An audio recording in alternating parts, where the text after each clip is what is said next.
have no rhyme or reason and are designed to harass and panic civilians. Despite being this close to the bombing and with tears in her eyes, Tatiana Harasim says she refuses to leave Ukraine. She tells me these bastards won't get away with it.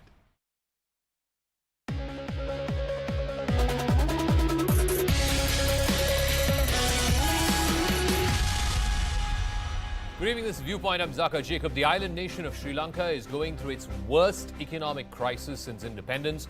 Over the last couple of days, people have thronged the streets of Colombo and other cities, defying a curfew order to protest against runaway inflation and sky-high prices of essential commodities. They blame the Rajapaksas, both President Gotabaya and his brother, Prime Minister Mahinda, as responsible for this economic mess. But the Rajapaksa brothers have stayed on in power while the rest of the cabinet has resigned en masse. Are they passing the buck? Will there be accountability for the economic mess that Sri Lanka finds itself in? And what can be done to pull the island nation out of this economic abyss?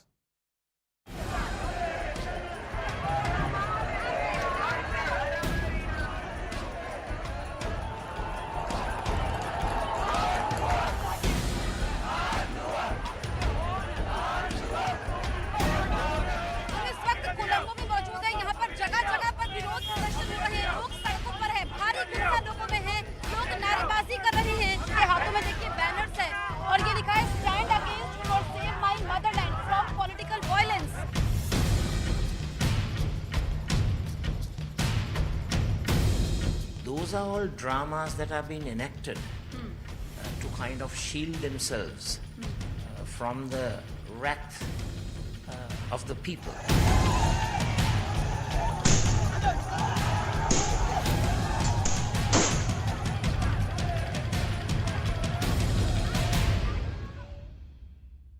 All right, is the first family of Sri Lanka responsible for this economic mess? It's taken a few years in the making. Number one was back in 2019 when the Easter bombings had happened, the Easter Sunday church attacks.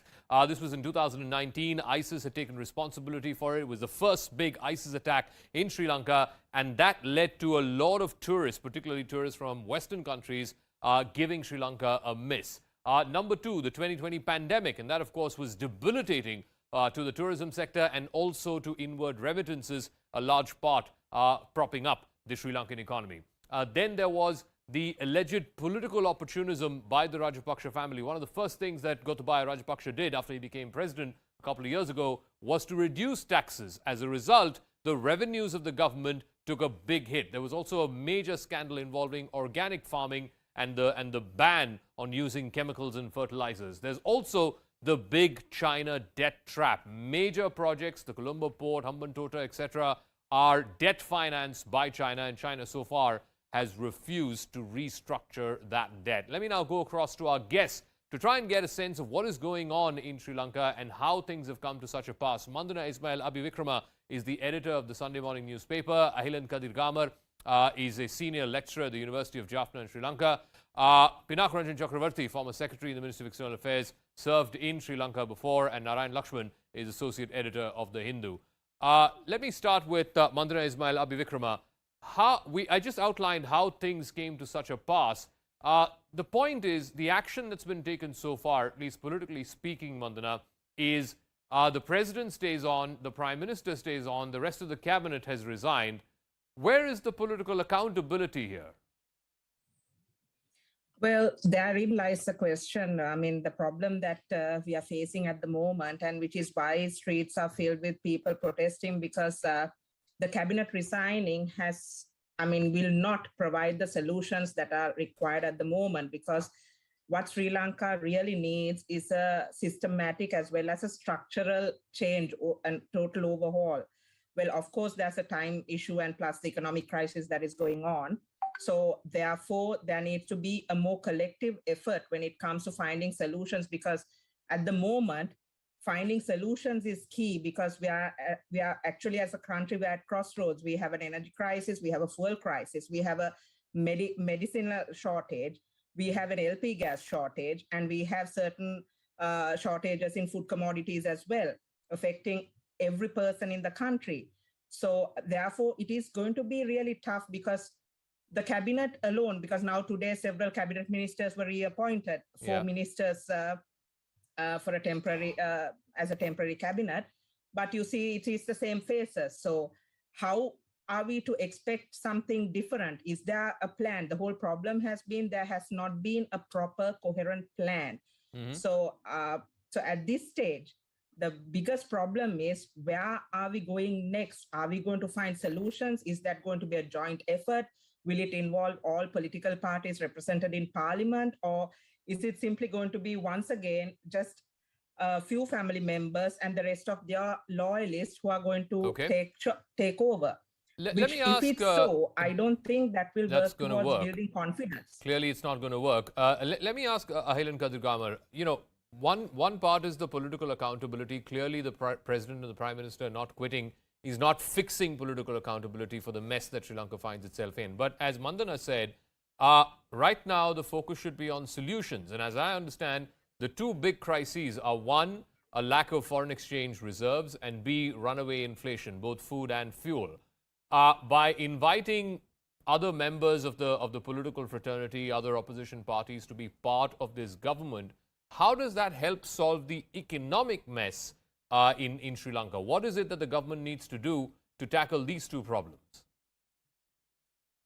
Yes, clearly, over the last 2 years, the government has lost a lot of valuable time, and it was led by the Rajapaksas to address what was very clear, that our foreign reserves were dwindling. We had a very inflated import bill. And in that context, the first thing that they should have done is to restrict imports in terms of prioritize imports and save our foreign exchange for the essential goods. There was no such thinking on the part of the government. And even today, in terms of moving forward, while they are going and begging every country around the world and thinking of going to the IMF, there is no clear plan to address our balance of payments problem. So that's the crucial question in terms of how Sri Lanka is going to move forward. Clearly, this crisis is much longer in the making than even the Rajapaksas. Our debt had been mounting for some time, and we had only been rolling over debt. But 2 years ago, with the pandemic and the disruption of tourism, reduction of foreign remittances, it was clear that we were going to head here.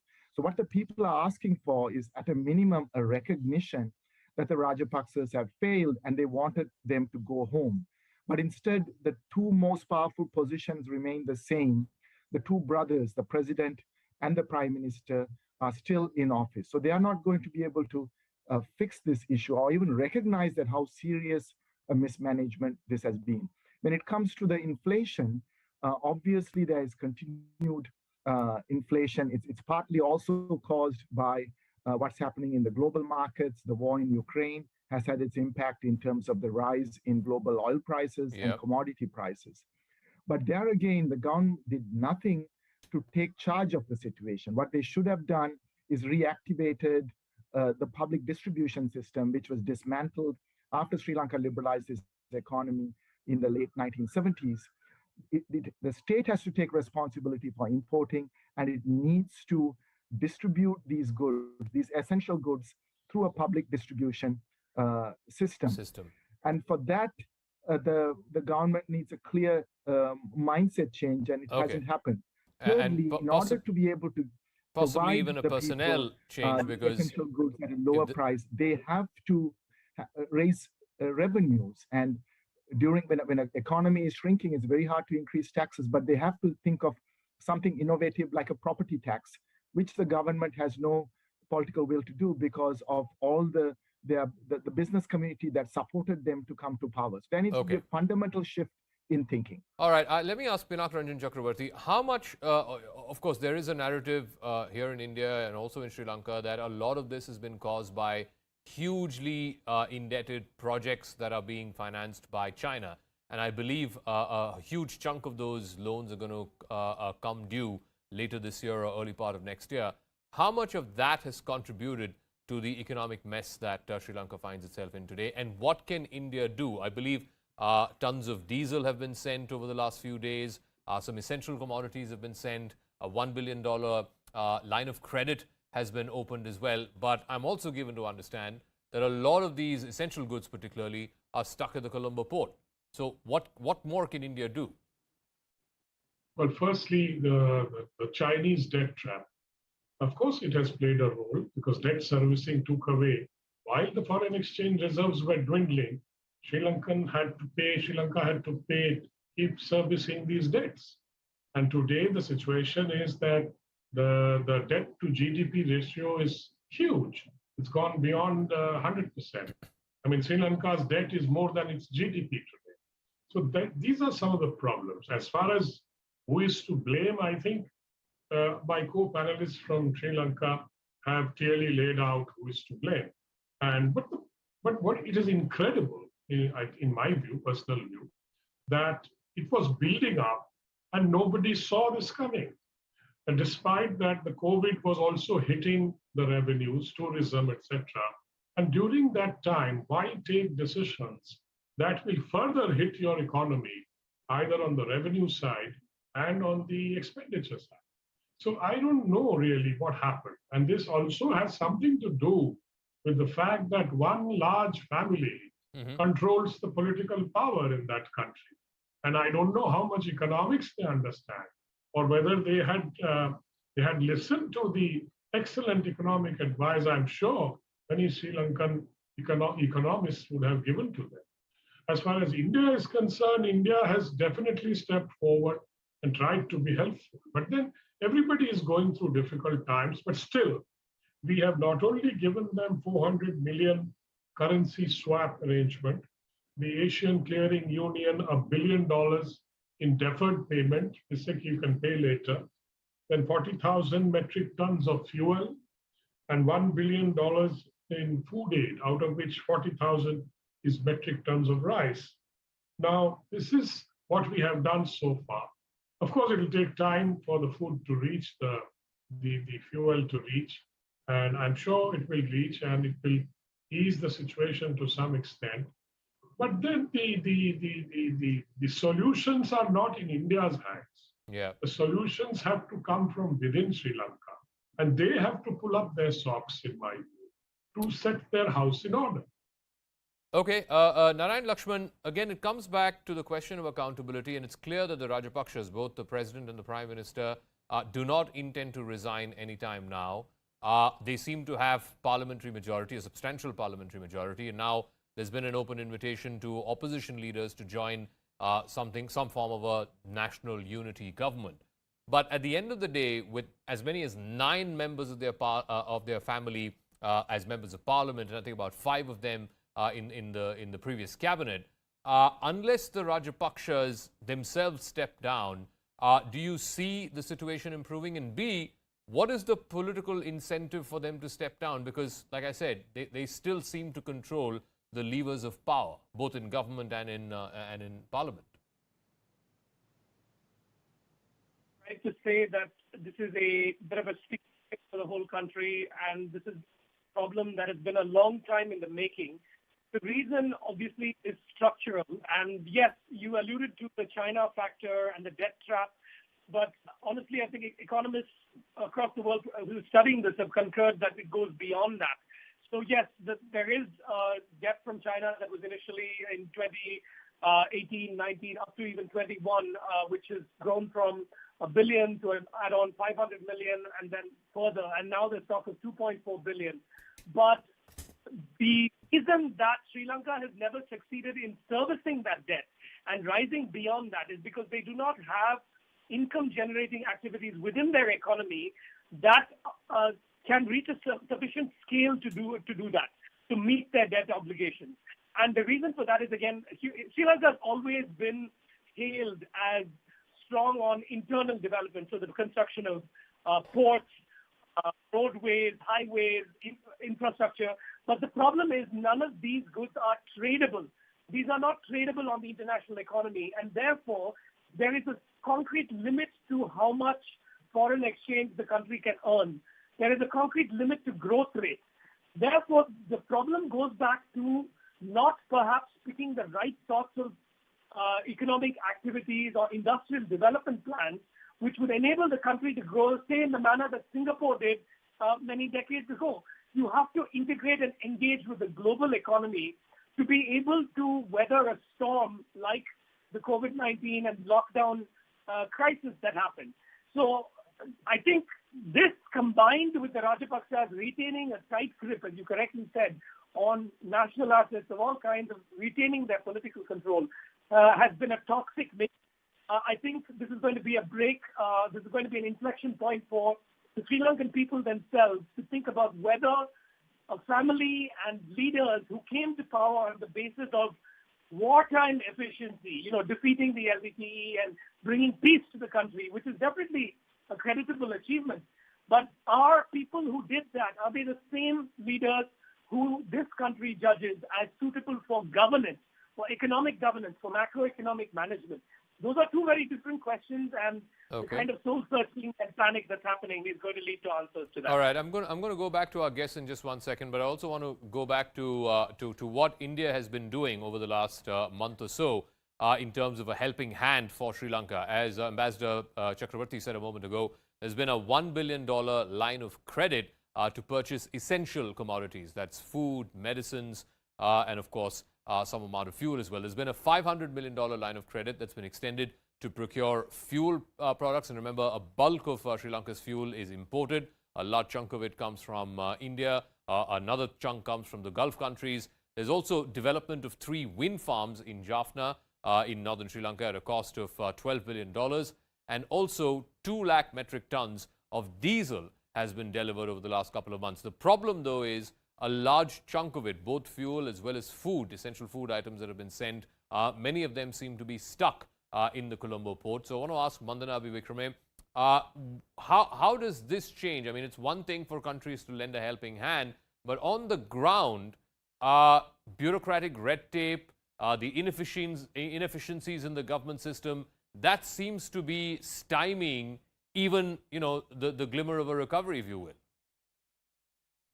Yes, there have been several issues like that. Now, for example, the fuel distribution takes a little time now. Although a shipment arrived under the Indian credit line on Friday, the distribution is still ongoing. So therefore, the queues have lessened, but still there are certain areas where there's a lack of diesel. And with regard to the 1 billion credit line for food and other commodities, medicines and other commodities, there has been a problem with regard to clearing some of the commodities at the port that have been imported from India, because the importers have purchased them under US dollars. So there's a problem in now making payments in Indian rupees. So there are issues. I mean, these are issues I feel that the relevant authorities should have cleared out when the discussions, the final stages were going on with regard to the $1 billion credit line, and not wait till it was finally finalized to look at the issue. So there have been issues with regard to getting a proper working mechanism in order, and the government still does not have any idea as to what they're going to do after the credit lines. Now, as at last Friday, $155 million of the $500 million fuel credit line had already been utilized, which means once the remaining amount is completed, most probably this month, there are discussions to enhance it further by another $250 million, making it a total of $750 million fuel credit line. Even if that happens, given the current demand and given the drought conditions and the need for thermal power generation and the requirement for fuel has increased that much, that by around the first week of May or latest the second week of May, even if it is increased to $750 million, there's a possibility that we might have completed utilizing it. Okay. So, but still the government doesn't have an idea as to how they will look at it further afterwards. And even with regard to the assistance that keeps coming in, basically it's being used for day-to-day scenarios, which means in another month or so, what is it next? How long can you keep borrowing? And it already has added quite a bit to the existing debt portfolio. But the problem is the debt that we already have are mostly for unproductive investments that have not been, that have failed actually to bring in any form of revenue. And then on top of that, we have these now adding on to that debt.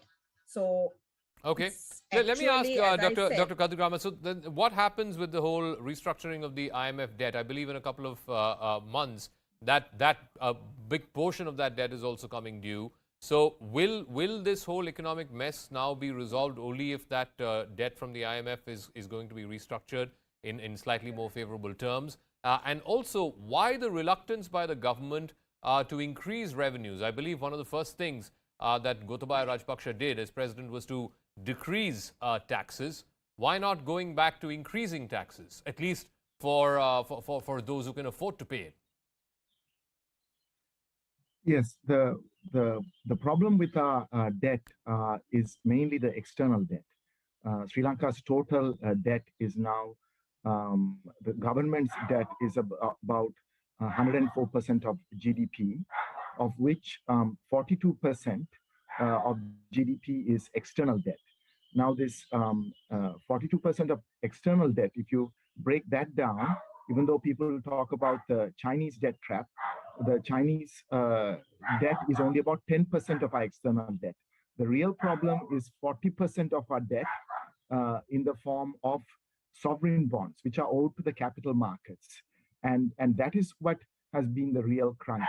We paid back a tranche of $500 million in January. We have to pay another $1 billion in July. Now, this kind of debt cannot be rolled over because it's owed to multiple financiers. Now, in that context, how do we renegotiate at least the debt owed to bilateral actors like India, which has given an extension on the 500 million loan? So while those kinds of restructuring goes on, the IMF itself, a lot of people in Sri Lanka think that the IMF is somehow a final solution, but it's not. It's only going to provide a little bit of liquidity. And the hope is that then Sri Lanka can go and borrow again in the global capital markets. But given what's happening in the global situation with the US Federal Reserve getting ready to raise interest rates, the illiquidity in the global markets, that's going to be a very difficult prospect. So we are really looking at a much more long, drawn out problems. And the only way to do it is to really prioritize our imports, focus on what's priority, which is food, medicine, oil, and intermediate goods for production and exports. But that vision is not coming even from our economic establishment, because after liberalization, there's been a bias towards free trade, and that's been a central issue. When it comes to raising revenues, already our revenues, fell by a third when President Rajapaksa reduced taxes. Now, as the economy shrinks, everybody's incomes are decreasing, and it's very hard in that context to be able to raise income taxes. So they have to, have the political will to redistribute wealth. That means property taxes. That means if somebody has 3 houses, then there's a huge tax levied on their property, or vehicle taxes. That's the only way to be able to create that kind of revenue. But given the classes that have supported this regime, there will be reluctance, because then they would also lose the support of the wealthier classes in this country. And that's the problem in which the Rajapaksa regime, by regime I mean the brothers and the family, are caught in, and how they're going to deal with it. And then now the pressures coming from the ground up, calling for them to go home. Any other government that comes in is also going to have very difficult times. So Sri Lanka is looking at a very difficult path ahead, both economically and politically. We'll leave it at that. I want to thank Mandana Vikrame, Ahilan Kadirgamar, Pinak Chakravarti, and of course Narayan Lakshman for joining us with your thoughts and perspective into this real economic mess and real tragedy that ordinary Sri Lankans are having to go through. We'll take a quick break. When we come back, we'll shift focus both to Pakistan as well as to Ukraine. Pakistan's significant political developments after Imran Khan recommended the dissolution of the National Assembly and called for early elections. Quick break. We'll see you on the other side.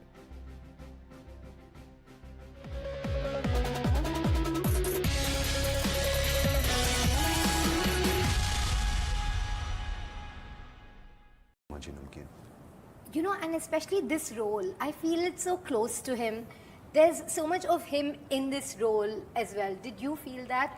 Absolutely, and I feel that that's a mark of truly a great actor, that yeah, of course, there are certain actors that who completely lose themselves in a role and you see a new character. But I think Rishi Kapoor, throughout his entire career, there was a even though he was not a stylized actor, but there was a certain energy that was a Rishi Kapoor energy. And he was one of the few actors that you could not really mimic, you could not imitate, because he was so natural. And to have that kind of energy on screen, the kind of energy that he had, the way he sang a song, the way he romanced, the way he said a dialogue, it had so much of such a new energy that I have never been able to replicate that, and I've not really seen any other actor do that also.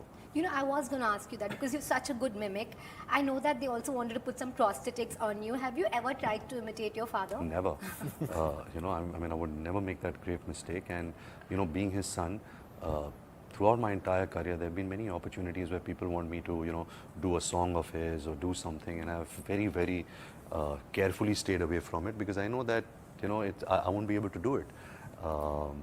Having said that, I've also had the opportunity to work with him in a film. Unfortunately, that film was not really a good film, a film called Besharam. But just to, be on set with him, to see his process, to see how he acts, to see, how he thinks about a scene, how he delivers a dialogue, it constantly was surprising me. It was not something, even though I lived with him all my life, I could not expect it. He was so spontaneous. And that kind of spontaneity just lasts forever. You can't put an expiry date to it. And we really see that in the B-roll as well. At the end of the film, there are all these outtakes. And my favorite part is how he calls action and he calls cut. That's the best. How some people are like a director's actor. Hitesh, would you say he's a director's director? No, I think he was... once he just heard the script, from that day on, he was just with it. He was just with it. I have so many memories of phone calls from him at random times. Like, he's eating lunch somewhere and he's called me from New York, he's called me from some other country, somewhere. कि मुझे क्या लग रहा है ऐसा करते हैं एक सीन में ऐसा कुछ डाल देते हैं फिर वहाँ से मुझे ऐसे and then suddenly he will call me कि एक line ऐसा one and then he'll tell me लिख इसको अभी like ये line लिख इसको ऐसा कर मैंने कहा नहीं ये इतनी अच्छी नहीं लगती. And I think as a director you must be knowing when is a second drink call and a fourth drink call at night. Ritesh, as a producer, this was his last film. I heard you were in a flurry, especially because 65% of the film was shot and you were keen on finishing it. How did you go about this process? It seems like a difficult one, but it was a seamless transition when Paresh Rawal did it. Yeah, I think, of course, at that point, it was very difficult. All of us, the entire team, whether it was Abhishek, Hitesh, everybody, Farhan, me, Hani, we were all thinking, the family. And we were looking at various options about how to, but there was one thing very clear, that it's a movie we are going to complete with him in it. That's when the process started. So we knew that the goal, what we have to achieve, this is what it is, but how are we going to work towards it? So there were various discussions. Like there was one with whether Ranbir, in a way, we could make him with prosthetics and CG as a combination. We went down the road and we stayed down almost for a couple of months, right? Because we all knew that, okay, this is then the hard decision of then going to somebody else, right? That was another process. But I think once we narrated the script to Paresh Rawal, he did some look tests with him, and it just seemed that, okay, if you have such a fine actor, and then you have two of them coming together, would they be able to own this character and make it one? And that's exactly what happened. So I think that credit goes to Hitesh because he could see it. Because at the end of the day, he was the one who was going to find that right balance. And I think when Pareshji read the script and he took a narration, he reached out to me, he called me up after that. And I think he was very clear. He said, I'm not going to do this movie only because of the fact that it's a tribute to Rishi, because he knew very clearly this is never going to be about me. Whatever I may do to this film, even if I have to shoot 70% of the movie, it will be about him. But I think more than that, I think he was in love with that character. He wanted to see that this movie is made, right, and gets complete. And I think in some way, he related to the character. So I think that is what attracted him. And then, of course, above all, doing it. So he said, I've come in not because I want to pay a tribute to him. That is a giving. But I really feel that there is I want to make sure this movie is out there. And that's why everybody, and it's very tricky, right? There are scenes, it's not that first half, second half. There are scenes where you'll find Rishi uncle in one, and you end that scene with Pareshan. What I love about Rishi ji is his Pyar Bara Dart. You know, and that's the one, that's what I really miss. You must have done interviews with him, Yes, right? you know, I have to tell you, once he was talking, during D-Day, he was talking so fondly about you, your body of work. He was talking about you for quite some time, for about 5 minutes on his own. And then I said, you must be proud of Ranbir. And he says, is this about me or Ranbir? Congratulations to the entire team. And Ranbir, should I give you some separate congratulations as well? No, don't give yet. You have nothing to give me separate congratulations, except the fact that unless something happens and you get to know, don't congratulate me. Yeah, Brahmastra It's not released yet. No, she's saying it's announced now. Movie got completed. It's completed. Okay, It's okay. completed. Don't get confused with one Yeah. And perhaps is there another special event as well that Yes. that we need to congratulate Well, you for? you'll know when you have to congratulate me, and congratulate me then. Okay, Because all otherwise, right. this wouldn't make any sense. No, But is it going to be in April perhaps? no, not in April, but hopefully soon. You know, and.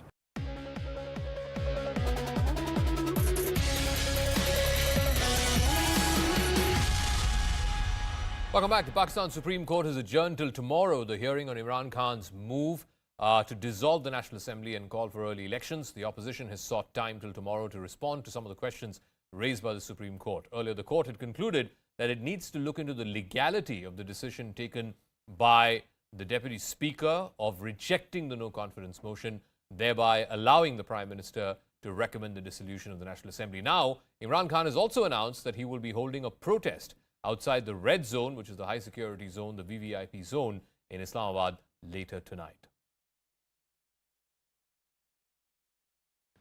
हमने फैसला किया election करवाने का हमने assembly मैंने और मेरी team ने असेंबलीज डिसॉल्व कर दी वो क्योंकि 1.5 साल से बल्कि 3.5 साल से ऑपोजिशन बार बार ये कहती थी कि हुकूमत नाअहल है मैंने तो अनाउंस कर दिए इलेक्शंस तो सवाल अब ये है कि ये सुप्रीम कोर्ट क्यों चले गए हैं तो मैं सिर्फ आपके सामने ये रखना चाहता हूं कि क्या ये बेहतर है अवाम के पास जाके अवाम की वोट से आना या एक बाहर की साजिश का हिस्सा बन के और 20 से 25 करोड़ रुपया दे के पार्लियामेंटेरियंस के ज़मीर खरीद के क्या हुकूमत बनाना ये बेहतर है या एक पब्लिक के पास जाएं कि जी इलेक्शन हो जो पब्लिक जैसे वोट देती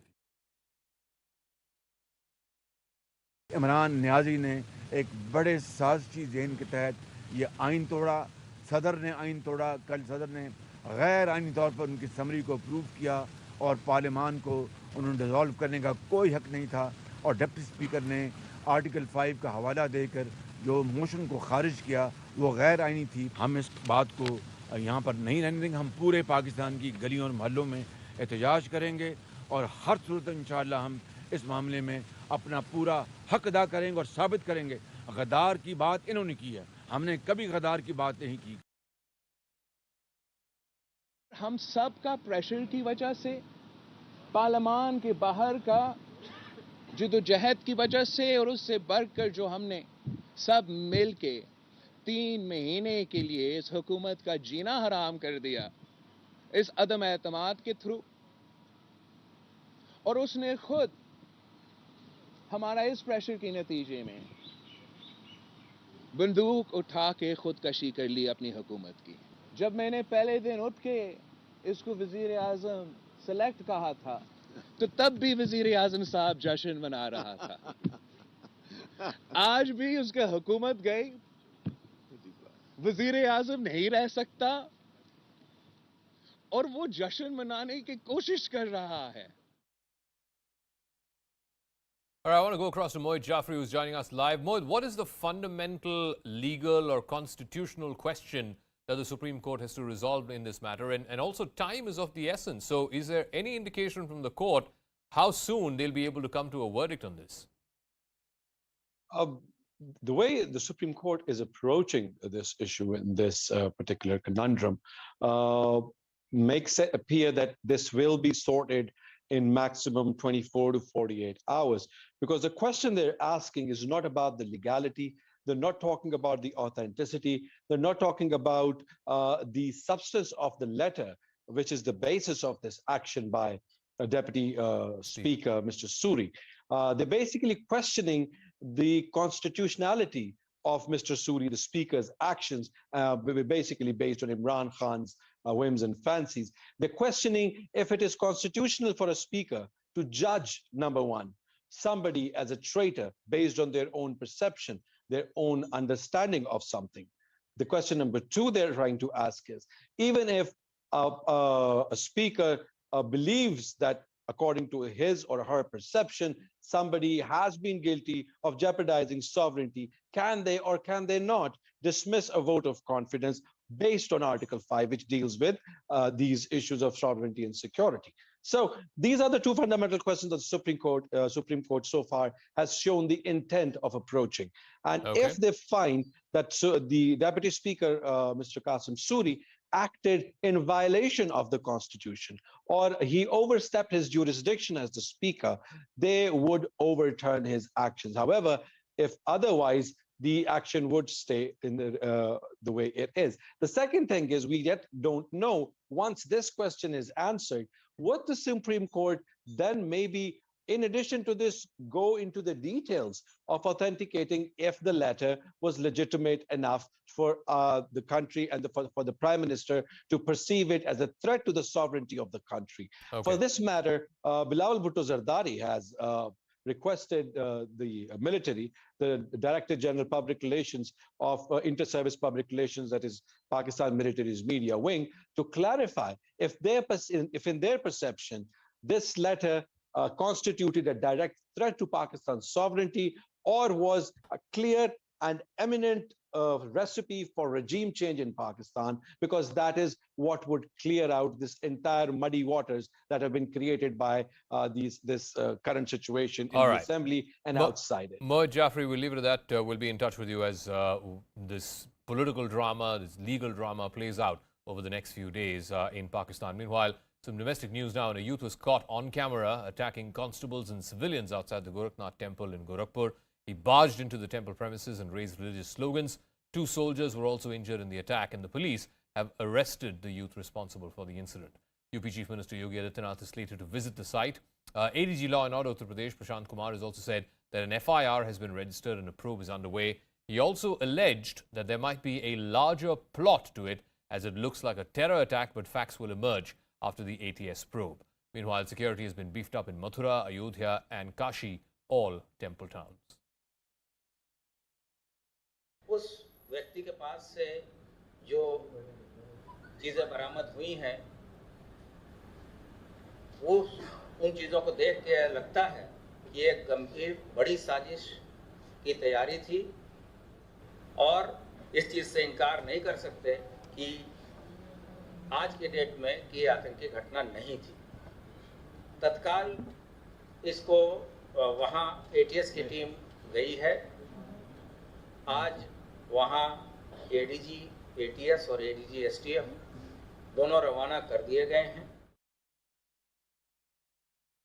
वो बहुत निंदनीय है और उसकी जांच हो रही है, और उसके क्या कनेक्शन किससे हैं, कैसे हैं, वो सब जांच करके उसके जो दोषी है वो तो पकड़ा गया है, लेकिन उसकी गहराई तक जांच किया जाएगा और उस जांच के आधार पर कठोरतम कार्रवाई की जाएगी। ऐसी घटना पहली बार वहाँ पर हुई है और इस घटना को बहुत गंभीरता से लिया। एक आतंकी घटना कहा जा सकता है। ये गंभीर मामले पर मैं चाहूँगा कि विस्तृत रूप से ADG LO साहब जो है इस पर आपको ब्रीफ करें, और साथ में माननीय मुख्यमंत्री जी ने जो निर्देश दिए हैं, उन पर मैं अंत में आपको बताऊंगा।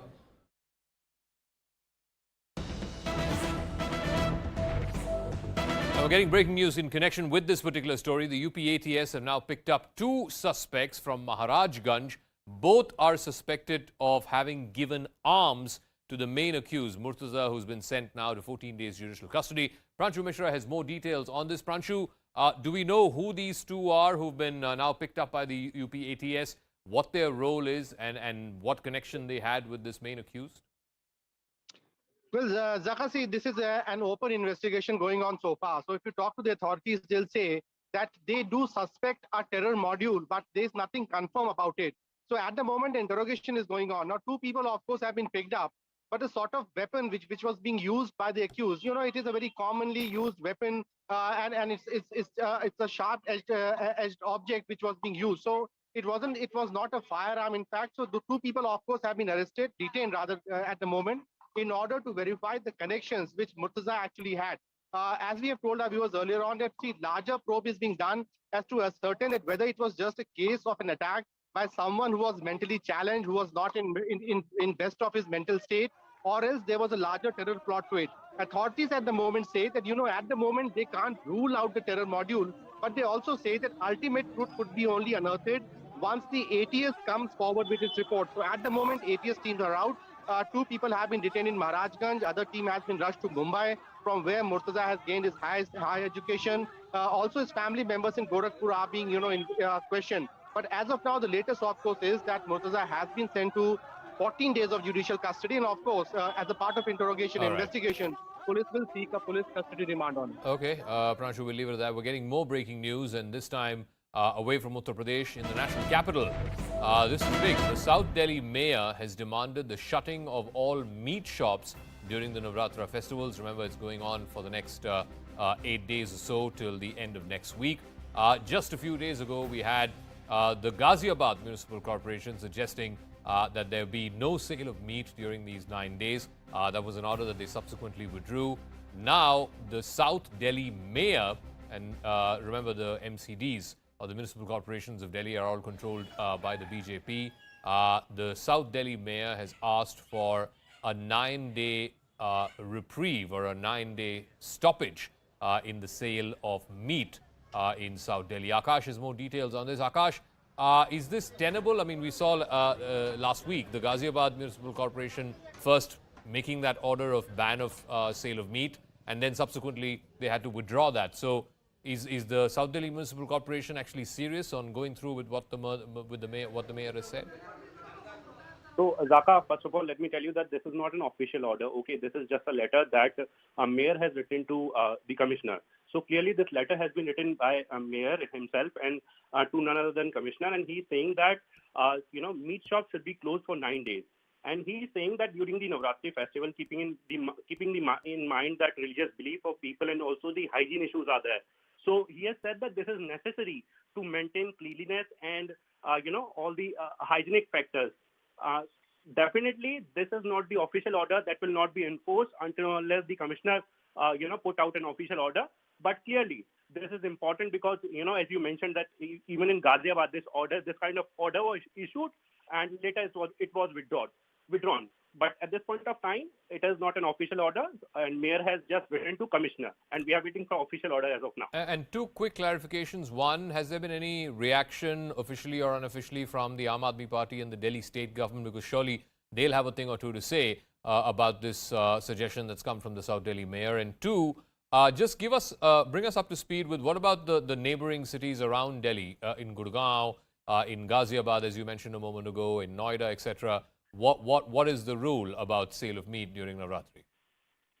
So, Zaka, first of all, we haven't heard from Aam Aadmi Party yet, but definitely we had a word with South MCD Mayor Mukesh Suryan, and he is clearly with this stand that during Navratris these meat shops should be closed. Secondly, in Ghaziabad, as you previously mentioned, that there was an order, but it was later withdrawn. So meat shops are open. And let me tell you that there's a clear opinion. People who want to eat meat can clearly go to these shops. But as of now, if we talk about the neighboring cities, even in Faridabad, Gurgaon and Ghaziabad, we have no such order that these shops should be closed. Okay, Akash, we'll leave it at that. Akash Sharma there reporting that statement from the Delhi mayor, the South Delhi mayor, asking for a meat ban for the 9 days of Navratra. Meanwhile, Russia's war on Ukraine has entered its 6th week. It's only getting grimmer. Ukraine has accused Russia of carrying out a massacre in the town of Bucha. This is on the outskirts of Kiev. After chilling pictures and footage emerged of corpses lying in civilian clothes and mass graves, Moscow has denied any hand in these extrajudicial killings. Ukrainian President Vladimir Zelensky visited the city. It's, like I said, right on the outskirts of Kiev to try and take stock of the situation. He's also accused Russia of war crimes.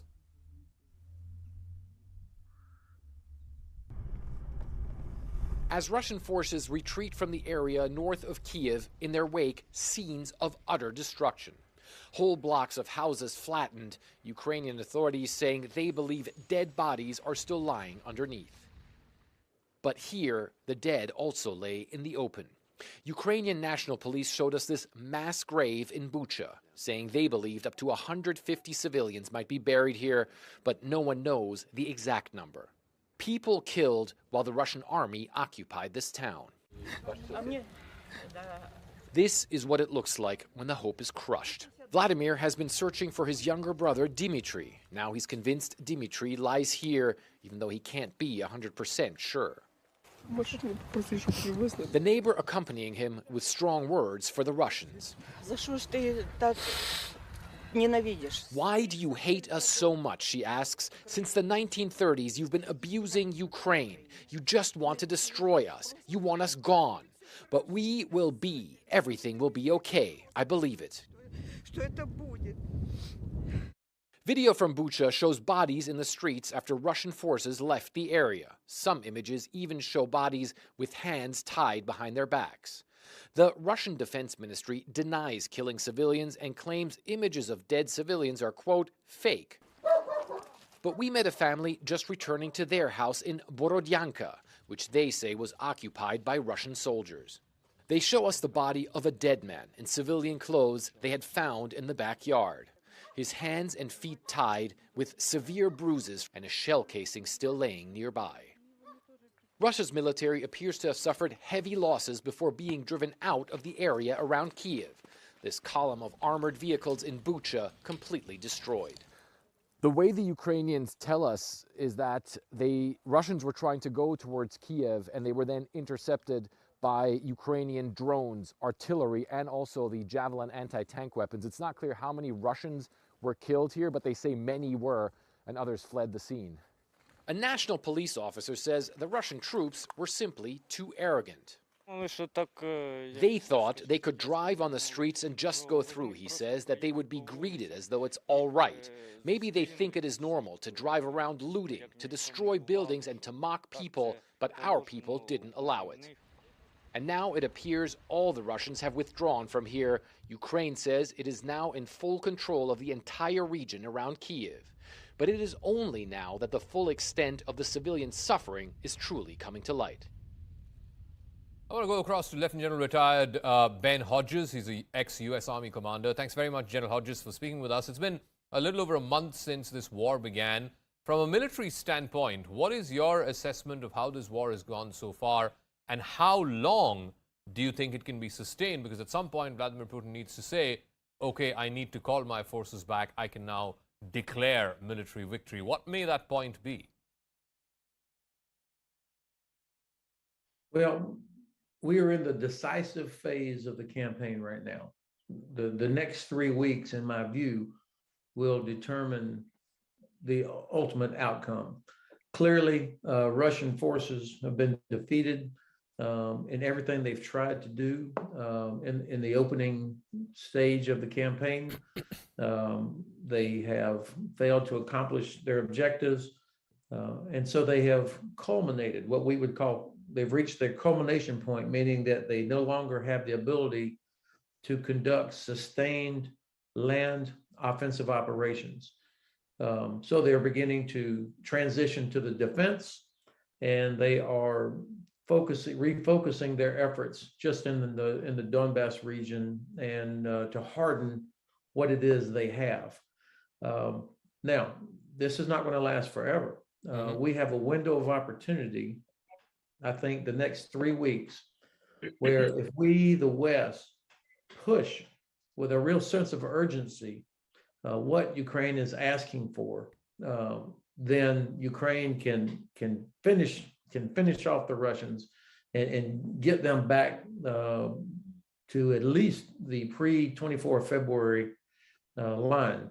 However, if we do not take advantage of this window of opportunity, then I think Russia will rebound, they'll learn, and they'll begin to regain the momentum, and then we have a problem. One of the things that Ukraine has been asking for quite consistently over the last month or so is for NATO to shut off Ukraine airspace, and yet NATO has been very reluctant to do that. Why is that the case? Yeah, I did sign a letter several weeks ago with a few other people advocating for some sort of humanitarian no-fly zone, recognizing that there are serious risks associated with that. By now, all of your listeners are familiar with the problems associated with a no-fly zone. I do think that we in the West have overestimated the risk of escalation. If you put together the combined economic, political, diplomatic, and military power of the 30 nations of NATO plus the European Union, it dwarfs whatever Russia has. And so I think we have allowed the Russians to deter us. In other words, self-deterrence because of an exaggerated concern of what Russia might do. And the Kremlin sees this. And so that gives them a pretty wide range of things that they feel like they can get away with doing, such as continuing to murder innocent Ukrainian civilians. Okay. So, but as I've continued to look at this, most of the damage that's actually being done to Ukrainian cities is not so much by the Russian Air Force, certainly not Russian Air Force flying in Ukraine, but by long-range artillery, long-range rockets, and the Air Force launching missiles from inside Russia. So what Ukraine is asking for now is the type of weapons that they can reach out and hit what's shooting at them. And finally, now if the Russians are recalibrating their original goal and suggesting that they're just going to focus on liberating Donbass, is that an acceptable sort of middle ground that ultimately Russia keeps this eastern provinces and Ukraine keeps the rest of the country? Would that end this war? Well, I think it's awful that what Russia has done and their demands are, I think, they've murdered thousands of Ukrainians and put 10 million refugees on the road. And this narrative that somehow, frankly, the words you just used to liberate Donbass, they're not liberating Donbass. They already occupied it illegally, almost a third of Donbass since 2014, just like they illegally annexed Crimea. Yeah. But this is for Ukraine to decide. This is not for the United States or UK or Russia to decide about Ukraine's future. Ukraine has to decide that, and I think we should be supporting them. Okay, Lieutenant General Ben Hodges, we'll leave it at that. Thanks very much. Lieutenant General Hodges there saying that he believes the next 3 weeks are going to be critical in this war, in this Russian invasion of Ukraine. That's a wrap. I'll catch you again at 9 p.m. with Brass Tacks. On the other side, Shivani will be joining you.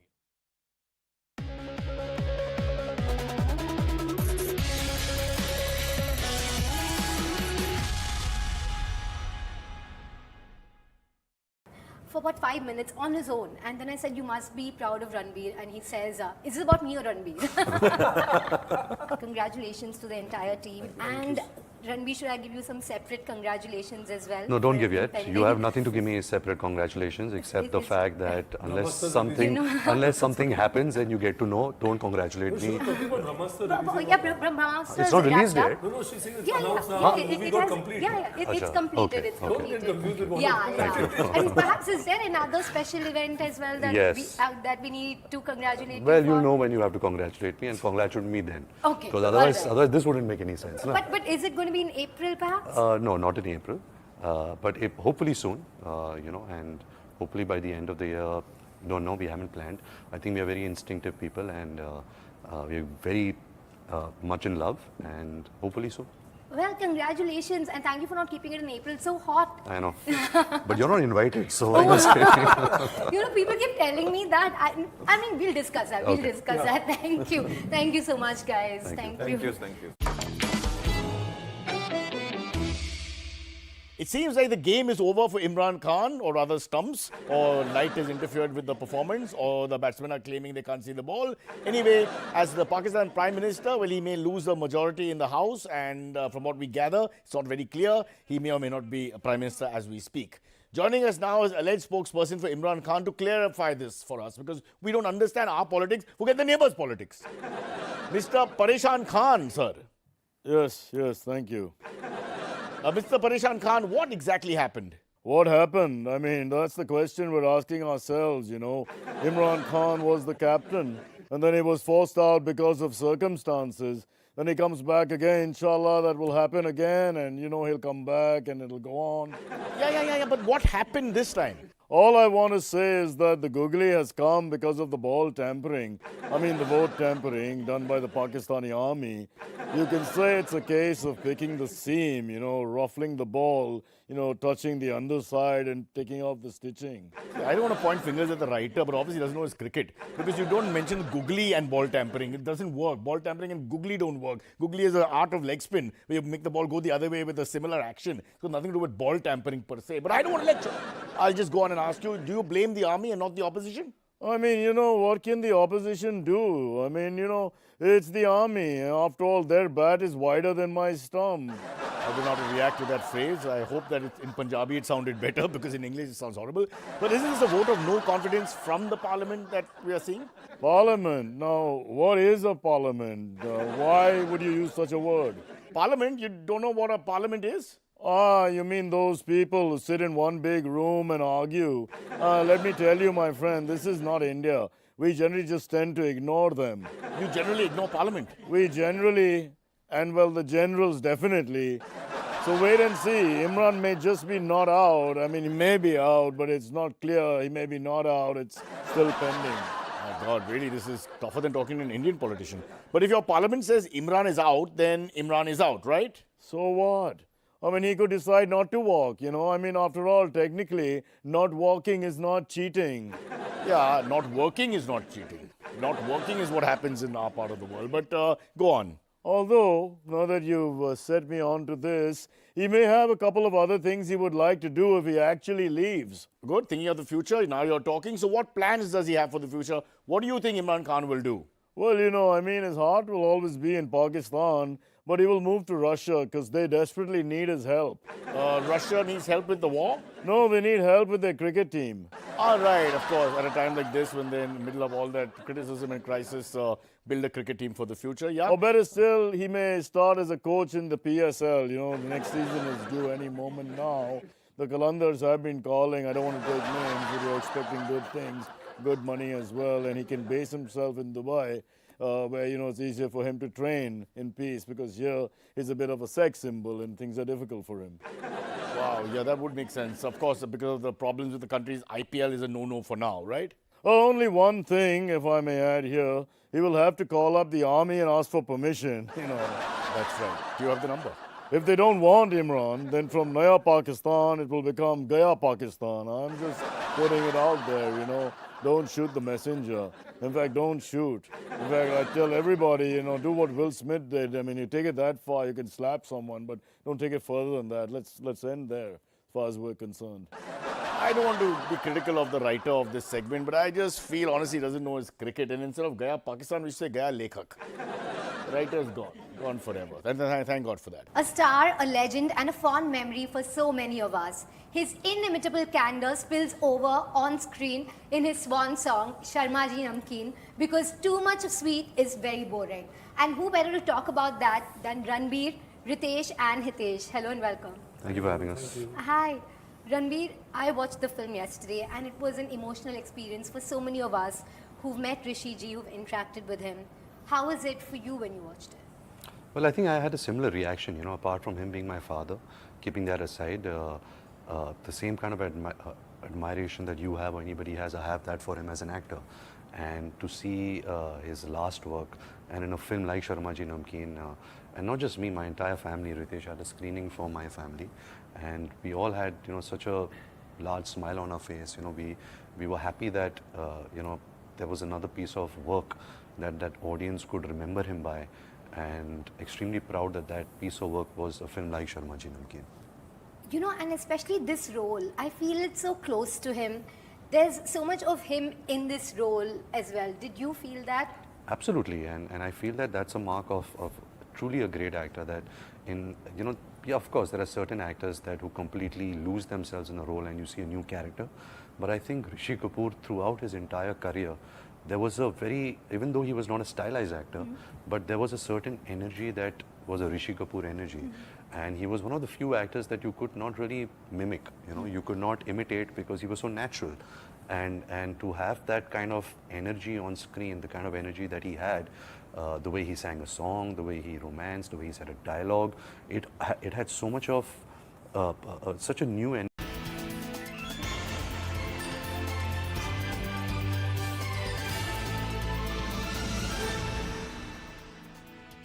Good evening, everyone. Thanks a lot for staying with CNN News 18. I'm Shivani Gupta, and we're getting some updates coming in from Gorakhpur. Remember, there has been a stabbing attack outside the Gorakhnath Temple in Chief Minister Yogi Adityanath's constituency. Remember, he's also the Mahant of the Gorakhnath Temple. He's meeting injured cops now at the hospital in Gorakhpur. Let me also go across to my colleague Pranshu, who's joining us with more on this. Pranshu.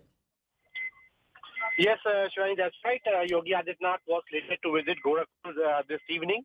And immediately after reaching the Gorakhpur airport, he has straight gone to the hospital to meet the injured cops. In fact, 3 cops sustained injuries in this case. And UP government has announced the prize of 5 lakhs to each of these cops who have very bravely detained the person who was trying to sneak in the Gorakhnath Temple yesterday along with the arms.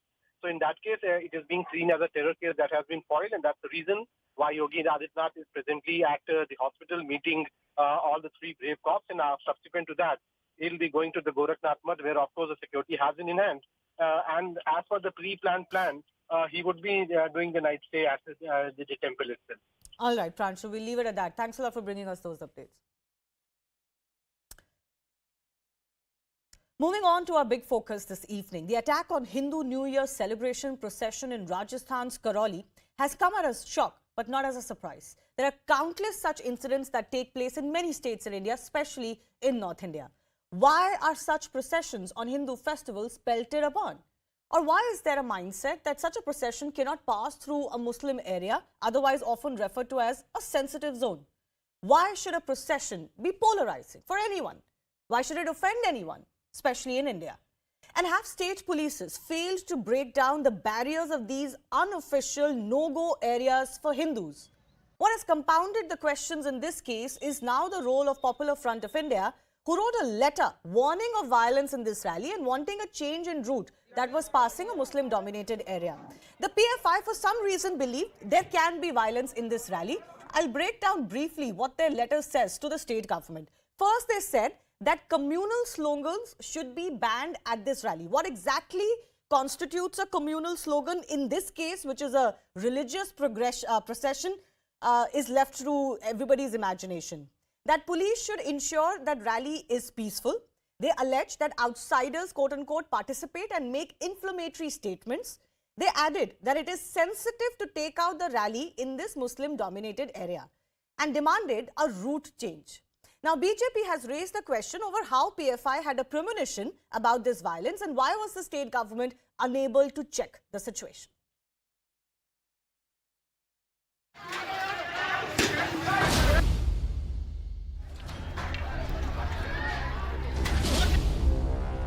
A procession by Hindu groups on the occasion of Nav Samvatsar, the first day of the new year under the Hindu calendar, allegedly came under heavy stone pelting by Muslims. Karoli in Rajasthan is a Muslim-majority area. As the Hindu procession neared a mosque, they were pelted upon. And then began the retaliation. Several two-wheelers and shops were burnt in the melee. लगभग 2 दर्जन के करीब लोग उसमें घायल हुए हैं. एक घायल थोड़ा सीरियस है जिसको जयपुर रेफर किया गया. The BJP blamed the Gehlot administration and alluded to Popular Front of India's hand in the incident. The PFI had allegedly written a letter to the government 2 days before the rally. The BJP questioned why no action was taken despite a warning. Rajasthan की सरकार, police और प्रशासन को ये अंदेशा क्यों नहीं था? क्यों इंतजामात नहीं किए गए जबकि इजाजत लेकर इस शोभा यात्रा को करने का काम किया गया था? राजस्थान की सरकार का औरंगजेबी मानसिकता वाला चेहरा सामने निकल कर आया है. CM Ashok Gehlot hit back at the NDA for creating an atmosphere of polarization. ये आग लगाने के लिए आते हैं, पूरे देश में आग लगा रहे हैं, आए आग लग गई, ये ऐसा माहौल बना रहे हैं। आपको मैं कहना चाहूँगा, आपके माध्यम से प्रदेशवासियों को कहना चाहूँगा, बहुत खतरनाक दौर चल रहा है देश के अंदर। तो जिस रूप में इन्होंने एक घिनौना काम किया है, प्रधानमंत्री को चाहिए आगे आगे नेशन को संबोधित करे। A special investigation team is probing the matter. Meanwhile, the curfew in Karoli is expected to end today as no fresh cases of violence have been reported.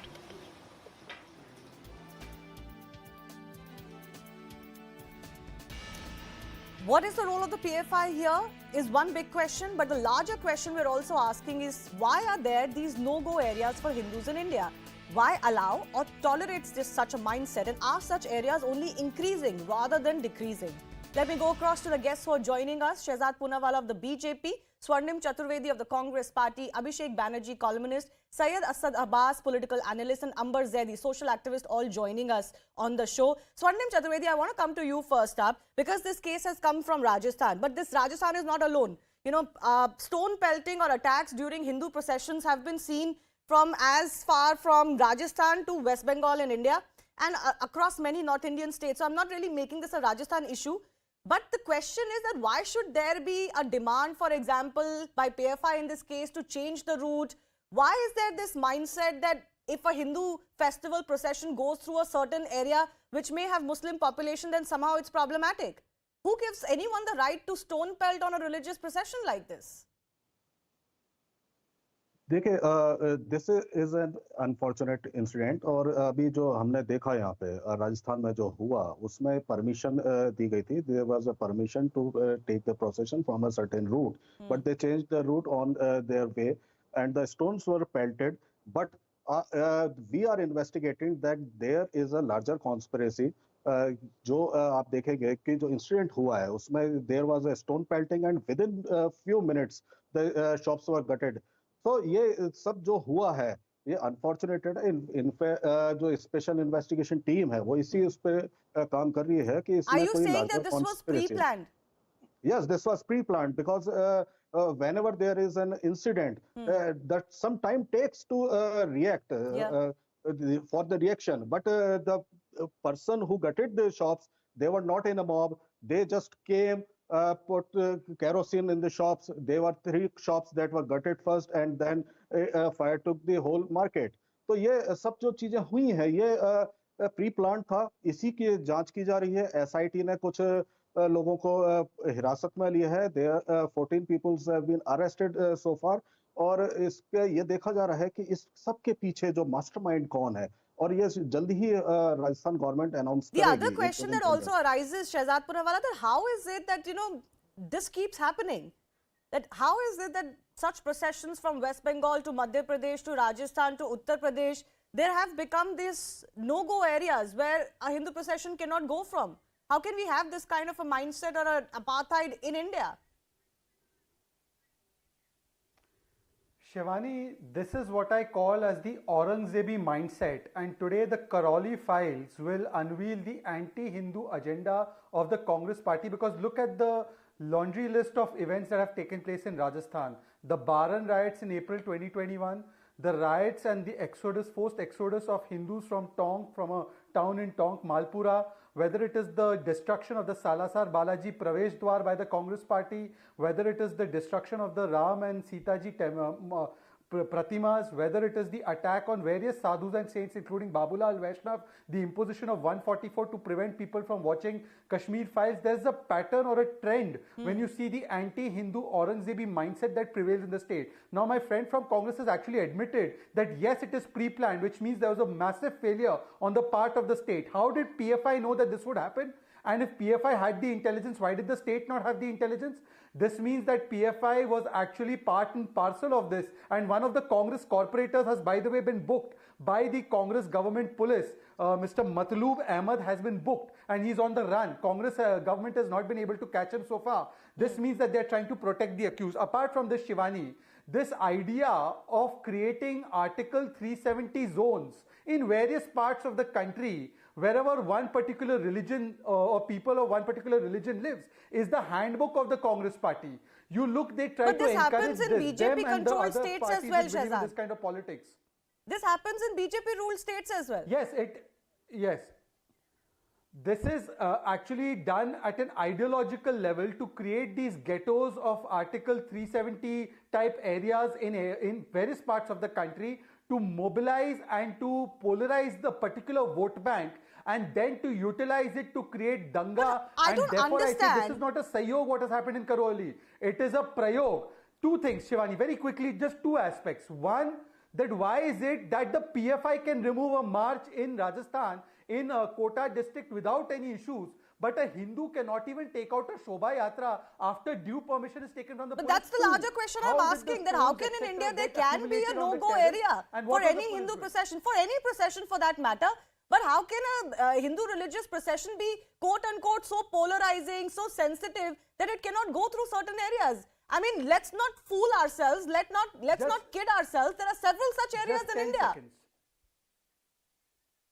Just 10 seconds. Shivani, this is not just an issue of law and order. It is an issue of the kind of vote bank politics we see. When there is a narrative of Hindu terror, when Hindu phobia is dished out day in and day out, when Hindus are made to be seen as the enemies of Islam and Muslims, and that Islamophobia narrative is driven. You have what has happened in Gorakhpur, you have what has happened in Karoli. The genesis of both these problems lies in the Aurangzebi mindset of Congress party and in their vote bank politics. Let Swarnim Chaturvedi respond. But Swarnim Chaturvedi, I also had a question for you.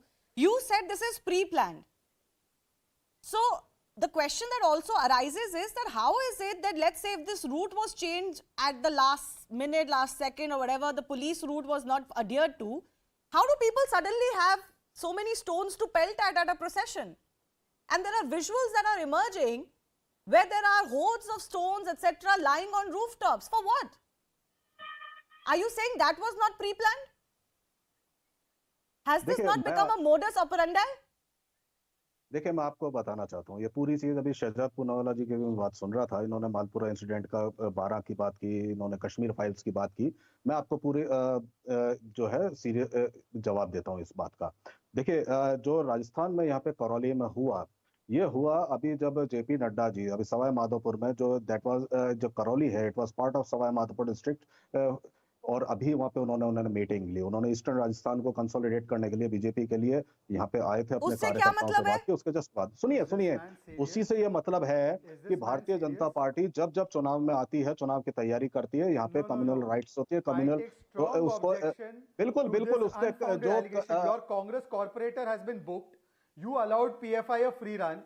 Now you are blaming an incident, linking it to Savai Madhopur, where our national president has addressed the scheduled tribe community. Are you saying that scheduled tribe people are behind this? आप आदिवासी जनजाति समाज पर ये आरोप लगा रहे हैं क्योंकि आपको इस्लामिक जिहादियों को बचाना है, पीएफआई को बचाना है, तो आप हमारे जो आदिवासी समाज है उन पर ये आरोप लगाएंगे। और सारी जो प्रोग्राम्स हमने की है वो आपकी पुलिस की निगरानी में हुई है। बताइए मुझे एक बयान, या मुझे बताइए करौली में आपकी पुलिस कहाँ थी? पुलिस ने ही रोक रखा है शहजाद जी, पुलिस ने ही रोक रखा है। Transferring the blame on the central government. देखिए, सेंट्रल गवर्नमेंट पे नहीं ट्रांसफर कर रहे हैं, हम मैं आपको बता रहे हैं। आपने मालपुरा की बात की, सुनिए सवाई माधोपुर का एक बयान नहीं, आपने जो आरोप लगाया है इसको सत्यापित कीजिए। मुझे एक बयान वहां पे सवाई माधोपुर का बताइए, अन्यथा इसके लिए आपको माफी मांगनी पड़ेगी राष्ट्रीय मंच पर। मैं आपको आगे बात रखने नहीं दूंगा। आप सवाई माधोपुर का एक भड़काऊ बयान जो आदिवासी समाज ने दिया है बताइए। आप इस्लामिक जिहादियों को बचाने के लिए आदिवासी समाज पे हमला करेंगे? देखिए, आदिवासी समाज की मीटिंग नहीं थी, वहां पे बीजेपी की मीटिंग थी, और बीजेपी की मीटिंग में जब हुई आदिवासी समाज के लोग थे वहां पर। बीजेपी के सारे नेताओं के जो बयान आते रहे हैं वो यही आते रहे हैं। नहीं तो उससे इसका क्या लेना देना है? बीजेपी की वजह से कोई शोभा यात्रा होती है तो उस पर पत्थर मारेंगे?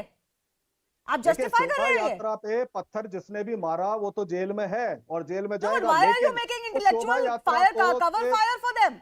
आप इंटेलेक्चुअल कवर क्यों दे रहे हैं उनको? कि मतलब बीजेपी की मीटिंग होगी तो आप हिंदू प्रोसेशन पे पत्थर मारेंगे? देखिए, भारतीय जनता पार्टी के ही नेता वहां पे प्रोसेशन जो था वो तयशुदा रास्ते पर जा रहा था। भारतीय जनता पार्टी के नेताओं ने जाकर के कम्युनल कहना चाहिए स्लोगन्स रेज किए। What is the communal slogan? सुनिए, Tell me. और मैं आपको बताना चाहता हूँ, ये कम्युनल स्लोगन का मतलब क्या होता है? ये एक रिलीजियस प्रोसेशन है, इसमें रिलीजियस स्लोगन ही होगा ना? नहीं, रिलीजियस प्रोसेशन तो है ही, रिलीजियस प्रोसेशन समाज द्वारा, सोसाइटी द्वारा निकाला जा रहा था, लेकिन बीजेपी के लोगों ने वहां पे ये कम्युनल स्लोगन्स रेज किए। What is a communal slogan? You please define it for me. If somebody talks of their community, a Muslim in a procession or in a celebration will obviously raise a Muslim slogan. A Hindu in a Navratri celebration will raise a Hindu slogan. Communal slogan क्या होता है? सुनिए, मैं आपको बताता हूँ, आप कह रहे हैं communal refers to whatever is pertaining to a community. Yes. If this procession is pertaining to a community, the slogans will be pertaining to that community. Slogans होते हैं, And is that an excuse? किसी को आपत्ति नहीं होती है, किसी को आपत्ति नहीं होती है, लेकिन जब दूसरी कम्युनिटी को लेकर के आप डेरोगेटरी रिमार्क्स करते हैं तो ही But what is that? There is no charge that we have heard on this. देखिए, सुनिए, मैं आपको बताता हूँ, Rajasthan Do you have any proof of that? Rajasthan में राम जी की हमारी शोभा यात्रा निकलती है और सारे मुस्लिम इलाकों से निकलती है, राजस्थान में और जयपुर में, और वहां पे सब कम्युनिटीज मिलकर के फूल बरसा करके स्वागत करती है। तो ये पीएफआई ने आपको लेटर क्यों लिखा कि इसका रूट चेंज करिए? देखिए, पीएफआई का लेटर पीएफआई जाने, पीएफआई जो है हमें डिक्टेट नहीं करती है, हम यहाँ पे काम करते हैं लॉ एंड ऑर्डर को मेंटेन करने के लिए। This is such a rubbish excuse. I'm sorry to say that there was a BJP meeting, so therefore people will pelt stones on what is a religious procession. You are giving absolute intellectual cover fire to this kind of nonsense. Let me read out. In October 2021, Durgapur, West Bengal, bombs are thrown at a Durga Puja immersion. October 2019, Balrampur, Uttar Pradesh, Durga Puja procession pelted upon. October 29, Bijnor, Uttar Pradesh, stones painted upon at Hanuman idol. Communal clashes in Jharkhand in April 2019 after stone pelting and Ram Navami event. आप मुझे ये बताने की कोशिश कर रहे हैं कि हर जगह में बीजेपी की वजह से हो रहा है या उनकी मीटिंग की वजह से हो रहा है? I mean, there has to be a limit to how much you can justify this illegal activity. And people already had stones on their rooftops, knowing that BJP is going to hold a rally or a meeting or BJP leaders are going to come here. This is absolute political abdication of your own responsibility. Amber Zaidi wants to come in. Amber, the larger question I'm asking is that why are there these areas in India, and let's not fool ourselves as if they don't exist, where you cannot take out a Hindu procession? Why? Why should anybody mind? Communal harmony. Absolutely, yes. Both Absolutely, yes. sides have a responsibility for communal harmony, right? No one side alone can do it. Follow and process. Absolutely. And when we talk about this Karoli incident where PFI wrote a letter in advance to Rajasthan government about the violence in Karoli, how did the question arises that how did they know about the violence targeting the Hindu procession of Shobha Yatra, whatever you say? Was it really a coincidence or it was a pre-planned? If PFI knew it already, that and what was Rajasthan administration was doing, and how did they not know about the this incident? Or no. Also, the funny thing is, Swarnim is saying that this route was last minute changed. If this route was last minute changed, then why is the PFI writing to the state government 2 days before the rally saying don't go through this road because it's a Muslim area and it's a sensitive area? Actually, that Get your facts right. Coming that when did they know, when they knew in advance, why the Rajasthan government was not aware about this happening in their No, my question is even larger. Why should there be a clash? What does that tell us? Absolutely, yes. Why Even should there be a knowing clash? that We live in a society, we live in a multi-religious society. Why are there these Absolutely, no-go and we areas all where are I can't celebrate my festival or you can't celebrate your festival? The entire country Absolutely, belongs yes, to and we all all of its respect citizens, all right? religion, You we all wouldn't are free agree to to it if any follow other and, community was stopped from their implement. religious expression. I mean, I don't understand. Abhishek, Shivani, come in here. maintaining People who say that even in the classroom you should be allowed religious expression. I'm referring, of course, to the entire hijab row. They're nicely quiet that Hindu processions year after year after year get pelted upon in Muslim-dominated areas. Yeah, I mean, Shivani, one small observation first I will make is you might have noticed how little responsibility the Congress spokesperson is taking for whatever has happened in Rajasthan. You know, suddenly something happened, can we tackle? But remember how aggressive the Congress was in demanding accountability from Modi government over what is happening to Indians in Ukraine. So Ukraine Modi government has to manage, but Rajasthan Congress has no idea. Something has happened, what can they do? But then coming to your question of why these attacks happen constantly, you see, unfortunately, what has happened is that within certain community, the level of prejudice and hatred against people they see as non-believers, people have allowed this hatred and prejudice to go unchecked. And we all know, we all live in this country. We know that, these no-go zones, they have come up all across the country. This idea of so-and-so communities, mohalla, this has done a tremendous damage to the country. And in these areas, and the prejudice within certain community against non-believers, this has gone on unchecked. And now you see how brazen the PFI has become. I mean, this is almost like like a movie villain kind of move. They are putting it in writing that, if you go through this area, you know what will happen. So better you change your route. And then, they are waiting with stones and everything. And then there is the violence. And then there is the Chief Minister of Rajasthan who says that, Modi has to take over the law and order in Rajasthan in spirit. After all the things that Rahul Gandhi said about federal and, union of states, but then Modi has to manage the non-BJP ruled states law and order in spirit. Okay. No, let me read out some more instances before Abbas comes in. April 2013, Rajasthan. Clashes after stone pelting at Hanuman Jayanti procession. April 2015 in Madhya Pradesh. Clashes after stone pelting at Hanuman Jayanti procession. 2016 October, Gonda, UP. Stones pelted at Durga Idol immersion. I mean, Abbas, in a multi-religious, quote-unquote, secular society, do you think this pattern is okay? Where in certain areas, Hindus can't take their processions, celebrate. Why? Why is it offensive to anybody? It's absolutely not okay. Let me take this opportunity on your show and condemn this. This is absolutely not okay, irrespective of any religion. Humanity has died today. Let me take an opportunity on your show, Shivani ji, and applaud Nitresh Kumar, a police officer, a 31-year-old police officer who saved the life of an infant child from a burning house. Is this what humanity comes to? Let me question, the fact of the matter, Shivani ji, we see a PFI role here and we question the Congress government of Ashok Gehlot. I must say we must question them. But what about the Bharatiya Janata Party? Why haven't you banned the Popular Front of India? NIA has named PFI as a terror organization. Time and again, जुमलेबाजी, तोतलेबाजी, ban करेंगे, अरे कब ban करोगे? और कितने riot चाहिए तुम लोग को? I challenge this BJP spokesperson to go back to your party and ban the PFI. Why don't you ban the PFI? How many more lives do you want dead? How many more riots do you want? How many more people should lose their lives before you get some sense into your minds? Why aren't you banning the PFI when NIA has named them? 8 years in power. Shivani, what have you done to ban the PFI? Respond. Can you answer me today? Shivani, can I come in now? Yes, please respond. It's a valid question. You can't raise the bogey of PFI everywhere. The states where you rule, states where you don't rule, and then do nothing about it. If there's such a problem, then act. Shivani, first of all, the question is that if it is worthy of being banned, and because Syed Abbas represents the Congress, why did they allow them I'm not last month to do a march on hijab? Don't say lies on the show. One second, Shivani, now I can't be interrupted. Don't lie on the show. Shivani, can I not be interrupted? I'm not representing the Congress. Shivani, may I not be interrupted? I don't think this is not the way to debate. No, but he's not representing the Congress. You can continue otherwise. Then good. He should ask question of Congress also, that whether they are banned or not banned. Since he believes it's a communal organization, why were they given a pass to do a march on hijab issue? Why was Congress forming an alliance? Why was Congress forming an alliance with them in Karnataka? Why is it in Uttar Pradesh when they were banned? Shivani, I can't talk like this. Okay, let him respond now. Let him respond now. Shivani, this can't be a debate jihad.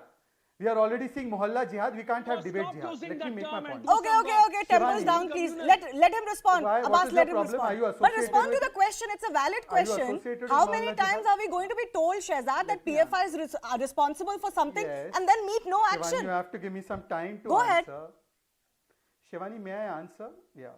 First of all, if somebody believes so strongly that PFI is worthy of being banned nationally, then please tell me that when the Congress forms an alliance with them, in Karnataka or in Uttar Pradesh, they come and defend the CAA violators who have been put in jail, who are from PFI, and stand up for them, or in Rajasthan give them a free pass to remove a march. These selectivists have never come out and said, yes, it is correct. In fact, they've said the voice of dissent is being suppressed when we banned them in Uttar Pradesh. No, so the Congress will face questions on that, na? We question the Congress on that. Yes, I'm coming to it. You respond about what the BJP's position is. I am coming to it. I am requesting the Chief Minister of Rajasthan right now, please give it in writing to the center and all Congress ruled states, their alliance ruled states, where PFI is active and doing these kinds of activities, Shivani why is aren't they running like away. Uttar Pradesh Congress government is not or banning. BJP ruled Congress is governments back. giving in writing Congress that we is want a not ban on them? banning. Point number Congress is 2. back. Now, Shivani, Why let don't me make you? 2 important points, Why don't please. you I ban? request Okay, you. go ahead. Abbas, Shivani, not like I this, request please. you Abbas, to give not me like the this, floor. please. Yeah. Shivani is not answering. He's I'll come blaming to you, the Abbas. Let him Shivani, finish, please. Congress is the bad. Rajasthan, I understand you, then you should stop patronizing them. Now let me come I'm to the not main point. patronizing. Shivani, this You person answer the said, the question. Rajasthan Congress Don't run person, away. Abbas, Shivani, not this like this, kind please. cannot Abbas, be I'll have a to take you off debate air. jihad. Please don't heckle the other You guests. ban. Abbas, you made your point. Let him go on, please. Shivani, my simple question is that the Rajasthan Congress representative said that this was provoked by the BJP leader's statements. Halaki, the Rajasthan police has booked a Congress leader, but let's assume that this was Answer true. the That the question, BJP my leaders made some friend. statements. A, the What police is has the not question? What booked are you anybody. saying? Shivani, this is not Shivani the is way not to answering. discuss He's running or away. debate on your show. Okay. Let me bring in Swarnim because that question is to Swarnim that Shahzad is asking. No, Shivani, Let let Swarnim me respond complete to my that. point. This Yes, is highly Shahzad, I'll give you unfair. 30 more I have seconds. not Please been able finish. to. No, Shivani. No, Shivani, this is not the way. I'm telling you, I'll give you 30 more seconds. Please finish. Then you can get this. Yeah. Shivani, if the BJP leaders made any kind of statements, how is it that in advance, this so-called Dara Hua community that was there, which was influenced by the statements, had all these stones on the terrace pre-planned and arranged? And what was the Rajasthan police doing when these stones were being arranged and all of this material to attack the Hindus was being arranged? And thirdly, what is a communal slogan? Vande Mataram is communal. Bharat Mata Ki Jai is communal. Jai Shri Ram is communal. But somebody who says a slogan and does a terrorist attack, well, then they say that there is no religion of terrorism. But a slogan taken by a Hindu in his Hindu procession after due permission becomes communal. This kind of profiling and making Hindus look like they are the enemies, they are the ones who are actually attacking another community. This kind of Hindu phobia is the reason responsible for what I call as Mohalla Jihad. And I request Abbas to stop playing double standards and to please tell me when is the last time he demanded ban on PFI in Karnataka, even though they were involved in riots. When was the last time he demanded also a come ban in. on I'll give PFI 30 seconds when each Uttar to all Pradesh of our banned guests, it? other He guests. was the one to come out and say No, they were defenders. Swarnim, even to suggest that there was something done to provoke by somebody of any religious outfit or any political outfit, this can't be the response to that. I hope you will not make alibis for what is clearly illegal and dangerous and violent. देखिए शिवानी, जय श्री राम और वंदे मातरम, ये तो वंदे मातरम है, जय हिंद है, ये नारे तो कांग्रेस के हैं। कांग्रेस का कोई भी अगर प्रोग्राम होता है, कोई मीटिंग होती है, it begins with Vande Mataram. तो ये पूनावाला जी अगर ये कहें कि इसको कम्युनल मानते हैं तो ये तो गलत है। और देखिए इन्होंने तो क्या जय श्री राम को आप कम्युनल मानते हैं? जय माता की अगर कोई बोल दे तो कम्युनल हो जाएगा क्या? ठीक है, तो हिंदू हैं, हम खुद हिंदू हैं, हम हिंदू की बात करते हैं। महात्मा गांधी कहते थे कि मैं हिंदू हूं, हमें गर्व है। नहीं, आप मेरे क्वेश्चन से इवेड ना करें। जय श्री राम कम्युनल स्लोगन है या नहीं है आपके लिए? जय श्री राम कम्युनल स्लोगन नहीं है। और जय श्री राम का स्लोगन लगाते हुए तो हमने अभी हमारी गवर्नमेंट ने देवस्थान विभाग ने जयपुर में भागवत गीता का भागवत सप्ताह किया था। जब आप बोल रहे हैं कि कम्युनल स्लोगन्स लगाए जाते हैं या पीएफआई आपको लेटर लिख के बोल रही है कि कम्युनल स्लोगन्स लगाए जाते हैं ऐसे प्रोसेशंस में, क्या मतलब है? क्या होता है कम्युनल स्लोगन? देखिए ये तो पीएफआई बता सकती है कि what they wanted to do us, और पीएफआई किसको कम्युनल मानती है नहीं मानती है ये पीएफआई बताए। और आपने बोला ना कम्युनल स्लोगन्स लगाए हैं बीजेपी ने या बीजेपी के लीडर्स ने, क्या होते हैं कम्युनल स्लोगन्स? मैं आपको बताता हूँ, बीजेपी के लीडर्स ने जो वहां पे रूमर्स स्प्रेड की थी, जो रूमर्स प्रोसेशन स्टार्ट हुआ उससे पहले स्प्रेड होनी चालू हो गई थी। इसको बिल्कुल मैं बताता हूँ, ये रूमर्स थी कि वहां पे जो है कम्युनल राइट्स हो गई हैं, लोग मारे गए हैं, इस तरह की रूमर्स सोशल मीडिया पे चली, जिसको अनर्थ किया जा रहा है। इट विल बी अनर्थ सून। और जो आपके सामने आएगी सारी चीजें, एसआईटी इसीलिए फॉर्म की है, एक सिंपल दंगा नहीं था ये। Okay. Anyways, if you say that something of this kind will come out, I'll leave that to the investigations. We will cover that. Shahzad, very quickly, I have 30 seconds before I go to our other guests also. These are the post facto additions they are doing to save those who are behind this Mohalla Jihad. If they had the proof and evidence that this was going to happen, why didn't they prevent it from happening? Law and order is under them. And this is the Congress party which said Hindutva is like ISIS, Boko Haram. And Rahul Gandhi said it in Rajasthan in a Mengai rally. This provokes Mohalla Jihad. This provokes this sense of making a 370 and no-go zones in certain areas because of the vote bank patronage. This is the reason behind it. Amber Zaidi, the larger question also is that we talk about the bhaichara, we talk about, Hindu Muslims living together, and they've lived together for centuries, especially in all of these North Indian states, together with great harmony in most areas. But the responsibility of that harmony, unfortunately, post-independence cannot be put on one side alone, no? Absolutely. That So responsibility is with both sides. Now, if you keep having Hindu Absolutely, processions absolutely. getting attacked like this in these quote no-go areas, what do you expect will happen to this harmony, to this unity? It's obviously it's our responsibility to maintain the harmony between all communities in India. India is a secular democratic republic, and everybody is like before. Some time ago, the same people, they were outraging on the road, saying that it is our right, constitutional right to wear our religious identity to the secular institutions. Now the same people, they're this PFI. I'm just talking about this PFI wrote a letter to Rajasthan government. But the question is that what did the government do after receiving the PFI letter? What was the follow-up of the letter, and how come a sudden right occur ends up into destroying And look at the public scale of the properties? violence that And erupts. It's not just stone pelting. Then it's complete carnage where businesses and shops and others are being burnt. Abhishek Banerjee, very quickly, last 30 seconds. Let's just face it. It is, political hypocrisy and politics of appeasement that has led us to this, where every year there are countless such processions that are pelted upon with barely any accountability. It has just become a norm. It has become a bitter reality with which people have to live with. I mean, Shivani, I believe the even more bitter fact is that with this politics is just capitalizing on a form of prejudice that has remained unchecked in a certain section of society all throughout. This hatred against non-believers, it has to be treated as a social evil, just the way we took on untouchability, just the way we took on caste injustices. A certain group of people, they have this deep-seated hatred against non-believers, and this has to be tackled as a social evil with information. We have to get past this prejudice, and while this prejudice remains, this attacks on processions is going to happen. These stone peltings is going to happen. We have to treat it as a social evil and treat it like that. Yeah, and certainly in India, any kind of angst or hate or action against non-believers cannot be sustained, right? I mean, India is a land of Indic faiths, countless of them, and they are, of course, not following the Abrahamic faith line. So in India, of course, this just doesn't make any sense. But if anybody is also trying to pretend like this happened only in the last 7 years, that's also not true. Such skirmishes have been happening in India since pre-independence time. We have to accept that reality. But why have we in independent India not been able to sort out these differences after 75 years is the question. And that's where political hypocrisy and politics of appeasement has come into this, where we just have to accept that you cannot do this or that in certain areas in India. That's the larger question. As far as the political accountability is concerned, we'll keep an eye on this story. I do thank all of our guests for joining us. I have to slip into a very short break. On the other side, we'll look at the crises, several of them that are playing out in the subcontinent, from Pakistan to Sri Lanka, earlier in Myanmar to Afghanistan. Is there an opportunity for India here? Coming up on the other side.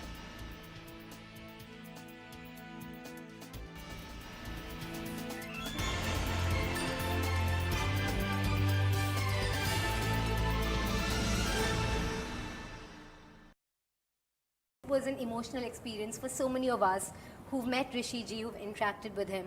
How was it for you when you watched it? Well, I think I had a similar reaction, apart from him being my father, keeping that aside, the same kind of admiration that you have or anybody has, I have that for him as an actor. And to see his last work, and in a film like Sharma Ji Namkeen, and not just me, my entire family, Ritesh, had a screening for my family, and we all had, such a large smile on our face. We were happy that, there was another piece of work that audience could remember him by, and extremely proud that piece of work was a film like Sharma Ji Namkeen. And especially this role, I feel it's so close to him. There's so much of him in this role as well. Did you feel that? Absolutely, and I feel that that's a mark of truly a great actor, that of course there are certain actors who completely lose themselves in a role and you see a new character. But I think Rishi Kapoor, throughout his entire career, there was even though he was not a stylized actor, but there was a certain energy that was a Rishi Kapoor energy. And he was one of the few actors that you could not really mimic, you could not imitate because he was so natural. And to have that kind of energy on screen, the kind of energy that he had, the way he sang a song, the way he romanced, the way he said a dialogue, it had so much of such a new energy that I have never been able to replicate that, and I've not really seen any other actor do that also. I was going to ask you that because you're such a good mimic. I know that they also wanted to put some prosthetics on you. Have you ever tried to imitate your father? Never. I would never make that grave mistake. And, being his son, throughout my entire career, there have been many opportunities where people want me to, do a song of his or do something. And I've very, very carefully stayed away from it because I know that, I won't be able to do it. Having said that, I've also had the opportunity to work with him in a film. Unfortunately, that film was not really a good film, a film called Besharam. But just to, be on set with him, to see his process, to see how he acts, to see, how he thinks about a scene, how he delivers a dialogue, it constantly was surprising me. It was not something, even though I lived with him all my life, I could not expect it. He was so spontaneous. And that kind of spontaneity just lasts forever. You can't put an expiry date to it. And we really see that in the B-roll as well. At the end of the film, there are all these outtakes. And my favorite part is how he calls action and he calls cut. That's the best. How some people are like a director's actor. Hitesh, would you say he's a director's director? No, I think he was... once he just heard the script from that day on, he was just with it. He was just with it. I have so many memories of phone calls from him at random times. Like, he's eating lunch somewhere and he's called me from New York, he's called me from some other country, somewhere. कि मुझे क्या लग रहा है ऐसा करते हैं एक सीन में ऐसा कुछ डाल देते हैं फिर वहाँ से मुझे ऐसे and then suddenly he will call me कि एक लाइन ऐसा one and then he'll tell me लिख इसको अभी like ये लाइन लिख इसको ऐसा कर मैंने कहा नहीं ये इतनी अच्छी नहीं लगती. And I think as a director you must be knowing when is a second drink call and a fourth drink call at night. Ritesh, as a producer, this was his last film. I heard you were in a flurry, especially because 65% of the film was shot and you were keen on finishing it. How did you go about this process? It seems like a difficult one, but it was a seamless transition when Paresh Rawal did it. Yeah, I think, of course, at that point, it was very difficult. All of us, the entire team, whether it was Abhishek, Hitesh, everybody, Farhan, me, Hani, we were all thinking, the family. And we were looking at various options about how to, but there was one thing very clear that it's a movie we are going to complete with him in it. That's when the process started. So we knew that the goal, what we have to achieve, this is what it is, but how are we going to work towards it? So there were various discussions. Like there was one with whether Ranbir, in a way, will, we could make him with prosthetics and CG as a combination. We went down that road and we stayed down almost for a couple of months, right? Because we all knew that, okay, this is then the hard decision of then going to somebody else, right?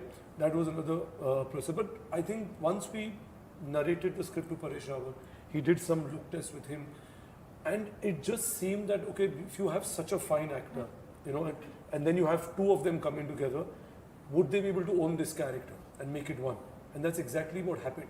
So I think that credit goes to Hitesh because he could see it. Because at the end of the day, he was the one who was going to find that right balance. And I think when Pareshji read the script, took a narration, he reached out to me, he called me up after that. And I think he was very clear. He said, I'm not going to do this movie only because of the fact that it's a tribute to Rishi, because he knew very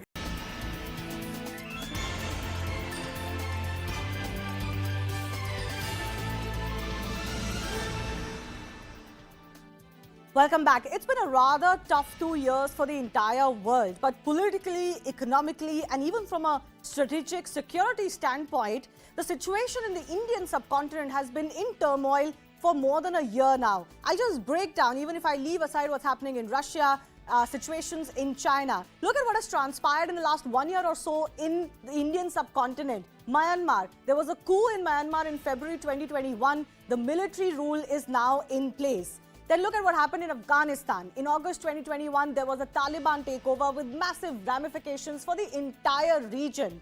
Pakistan now in March 2022, there's been a political crisis that is still continuing to play again, pushing the country into a political turmoil and a situation of chaos. And then, of course, Sri Lanka. Also during this month, a an economic turmoil that has completely left the country on its knees in a situation of emergency. In Bangladesh, Nepal and Maldives too, there are debt crisis threats that are looming. And in fact, Sri Lanka's example could be one where these countries could be looking at to save themselves from a similar situation. They're trying to get out of their debt traps and, of course, Chinese loans traps now as we speak. But the question we're asking is that even as these crises play out in the subcontinent, is there an opportunity for Big Brother India here?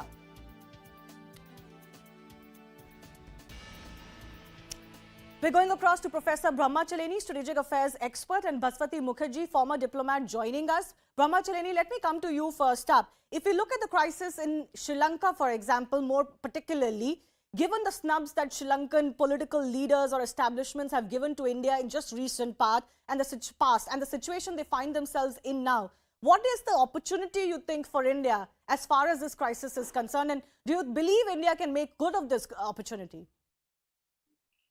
Well, first, India's neighborhood has been chronically troubled. You mentioned a series of events of the past 1 year, but even if you look 10 years back, 20 years back, India's neighborhood has been quite troubled. In fact, India confronts what can be called a tyranny of geography. As a result, India faces external threats from virtually all directions. To some extent, this tyranny of a combustible neighborhood is self-inflicted because partly it's due to the failures of Indian policies in the past in relation to specific countries. But there are larger implications for India, which is that the danger of spillover effects for India. Yes. It's no accident that India's internal security is coming under pressure, because if you live in a troubled neighborhood, you cannot be insulated from the spillover effects. Yeah. An increasingly unstable neighborhood also makes it more difficult to promote regional cooperation, let alone integration. But coming to Sri Lanka, the Rajapaksa brothers are responsible for the present economic upheaval, the dire economic situation that Sri Lanka faces, because they were the ones who led Sri Lanka into what has become a Chinese debt trap.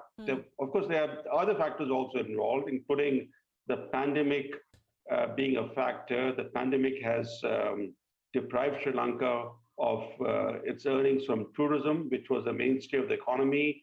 Also, there have been misguided policies. For example, there was a ban on chemical fertilizers, and there was an overnight decision to go for organic fertilizers. So a number of factors have contributed to the crisis in Sri Lanka, but certainly the debt trap in which Sri Lanka finds itself, which is it's borrowing money to pay debt. So it's a vicious circle, and India has provided 2 large lines of credit. Those lines of credit enable Sri Lanka to buy essentials from India. But Indian money is not for repaying Chinese debt or repaying any debt from a third country. So this Indian credit line is for specific purposes, and India has bent over backwards to help Sri Lanka. Baswati Mukherjee, let me come to you. Given that there are other countries in our neighborhood that also face similar challenges, do you think that the crisis in Sri Lanka presents an opportunity for India in Sri Lanka, but also in countries like, Nepal, in Bangladesh, that may be looking at this situation and recalibrating their relationship or their dependency with India versus China? Are you asking me? No, Ms. Mukherjee. Oh, I'm so sorry. I thought it was addressed to Mr. Brahmacharya. Are you asking me? Absolutely. I first of all, I wanted to say that I listened very carefully to what he said, and I completely agree with his brilliant analysis of our neighborhood. India cannot change its history and geography, and therefore it is stuck in a situation where it sometimes has to be reactive because it is reacting to situations happening around it. And now, as far as the debt trap and countries in the neighborhood are concerned, well, as far as Sri Lanka is concerned, we also have to be conscious of the fact that we do not want to have a refugee issue, refugees crossing the narrow Park Strait and moving to Tamil Nadu. It is very important for India to do whatever it can to bring these situations the dire economic situation Sri Lanka under control, including helping Sri Lanka to find a bailout so that, as Mr. Chelani said, it's in a vicious circle of getting into more debt to pay back debt. And this is entirely because of Sri Lanka's insistence at a certain point to go the China way and to take measures which perhaps was clear to others, including India, was going to result at some point in infringement of the sovereignty, quite similar to what has happened to Pakistan. If to avoid such a situation, we need to give a further bailout, a further line of credit to buy items from us, we can do that. But it is very clear that Sri Lanka would have to, at some point, with our support, of course, get a proper bailout, which might come with conditionalities, which could increase social unrest in Sri Lanka unless it's properly negotiated. You have mentioned in the beginning of your that is this the time for India to play Big Brother? I can assure you that that is the most sensitive term which Indian diplomats never use, because even when we are just trying to be helpful, there is always a suspicion that is India trying to play Big Brother. Sure. We are not. And I hope that the Sri Lankans understand now, with the manner in which we've come to their assistance, that we are just trying to help one of our closest neighbors. You spoke about other countries in the neighborhood which might be in similar situations, and indeed, it is a clear signal to those countries who were looking nostalgically at Chinese loans, BRI, etc. A clear signal to them as to what could possibly happen. Yeah, that includes Bangladesh, which has been offered loans from China, and of course, it also includes Myanmar. Yeah. So that leaves actually very few countries in the neighborhood which are not in this kind of situation. And I might like to add that we in India too should be very careful in some states when populist measures are advocated. We have to be very clear that the fiscal stringency is respected, because populism of any kind, whether inside India or outside India, quite apart from Chinese debt, can lead to a similar situation. A thriving economy. So without India really having to play Big Brother, since you said that this term is not always looked at very favorably, it seems like the situation that is playing out, whether it's the US's role in Afghanistan, the US's role in Pakistan, the Chinese role in Sri Lanka, the Chinese debt situation in some of the other countries, possibly this is an opportunity where India automatically comes across as looking as the better partner for these countries. That's what I was possibly pointing out too, that realization will happen automatically, instead India having to play Big Brother in this situation, because India has always been the more reliable, bigger country in the subcontinent. I've run out of time, but I will look to have both of you back again on the show, and we can look deeply into this situation, especially what could be the opportunities presented by these crises for India, from Afghanistan to Pakistan to Myanmar to, of course, Sri Lanka. But I have to move on. Finally, Bengaluru boy Rishi Kapoor picked up his second Grammy Award on Sunday for Divine Tides, an album he collaborated on with Stuart Copeland, founder and drummer of the iconic rock band The Police. They won in the Best New Age Album category. This critically acclaimed album contains 9 songs and 8 music videos that were filmed around the world, from exquisite beauty of the Indian Himalayas to the icy forests of Spain. Ricky won his first Grammy in 2015 for his album Winds of Samsara in the same category. And with his second Grammy, he has joined a rarefied group of Indians, which includes the likes of Ravi Shankar, Zubin Mehta, Zakir Hussain and A.R. Rahman. And joining me now is Rishi Kapoor himself and Naveen Manoharan, who's the digital head of Lyri Music, which produced this album. Ricky, first of all, congratulations. Winning 1 Grammy is a spectacular achievement in itself. How are you feeling after winning 2? Now, of course, it feels amazing, especially this particular award has been very special to me because I won it along with Stuart Copeland, who has been my childhood idol. I've grown up with posters of him all over my walls and, grown up listening to his music. So it was a surreal experience actually standing on stage and accepting the Grammy Award along with him. Could you expand on that a little bit? How was that experience for you then working with him, your childhood hero? It was absolutely amazing. It was everything that I hoped it would be and even better. Of course, this album was created during the pandemic. Yeah. So we collaborated for a year remotely. And, through multiple Zoom calls, Skype calls, WhatsApp calls, everything possible which technology could offer. And we got nominated for the Grammy. And I'd never even met Stuart Copeland in person. The first time I actually met him in person was 7 days ago in Nashville. And we spent some quality time together over there, and then in Los Angeles, and then in Las Vegas. So we created this whole album, and we got nominated for Grammy without even actually meeting each other, and we finally met each other now. Well, those are the times we live in. But that takes me to my next question, Naveen. How did the studio then deal with recording an album of this scale? Because it has many artists, you shot many videos as well amidst the pandemic, during the pandemic. I think the whole digital medium has supported this and facilitated the entire process. So I think technology has aided both these geniuses to come together and to create such an amazing piece of work in terms of the music is just unbelievable. And I think during pandemic, it was really hard. But I think this whole digital medium actually brought us so close to each other. I think that's something that is commendable, that, Ricky sir had done all his recordings down in Bangalore and Stuart sir did the same thing back in the US. So I think technology aided us really, really well. And it helped us to facilitate this whole album to be put together by Ricky sir. So great job to both of them, I think. Commendable job. Okay. Ricky, I'll give you the final word. Just give me a sense of what this album really means to you, and with that, a message to those who may want to listen to it. So all of my music is an extension of my own beliefs, my own personality, my own thoughts and ideas. And there are things that I feel very strongly about, like, for example, about the environment, about issues regarding the environment, about celebrating the environment, about creating awareness on sustainability issues.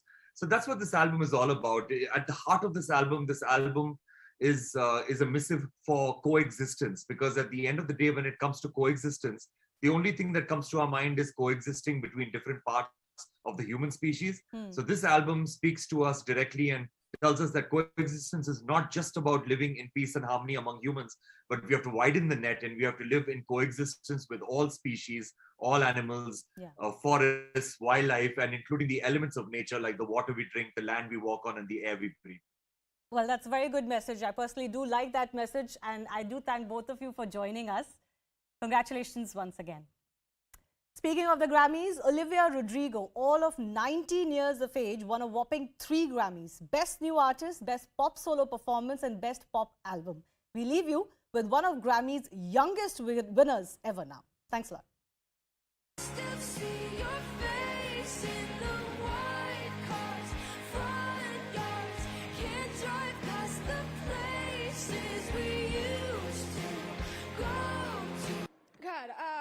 Thank you so much to the Recording Academy. This is my biggest dream come true. Thank you so much. Still see your face in the white cars, front yards. Can't drive past the places we used to go to. God, thank you so much to the Recording Academy. This is my biggest dream come true. Thank you so much. Still see your face in the white cars, front yards. Can't drive past the places we used to go to. God, thank you so much to the Recording Academy. This is my biggest dream come true. Thank you so much.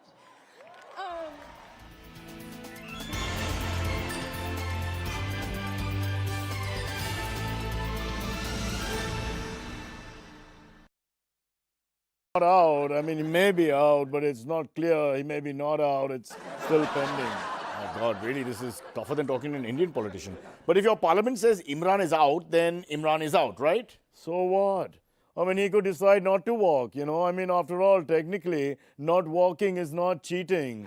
Yeah, not working is not cheating. Not working is what happens in our part of the world. But go on. Although, now that you've set me on to this, he may have a couple of other things he would like to do if he actually leaves. Good, thinking of the future, now you're talking. So what plans does he have for the future? What do you think Imran Khan will do? Well, you know, I mean, his heart will always be in Pakistan, but he will move to Russia because they desperately need his help. Russia needs help with the war? No, they need help with their cricket team. All right, of course. At a time like this, when they're in the middle of all that criticism and crisis, build a cricket team for the future, yeah? Or better still, he may start as a coach in the PSL. You know, the next season is due any moment now. The Qalandars have been calling. I don't want to take names, but we're expecting good things, good money as well. And he can base himself in Dubai, where, you know, it's easier for him to train in peace because here he's a bit of a sex symbol and things are difficult for him. Wow, yeah, that would make sense. Of course, because of the problems with the countries, IPL is a no-no for now, right? Only one thing, if I may add here, he will have to call up the army and ask for permission, you know. That's right. Do you have the number? If they don't want Imran, then from Naya Pakistan, it will become Gaya Pakistan. I'm just putting it out there, you know. Don't shoot the messenger. In fact, don't shoot. In fact, I tell everybody, you know, do what Will Smith did. I mean, you take it that far, you can slap someone, but don't take it further than that. Let's end there, as far as we're concerned. I don't want to be critical of the writer of this segment, but I just feel, honestly, he doesn't know his cricket. And instead of Gaya Pakistan, we say Gaya Lekhak. The writer's gone forever. And thank God for that. A star, a legend, and a fond memory for so many of us. His inimitable candor spills over on screen in his swan song, Sharma Ji Namkeen, because too much of sweet is very boring. And who better to talk about that than Ranbir, Ritesh, and Hitesh. Hello and welcome. Thank you for having us. Hi. Ranbir, I watched the film yesterday and it was an emotional experience for so many of us who've met Rishi Ji, who've interacted with him. How was it for you when you watched it? Well, I think I had a similar reaction, you know, apart from him being my father, keeping that aside, the same kind of admiration that you have or anybody has, I have that for him as an actor. And to see his last work, and in a film like Sharma Ji Namkeen, and not just me, my entire family, Ritesh had a screening for my family, and we all had, you know, such a large smile on our face. You know, we were happy that, you know, there was another piece of work that audience could remember him by, and extremely proud that that piece of work was a film like Sharma Ji Namkeen. You know, and especially this role, I feel it's so close to him. There's so much of him in this role as well. Did you feel that? Absolutely, and I feel that that's a mark of truly a great actor, that in, you know, yeah, of course, there are certain actors that who completely lose themselves in a role and you see a new character. But I think Rishi Kapoor, throughout his entire career, there was a very, even though he was not a stylized actor, but there was a certain energy that was a Rishi Kapoor energy. And he was one of the few actors that you could not really mimic, you know, you could not imitate because he was so natural. And to have that kind of energy on screen, the kind of energy that he had, the way he sang a song, the way he romanced, the way he said a dialogue, it had so much of such a new energy that I have never been able to replicate that, and I've not really seen any other actor do that also. You know, I was going to ask you that because you're such a good mimic. I know that they also wanted to put some prosthetics on you. Have you ever tried to imitate your father? Never. You know, I mean, I would never make that grave mistake. And, you know, being his son, throughout my entire career, there have been many opportunities where people want me to, you know, do a song of his or do something. And I've very, very carefully stayed away from it because I know that, you know, I won't be able to do it. Having said that, you know, I've also had the opportunity to work with him in a film. Unfortunately, that film was not really a good film, a film called Besharam. But just to, you know, be on set with him, to see his process, to see how he acts, to see, you know, how he thinks about a scene, how he delivers a dialogue, it constantly was surprising me. You know, it was not something, even though I lived with him all my life, I could not expect it. You know, he was so spontaneous. And that kind of spontaneity just lasts forever. You know, you can't put an expiry date to it. You know, and we really see that in the B-roll as well. At the end of the film, there are all these outtakes. And my favorite part is how he calls action and he calls cut. You know, that's the best. You know, some people are like a director's actor. Hitesh, would you say he's a director's director?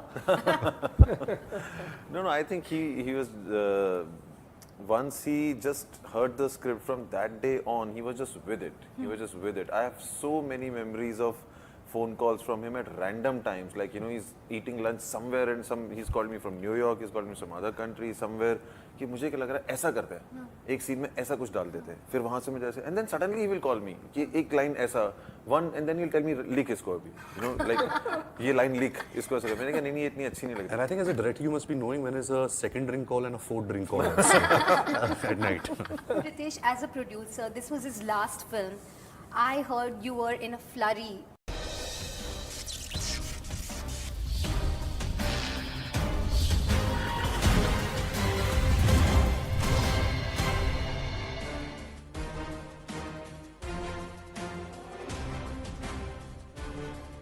Well, good evening. You're watching The Right Stand. I'm Ridhima Bhatnagar. If you thought that the drama in Pakistan would be over by now, well, that's not happening anytime soon. Cricketer turned politician Imran Khan has decided to take it to the last ball. To avoid losing a no-confidence vote in Parliament, caretaker Pakistan Prime Minister Imran Khan has triggered a political crisis. With the opposition using Article 6 to call Imran's move unconstitutional, the Supreme Court today began its hearing to pave the way for the road ahead. Loyalty to state is the basic duty of every citizen, has been cited by the Deputy Speaker to dismiss the no-confidence motion. The opposition said anyone subverting constitution is guilty of high treason. The Pakistan Supreme Court today questioned the legality of Imran's move and then adjourned the hearing till tomorrow. The opposition, remember, had sought time till tomorrow to respond to the questions raised by the court. Now, Imran Khan has nominated former Chief Justice Gulzar as the caretaker Prime Minister. The big question is this move by Imran Khan a game changer, or will this be the end of his political career? किसी गैर मुल्की ताकत को यक नहीं कि वो साजिश के तहत पाकिस्तान के अवाम की मुंतखब हुकूमत को गिराए. Faced with a no-trust motion that was impossible to win, Imran Khan pulled off a political googly. First, the no-confidence motion was dismissed as unconstitutional by the Deputy Speaker. The argument was that it violates Article 5 of the Constitution. That is loyalty to the state. Then Imran Khan got the President to dissolve the National Assembly. This made elections within 90 days inevitable and allowed Khan to stay the course as Prime Minister. हमने फैसला किया election करवाने का. हमने assembly मैंने और मेरी team ने असेंबलीज डिसॉल्व कर दी. क्या ये बेहतर है अवाम के पास जाके अवाम की वोट से आना या एक बाहर की साजिश का हिस्सा बन के? A stunned opposition accused Imran Khan of making a mockery of the constitution. Imran Niazi ने एक बड़े साजिशी ज़हन के तहत ये आइन तोड़ा. सदर ने आइन तोड़ा. कल सदर ने गैर आइनी तौर पर उनकी समरी को अप्रूव किया और पार्लियामान को उन्होंने डिसॉल्व करने का कोई हक नहीं था. But there was another twist. The president issued a late-night notification dismissing Imran Khan as Prime Minister. बंदूक उठा के खुदकशी कर ली अपनी हुकूमत. आज भी उसका हुकूमत गई. वजीर आज़म नहीं रह सकता और वो जश्न मनाने की कोशिश कर रहा है. Does Imran Khan have the legal right to dissolve the assembly and call for early elections? That matter will now be settled by Pakistan's Supreme Court, which has promised a reasonable order after considering the legality of the current situation.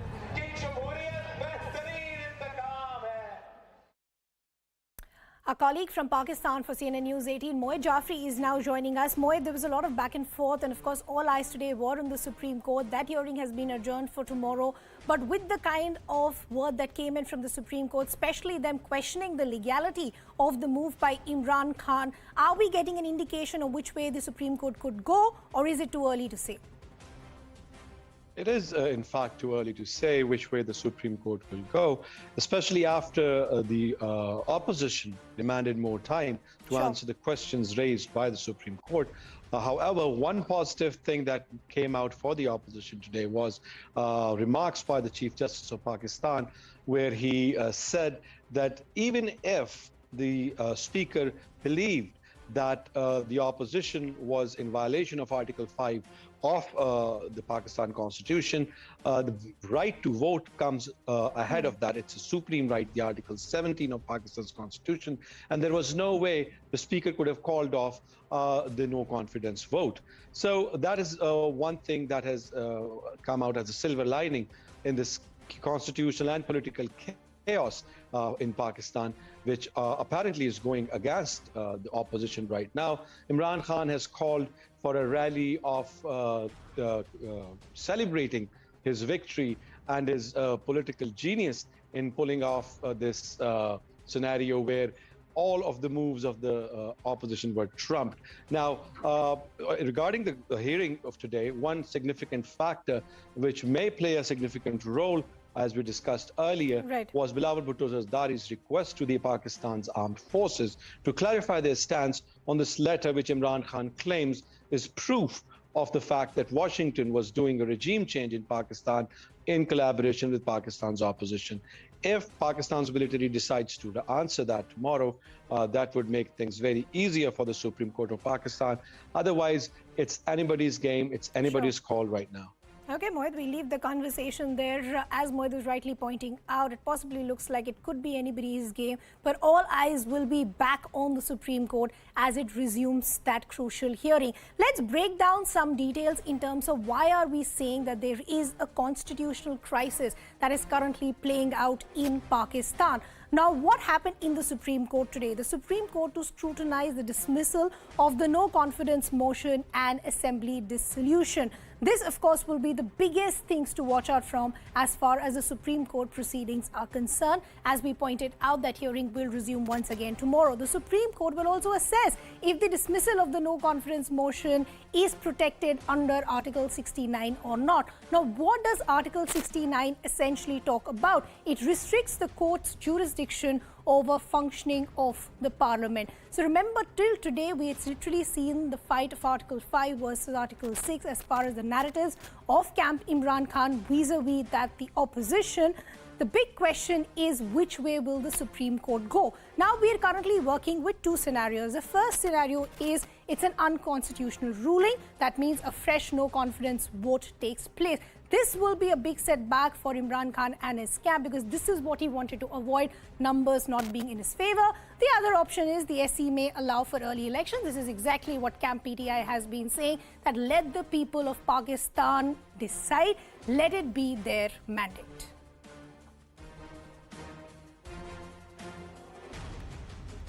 So as we asked you as we started this debate, Imran's constitutional coup, is it a disaster in the making? Let's debate.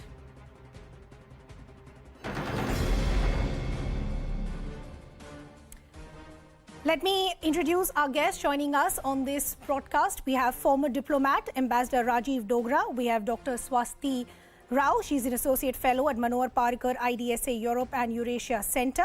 We have senior Pak journalist Omar Altaf also now joining us. And we have barrister Mohammed Ahmed. He is an advocate Supreme Court of Pakistan. Good evening to all of you. I want to first begin with Omar. Omar, the kind of back and forth that we've seen from the weekend to now, a lot is expected from the Supreme Court. But the kind of words that we heard, even though they were brief in terms of the observations that we saw or the questioning that we saw, especially as far as the legality of what Imran Khan pulled over the weekend, are we getting a sense or a direction which way the Supreme Court could go? I think it's very difficult to do that. I think we shouldn't draw conclusions as yet. It's a 5-member bench. Each member of the bench has spoken their mind, but still, the judgment is not clear. It's not clear where the judges are going at the moment, and it's not easy to predict as well. The comments can be different, and the judgment can be very different to that.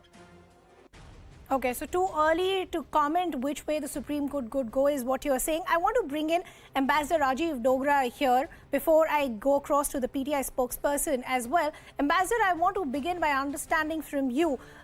A couple of days ago, it was said that the game is already over. Imran Khan has lost the game. He has to resign because otherwise he will face a humiliating defeat as far as the vote is concerned because his closest allies have deserted him.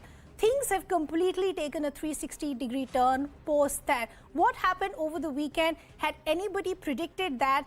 And what do you see as the way forward? Do you think this gamble will play in the work as far as Imran Khan's future is concerned, or do you think he's completely dug his own grave?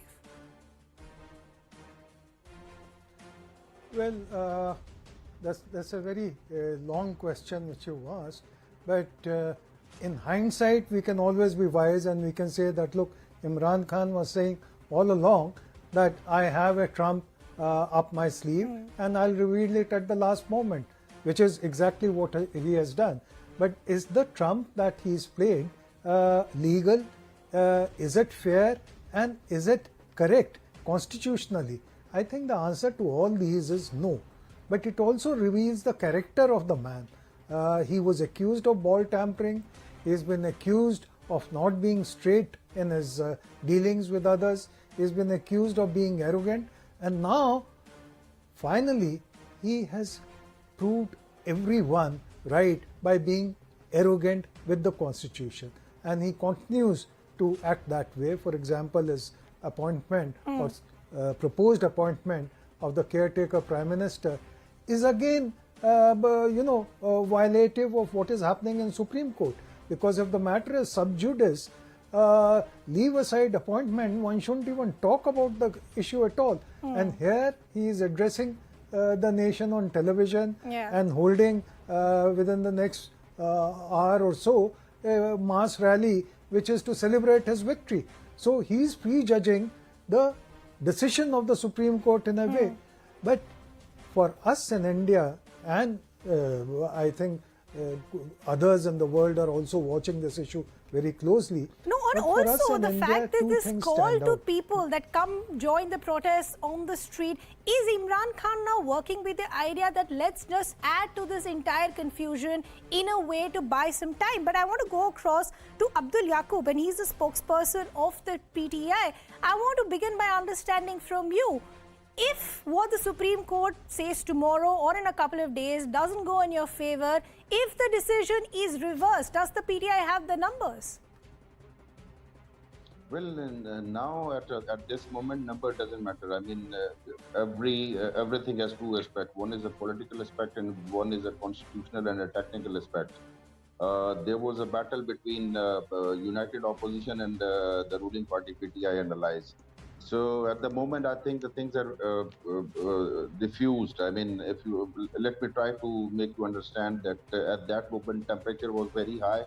All the opposition, united opposition, was. I mean, they were just was about to celebrate their victory. So first of all, now if you see their body language, it is the body language of the losers. Now the question is, in case if it is reversed by the Supreme Court, then what is going to be happen next? It's simply, I mean, the same. No, but what has changed for Imran Khan? This This entire conspiracy that he was using with this alleged letter, he wasn't allowed to disclose the content of the letter. Security agencies have come forward and said that there is no conspiracy, there is no foreign hand. The US has also denied all those allegations. That narrative clearly hasn't worked in his favor. So from then to now, what has changed for Imran Khan? That is a separate issue. I mean, in order to establish that fact on the multiple forum, appropriate forum or a relevant forum, that is something else. What I'm going to tell you is, in case if the Supreme Court has reversed the ruling of the speaker, what is going to be happen the next? I mean, there will be another voting, but there are multiple options for us. There are multiple options, like a prime minister can resign, and then if prime minister doesn't resign, and if the motion of no confidence is successful, then there is there are other cards, like we all members of the PTI MNAs resign all together, and then we can dissolve the KPK assemblies, and then in a few days when the chief minister got elected, and then the Punjab. So again, at the moment, the political, the constitutional crisis or political crisis is over. I mean, the best solution so Mr. far Yaqub, is your that critics each are calling person this go- just tactics of dealing things to try and buy some time and to build on this narrative to show Imran Khan, quote unquote, as a victim or no, as no, a no, no, no. martyr. You're trying to I'll mix come back it. to you in So- just a bit. on the I want to basis bring of- in Dr. Rao also. Dr. Rao, we've been discussing this over the last couple of days. This entire strategy, first to say that there is a foreign conspiracy. I have not done anything wrong. I have a letter which could be explosive. We never know the content of that letter. Then to say there are foreign powers involved. Opposition is trying to dislodge my power. I've done everything right for the country. Then we see the kind of drama that folds over the weekend. Do you think it's fair to say he is playing every trick in the book just to buy some extra time, somehow to try and turn the narrative around him that I'm a victim, I'm a martyr? And do you think that's working? Well, yes, a very good evening to you. And I think you just put it right. You said that, he's trying every single trick that is there. And you see what Imran Khan is doing is that, he has taken the classical populist route. And what is the classical or the classic, case study populist route? It begins by subverting the democratic process, the democratic procedure. That's precisely what he's doing, I mean, he knew that he could never win the numbers. The opposition were already reaching about 190, 194. And, his support was really falling. His own PTI lawmakers had started to deflect. He knew all of that, right? So what did he do? He just tried to make sure that the no confidence motion is not tabled, and the entire way in which that that act was carried out, that really smacks of all of that being pre-planned. Now the point is that I want to talk about the U.S. conspiracy, card that he's been playing, which has been denied, by the way. Which has been denied, of course. But let me just tell you, why is he playing that card, right? So obviously it's been denied, it's bogus. See, understand that he has been saying that USA, okay, and Biden has been conniving with the opposition to actually oust Imran Khan. I mean, he's just a victim of hubris there. Okay, that no doubts there. But as to why is he doing it? See, he made himself an anti-American bogey. That is the right on which he had been writing. That is the wave on which he had been writing, right? I mean, that entire tilt towards China, etc. He had been doing that, and he is going to really play that as much as possible, that anti-Americanism. And it might work to some extent. You see why? Because anti-Americanism or the role of America as the major security provider has been shrinking, not just in South Asia, but world over. Okay, so it might help him to some extent, right? To some extent, and that is why he's playing that card. Actually, he's not really that dumb. But having said that, in case the Supreme Court, I mean the 5-bench Supreme Court, says that the no confidence motion, the way it was rejected, was unconstitutional, we will have a new a no confidence motion where absolutely this man stands no chance of winning. In case not, then it would probably have the opposition flabbergasted for the moment, and fresh elections would be called. Now, obviously, he's trying everything possible to try and tell everybody that he's very popular. All of this coming on TV and all this doing, all the drama that is happening is basically just to drive home the point that he is really very all-powerful, and he really knew it. So, but I'm not sure that is really going to translate into electoral advantage for him. Well, that's exactly the point, Dr. Rao, right? While we've heard from Imran Khan over the last couple of days, almost on a daily basis in these addresses that we've seen, that let the people decide, let the mandate be with the people. But there is a big difference in being an orator, having people at your rally, and that turning into an electoral vote for you. But at this point, I'll just request all our guests to stay on with us, and I'll request Barrister Ahmed also, who's been patiently waiting. I'll come to you in just a bit. We also at this point want to break down the strategies that are being used both by Imran Khan and the opposition. First, we want to talk about what is Camp Imran Khan currently doing and what could be his strategy. He's just buying time to delay the no confidence vote in the assembly, and that's why we said if the Supreme Court reverses this decision, then it's going to be game over for Imran Khan. Push for early elections to reclaim political edge. This is exactly what he's hoping for, and he's been repeating this over the last couple of days as well. Continue to accuse the opposition of an international plot. As I pointed out, it started with an alleged letter, then a foreign conspiracy, saying that the opposition is working with the foreign conspiracy to try and dislodge my power as well. The other narrative that we've heard from him is to try and gain some sympathy by floating an assassination plot as well, that I continue to work for the nation, but my own life is at risk because there are certain elements who want me dead or want me gone. Placate rebel PTI members with promise of South Punjab. This is again something that we've heard him repeat time and again, a narrative that we know that the camp Imran Khan is working with. Continue the outreach to smaller parties to stabilize the regime. Because remember, as we've been pointing out, Pakistan economy and the political developments were already in shambles. So if you do have a regime change, what will that mean for the future of Pakistan? But before I get talking about all of that, I actually want to go across to Barrister Mohammed Ahmed to understand the developments that we saw by Imran Khan and his camp over the weekend. Do you then think, or is it fair to say that the developments that we saw are setting a very dangerous precedent as far as the Supreme Court is concerned? Because if that goes ahead and if that decision is not reversed, then any political party tomorrow can come and demand the same. Thank you very much. Good evening, ladies and gentlemen. Okay, my response to this would primarily revolve around the constitutional framework in Pakistan. I'm not a PTI spokesperson. Sure. But I am certainly guided by the constitution. So to understand that, first of all, we need to understand what has been happening in Pakistan.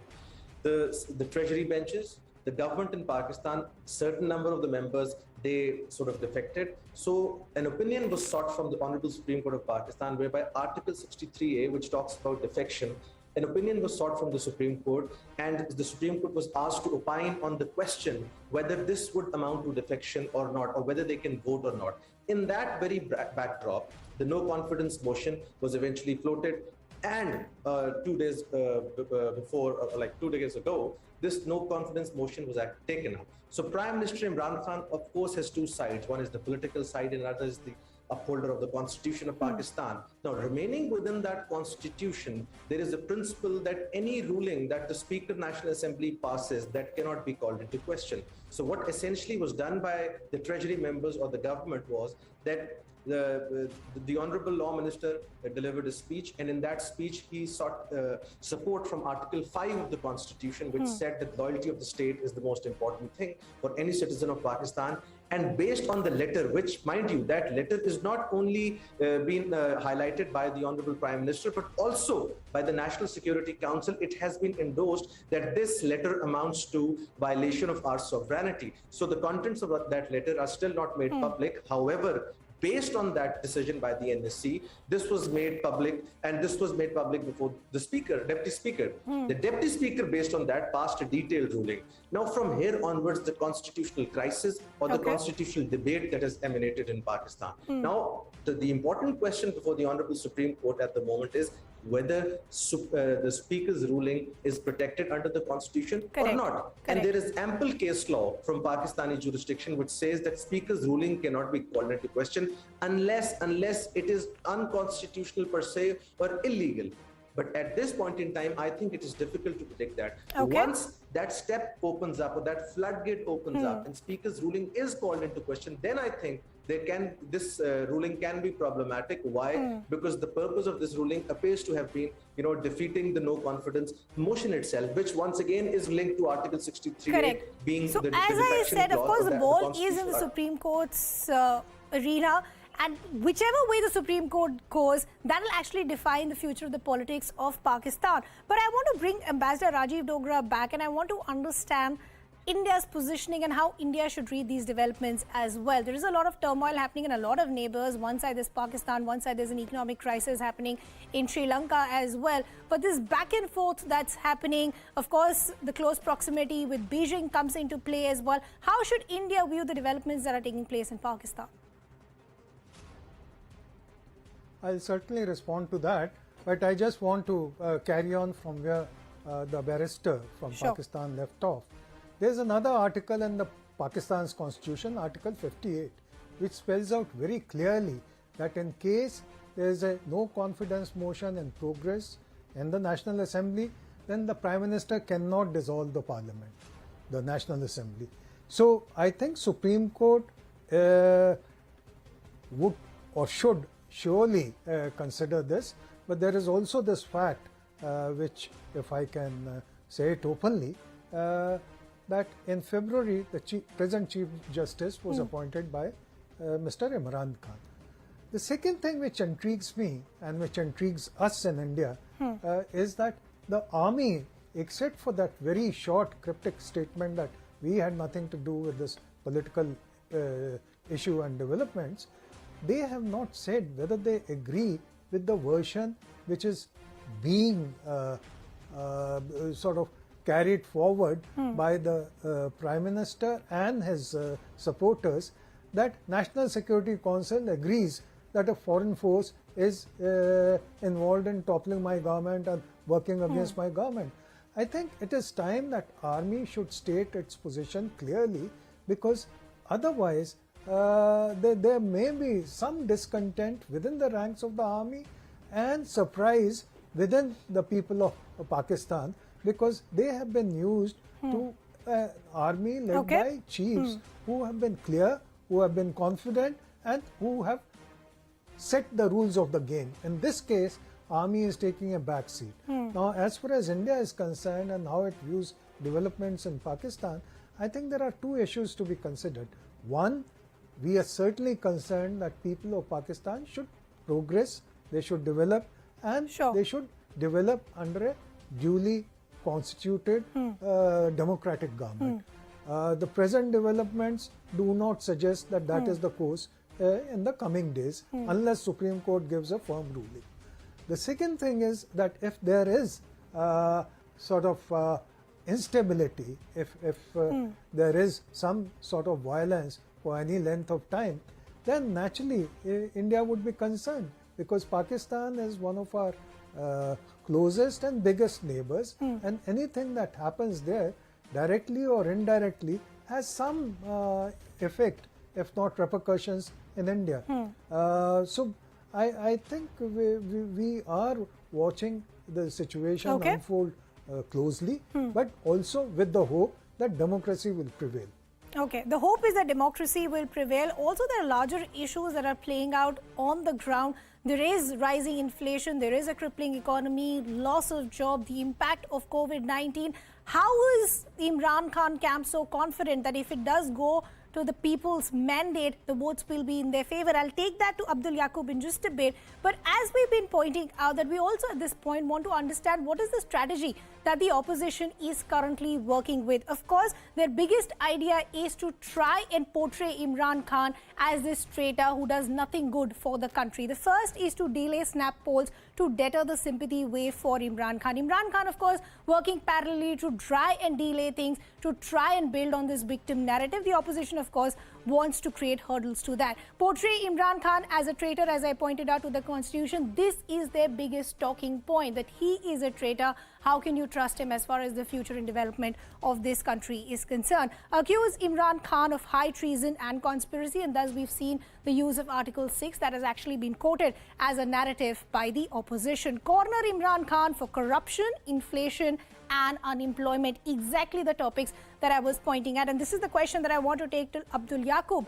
The opposition is very, very clear. There is rising inflation, there is massive corruption, impact of COVID-19 has been massive, there is job losses on the ground. What is making camp Imran Khan so confident that if it does go to the people, it'll be in their favor, because these issues are not going anywhere?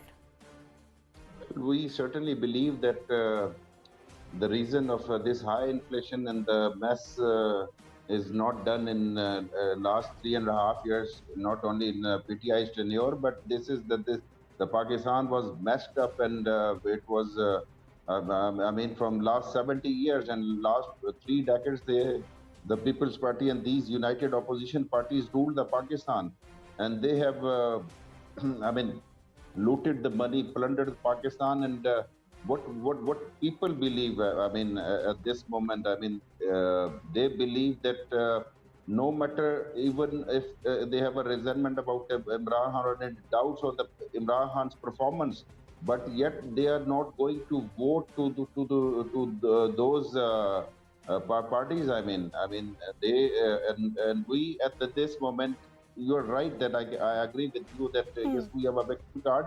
Moreover, we can go to the public and present our case that this was not just the matter of high prices or inflation. This is actually the See, matter that's the of problem, Abdul foreign Yaqub. con- Unfortunately, I don't hear a concrete plan in terms of what the development of the road ahead for people of Pakistan really looks like. Because as I pointed out, if you look at your currency today, it's in shambles. You have some country like Bangladesh that is actually doing far better than the economy and the currency of Pakistan. But I want to go back to Omar here. Omar, this is the question that I want to discuss with you as well. These issues are not going anywhere, and this is what the opposition keeps on building with each passing day, that if Pakistan possibly had any sort of hope of coming out of the shambles, that's completely gone because Imran Khan has taken it 100 steps back. Would you agree with that assessment?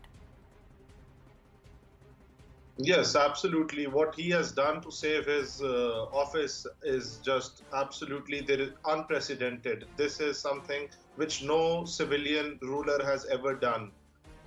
And let me tell you, what Imran Khan is now trying to do by calling elections, he's trying to take the attention of the poor performance of his government. Now his campaign would be centered around the issue of foreign policy and a foreign-funded conspiracy to oust his government. So his campaign is going to center around the themes of nationalism, jingoism, and anti-Americanism. That's how he would try to woo the voters, and particularly the young voters in urban centers.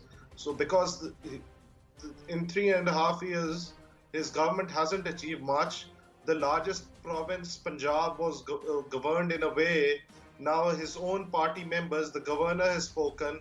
Aleem Khan, the former senior minister, has leveled very serious allegations against Imran Khan. So obviously he would center his campaign around the themes of religion and nationalism. That's the only way he can garner some votes.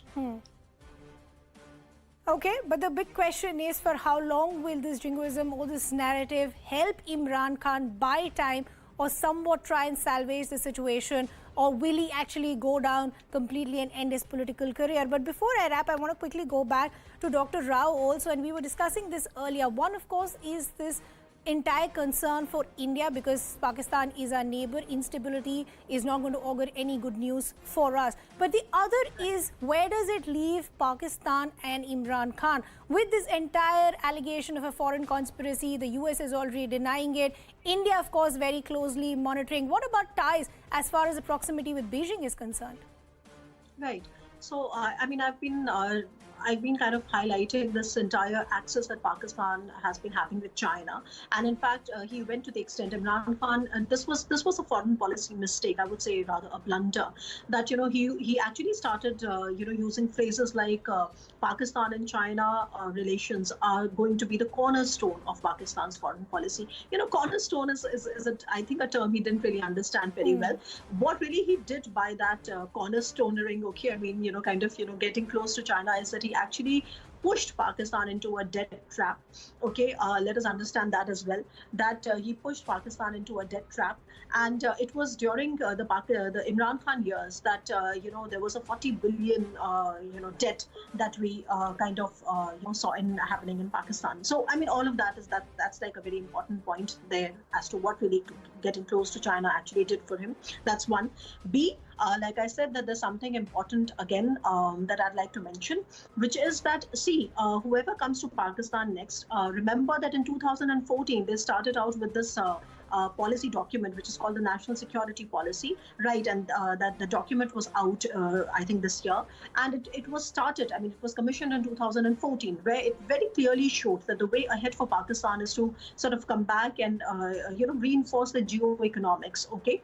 So with that in mind, obviously, it is the right time for Pakistan to balance out their ties with the US and India as well, because I think I probably said it on your show, but right now, Pakistan cannot really afford a two-front, which means that Pakistan, wants to stabilize itself with India so that they can focus on the mess they've created in Afghanistan. Okay, so that is a kind of a thing. So we would probably not really, we shouldn't expect a sea change, but definitely some sort of a positive development in terms of ties with India, and particularly the economic ties with India is concerned. Okay, but of course, as we said, the biggest takeaway will be what comes out from the Supreme Court. The Supreme Court will resume its hearing once again. Will it actually reverse the decision? What will we see? Will we see a floor test? Will we see elections? That's something that we'll have to watch out for. But for now, I'd like to thank all our guests. Thank you for all your inputs. We want to play out an interesting conversation now, and this is a CNN News 18 exclusive. Imran Khan's ex-wife, Rayam Khan, has said Imran Khan has killed his political career, adding that his ouster is essential for Pakistan's future. She spoke to my colleague Anand Narasimhan. Somewhere do you feel that this is not the birthday gift that you deserve, or what Pakistan deserved on perhaps the first day of Ramzan, and that somewhere Imran Khan had planned it to the T. So the way it plays out, it's not something which has happened of its own. He's planned it. And can the courts really intervene into what has transpired inside the National Assembly? I think that it wasn't enough for him just to be removed by the vote of no confidence. He decided perhaps he's a little bit wary of perhaps facing me in elections because he's clearly killed his political career. He's put the final nail in the coffin. So I think it couldn't have been a better present for me. But I think that it isn't the birthday present that we expect from a man who, let's be completely clear about this, that this man and his ego has been pumped by Pakistanis for nearly half a century. And I think that he could have shown some grace. I think that people did not deserve this from him. He is over. It's game over for him. This is perhaps the only way he could get down in our history books. There was no other way of getting into the history books, but he has confirmed that he is going down in the history books alongside Pervez Musharraf, alongside people like General Zia and dictators who have dissolved the assemblies when they did not have the right to do so. So if he wants to be sealing his status as fascism, if he doesn't really want to leave it to Bilawal Bhutto or Rayam Khan to call him a fascist, he is calling himself a fascist. History books will call him a fascist. I couldn't be happier. I think that he is trying to be an Erdogan. He's not. I think that he is trying to be a Zulfikar Ali Bhutto. He can dream on. But the only thing he is successful in being is a little bit of a mini Trump. Let's be honest, this guy wants to create a civil-military tension. He wants anarchy on the streets. I have high hopes. I think that the opposition has high hopes. And I think the military would also like that the Chief Justice of Pakistan rises to the occasion and calls a spade a spade. This is clear violation of the Constitution. Well, time for us to slip into a very short break. Don't go anywhere. We're coming back with lots more.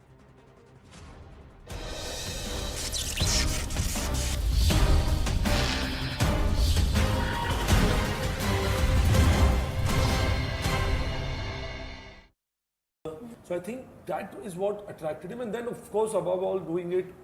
So he said, I've come in not because I want to pay a tribute to him, that is a given. But I really feel that there is I want to make sure this movie is out there. And that's why everybody, and it's very tricky, right?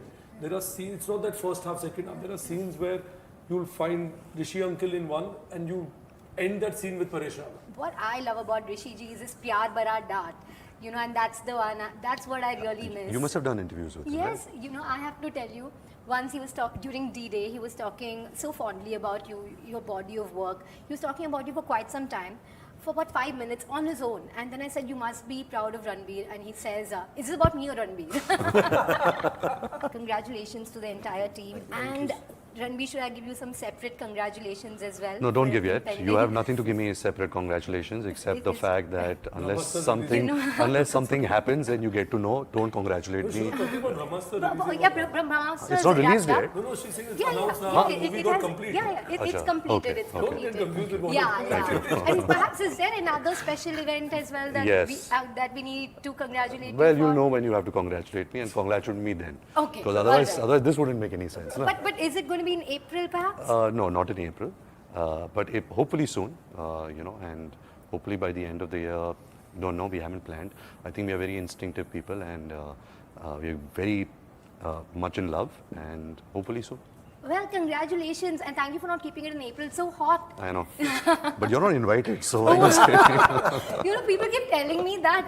I mean, we'll discuss that. We'll discuss that. Thank you. Thank you so much, guys. Thank you. Thank you. It seems like the game is over for Imran Khan, or rather stumps, or light has interfered with the performance, or the batsmen are claiming they can't see the ball. Anyway, as the Pakistan Prime Minister, well, he may lose the majority in the House, and from what we gather, it's not very clear. He may or may not be a Prime Minister as we speak. Joining us now is alleged spokesperson for Imran Khan to clarify this for us, because we don't understand our politics, forget the neighbours' politics. Mr. Pareshan Khan, sir. Yes, thank you. Mr. Pareshan Khan, what exactly happened? What happened? I mean, that's the question we're asking ourselves, you know. Imran Khan was the captain, and then he was forced out because of circumstances.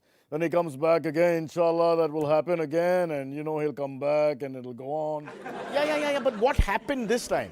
All I want to say is that the googly has come because of the ball tampering. I mean, the vote tampering done by the Pakistani army. You can say it's a case of picking the seam, you know, ruffling the ball, you know, touching the underside and taking off the stitching.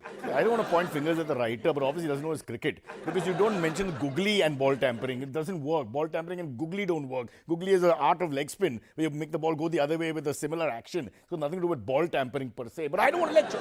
I'll just go on and ask you, do you blame the army and not the opposition?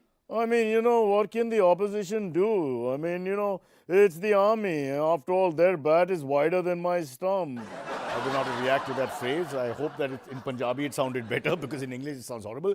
But isn't this a vote of no confidence from the parliament that we are seeing? Parliament? Now, what is a parliament? Why would you use such a word? Parliament? You don't know what a parliament is? Ah, you mean those people who sit in one big room and argue? Let me tell you, my friend, this is not India. We generally just tend to ignore them. You generally ignore Parliament? We generally, and well, the generals definitely. So wait and see. Imran may just be not out. I mean, he may be out, but it's not clear. He may be not out. It's still pending. My God, really, this is tougher than talking to an Indian politician. But if your parliament says Imran is out, then Imran is out, right? So what? I mean, he could decide not to walk, you know. I mean, after all, technically, not walking is not cheating. Yeah, not working is not cheating.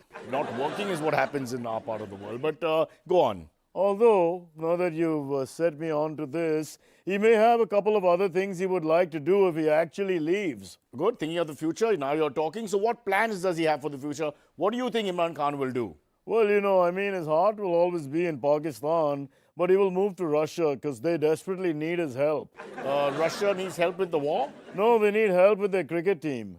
All right, of course. At a time like this, when they're in the middle of all that criticism and crisis, build a cricket team for the future, yeah? Or better still, he may start as a coach in the PSL. You know, the next season is due any moment now. The Qalandars have been calling. I don't want to take names, but we're expecting good things, good money as well. And he can base himself in Dubai, where, you know, it's easier for him to train in peace, because here he's a bit of a sex.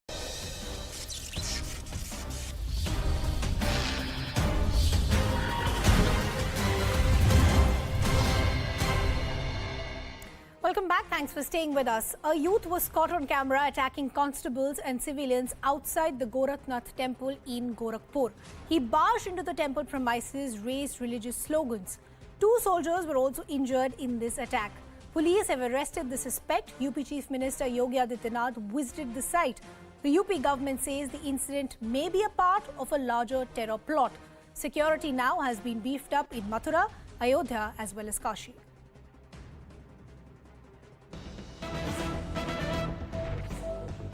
This is a CNN News 18 exclusive. Top sources are telling CNN News 18 that the Gorakhnath Temple attackers were traced by intelligence agencies. On the 31st of March, intel agencies shared profiles of 16 people with the UP State Police. In these profiles, one was of Abbasi. Meetings were conducted between the state police and intelligence agencies. Abbasi has done funding for ISIS. He's also transferred money to Syria for ISIS operations. He was on the radar of intelligence agencies because of his digital footprints. Agency is currently working on more leads and major breakthrough is expected soon. My colleague Siddhant now joining us with more details. Siddhant, what more do we know? Well, what happened at Gorakhnath Temple yesterday is unprecedented and has been tagged as a terror attack not just by Bharatiya Janata Party but by the state government and state police force. And this is perhaps the reason that now case has been transferred to UP ATS. Now, what Manoj Gupta is bringing to us is that intel agencies had shared profiles of 16 people with concerned UP State Police Force on 31st March 2022. And in these profiles, one profile was of Mr. Abbasi. He is ISIS terrorist, and he has also transferred money to Syria for ISIS operations.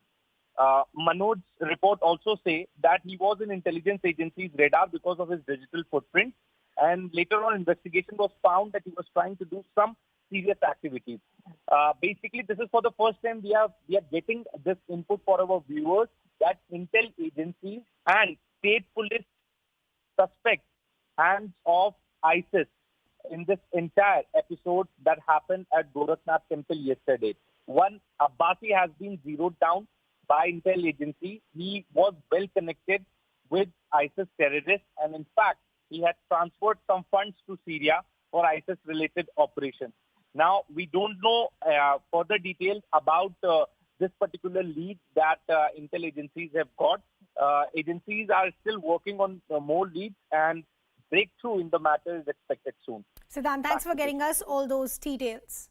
Let me also now bring in our guest joining us. We have spokesperson of the BJP, Dr. Kaushal K. Mishra, and we also have political analyst Ravi Srivastava. Good evening to both of you. Dr. Mishra, I want to begin with you first. I want to understand what is the rationale and thinking within the BJP. Are you clear that this was a part of a larger terror conspiracy, terror plot, terror plan, or was this a case of a man being mentally unstable? It is doubtful. We cannot be certain. That is why the investigation is done, and ATS case is handed over to the ATS. The final report will declare whether it is a terror attack or it is accidental.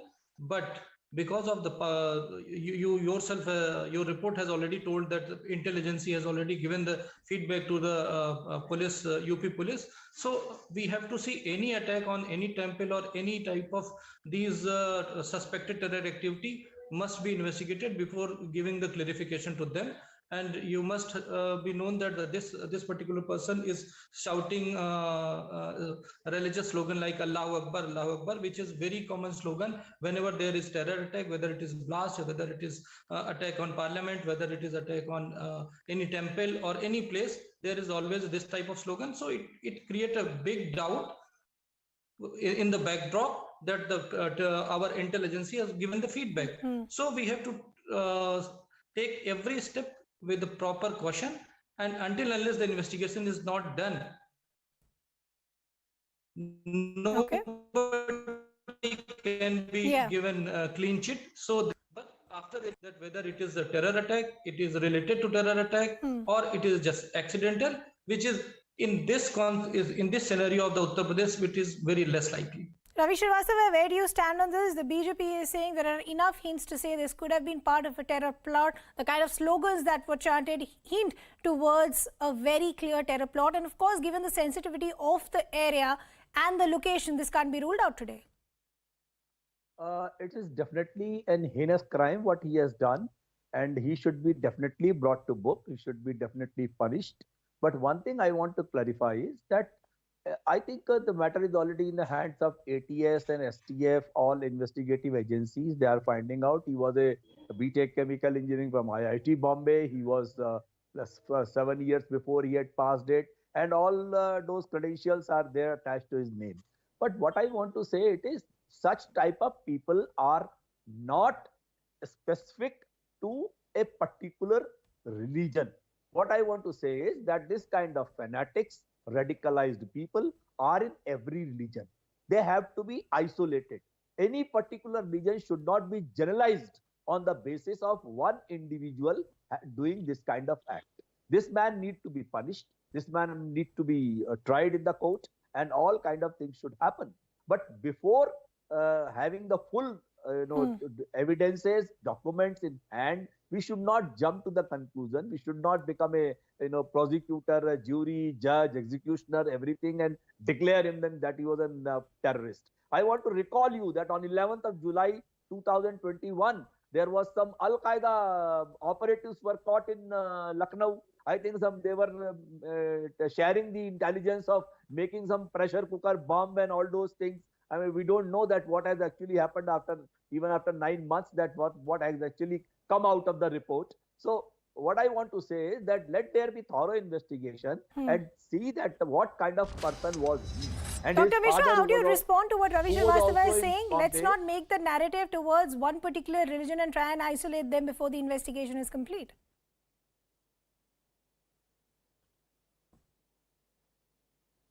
Dr. Mishra, can you hear me? Okay, we'll try and get Dr. Mishra back, but Ravi Srivastava, I have to go back to this. The other end of the spectrum is, and we spoke to a whole host of former DGPs as well, and they're saying there is enough hint to prove that this could have been part of a bigger terror plot or a conspiracy, because the way we saw him charging towards a lot of pilgrims, if the cops hadn't acted on time, it could have led to a lot of injuries, possible deaths as well. And if he did manage to go inside, then who knows what would have followed. Then isn't this intervention at this time much needed? Absolutely, absolutely. I agree with you that this is a heinous crime, and the kind of charging he was doing on the police personnel, the way he has injured them, it appears to me. I mean, let us not jump to the conclusion and let us not go on the primary investigations which have happened and the outcome of that. What I'm saying is his father was also based in Mumbai. He's an illegal consultancy firm who has also moved with him to Gorakhpur. And he has said that since 2017, he was mentally unstable. So I think that factor has to be taken into account, that what kind of mental instability he had, and he could, I mean, he was almost a potential danger to the entire society if he had this kind of, actions. That and it should be thoroughly probed. Dr. Mishra, respond to what Ravi Srivastava is saying. He's like, let's not build a narrative which targets one particular religion and isolates a community till the time the investigation is over. We are not targeting any religion, but we cannot give clear-cut, clearance that he may not be a terrorist. I am saying the investigation is pending. Till the time we cannot say anything, but we cannot give him clean sheet that he is not a terrorist or he is a mentally unstable. So investigation is pending. ATS is looking after the case. But one thing I want to ask, Mr. Because if we are find out some high risk group, I am a doctor. If a person is falling in high risk, if we see the COVID, there are high risk category. We start giving vaccination to the high risk category. In the same way, if any community, any section of society, any religion falling in high risk group of suspicion, as this group is, means if you see all over worldwide data, everywhere there is, wherever the terrorism, there is almost Islam is behind and Allahu Akbar Nara is always there. In any part of world, you can see if you go by data, around more than 93 to 95% of the cases of terrorism is directly or indirectly linked. Last 1 minute, Ravi Srivastava, respond to what the BJP spokesperson is saying. I fully disagree with Dr. Kaushal. Tell me that why. It is. I'm saying it why. that. I'm telling you why, because no religion is like that with the way you I am are not trying saying to paint religion is terrorism. It is a result of the polarization done by the Bharatiya Janata Party in India in last 8 years. And you have sown the seeds of the communalism. You have sown the seeds of polarization. What is about Afghanistan? What is about Sudan? What is about Fiji? What is about other part of the country? Okay, so the ATS is saying that a terror plot and a terror conspiracy cannot be ruled out. Investigation currently on. We did have the UP Chief Minister visit the site and he visited the injured cops as well. Investigation will have to have the final word. I'd like to thank my guests. We also want to now shift our focus to some other developments that are taking place, first from the war of Russia and Ukraine. Amid heavy bombardment in major cities, Russian forces have begun leaving war-torn Sumy. According to Ukrainian military, Russian forces are actively withdrawing from the Sumy Oblast in northeastern Ukraine. Human cost of war in Ukraine is rising. Putin's war machine has left a trail of destruction in the town of Bucha. A mass grave was discovered in a churchyard in Bucha, where the bodies of over 300 civilians were found with their hands tied. The UN chief has called for an independent probe. Russia has rubbished the charge, claiming Bucha was actually shelled by Ukraine's own troops. Meanwhile, Mykolaiv continues to bear the brunt of the Russian offensive. The key coastal city has been flattened by Russian artillery fire as thousands still struggle to exit the war zone. Not just that, the coastal city of Odessa is also under siege as Russia tries to cut the rest of Ukraine from the Black Sea. Multiple airstrikes pounded the city, destroying residential areas of depots, roads and bridges. With many Western countries denying to pay Russia in rubles for gas, Slovakia has now given in and will pay rubles to avoid being cut off from gas supply. Slovakia, remember, relies on Russian gas for almost 85% of its demands. Ukraine's President Zelensky addressed the 64th Grammy Awards on Sunday. Zelensky urged music artists to tell stories of the country facing the Russian invasion. He stated, "Tell our story with your music." Our musicians wear body armor instead of tuxedo. They sing to the wounded in hospitals, even to those who can't hear them, but the music will break through. Anyway, we defend our freedom to live, to love, to sound. On our land, we are fighting Russia, which brings horrible silence with its bombs, the dead silence. Feel the silence with your music. Feel it today to tell our story. We want to now shift our focus to what's playing out in Sri Lanka. The island nation of Sri Lanka is witnessing its worst economic crisis ever. The entire cabinet of 26 ministers, they handed in their resignations, and President Rajapaksa invited members of all political parties to apply for ministerial positions and then join hands to find a solution to this ongoing crisis. Now, 4 ministers have been named by the president to ensure that the country continues to run. Hundreds of protesters have been arrested for violating the curfew and trying to stage an anti-government rally. Sri Lanka's foreign debt is 119% of their GDP and only continues to rise. News18's Jaspreet Kaur gets us this report from Colombo. हम इस वक्त कोलंबो में मौजूद हैं। यहाँ पर जगह-जगह पर विरोध प्रदर्शन हो रहे हैं। लोग सड़कों पर हैं, भारी गुस्सा लोगों में है, लोग नारेबाजी कर रहे हैं। आप कहाँ से आई हैं? मैं श्रीलंका से। आप क्या चाहती हैं? एक फैमिली मिल के पूरा कंट्री को रूल करते हैं। हम लोग को अभी कितना प्रॉब्लम है, एक डॉलर के लिए पूरा दुनिया से भीख मांग रहे हैं। तो ये आप देखिए, लोगों में गुस्सा है। आप यहाँ से हम शुरू कर रहे हैं, जहाँ से ये प्रोटेस्टर्स पहुँचे हैं विरोध प्रदर्शन करने के लिए। इनके हाथों में देखिए बैनर्स है और ये लिखा है stand against for save my Motherland from political violence. ये लोग चाहते हैं कि इनका देश बचा रहे। पूरी दुनिया की नजरें इस वक्त श्रीलंका पर टिकी हुई हैं। ये लोग आज़ादी चाहते हैं, आज़ादी चाहते हैं भ्रष्टाचार से, ये लोग आज़ादी चाहते हैं परिवारवाद से। We're now shifting our focus. Developments coming in from Karoli. Politics has erupted over communal clashes in Rajasthan's Karoli. After pinning the blame on the Gehlot government, the BJP has now alleged that the Popular Front of India, PFI, is behind this violence. BJP has referred to the PFI's letter to the Rajasthan government, warning of violence during the Hindu New Year procession. The BJP has also questioned the Gehlot government, accusing it of inaction. BJP leader Amit Malviya trained guns the Chief Minister Ashok Gehlot, who called on the Prime Minister to take action. Malviya accused Gehlot of appeasement politics. The Halal war has taken a new turn. Telangana's IT Minister K.T. Rama Rao has asked investors to move to Hyderabad as the government focuses only on innovation and growth and not on halal and hijab like the one in Karnataka. The BJP has hit back at KTR, condemning what they call a negative approach to healthy competition. Karnataka Congress Chief D.K. Shivakumar also took a dig at the ruling government and claimed only if the Congress returns to power will Bengaluru's old glory be restored. Not just Telangana, Tamil Nadu has also appealed to tech giants to move their investments away from Karnataka in light of a growing religious divide. On to the COVID front then. India has reported 930 new COVID cases and 13 deaths in the last 24 hours. Daily fresh cases have been reported below 1,000 for the first time since April 2020. As we pointed out, the decline continues for India. Let's quickly show you the curve that India is currently witnessing and look at the time period that we are monitoring from the 29th of March to the 4th of April. On the 29th of March, the cases in India were around the 1200 level, 1259. Then we saw them dip to 1233. They actually increased a little bit around the 1st of April when they crossed the 1300 mark. But after that, that gradual decline continues. On the 2nd of April, 1260. 1,000 and now under 1,000, and seeing the low positivity rate and the daily COVID case count as well, many states now doing away with the mask mandate as well for India.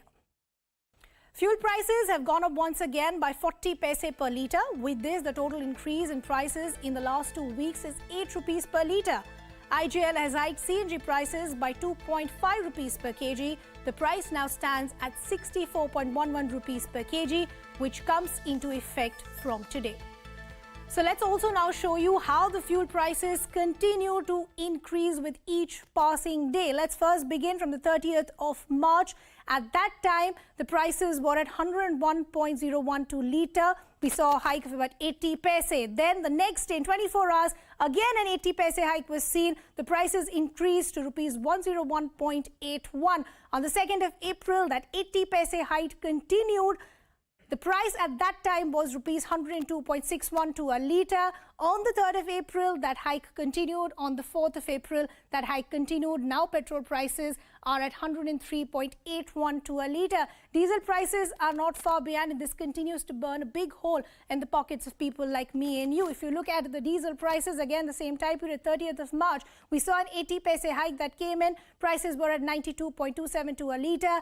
Within a period of 24 hours, we saw another 80 paise hike. On the 31st of March, the prices stood at 93.07 per litre. On the 2nd of April, another 80 paise hike. Diesel at that point was retailing at 93.87 per litre. 3rd of April, another 80 paise hike. 4th of April, another 80 paise hike, and the prices are at 95.07 per litre. The government, of course, has been saying a lot of global factors contributing to this price that we are seeing, especially the war that we are seeing in Russia as well as Ukraine.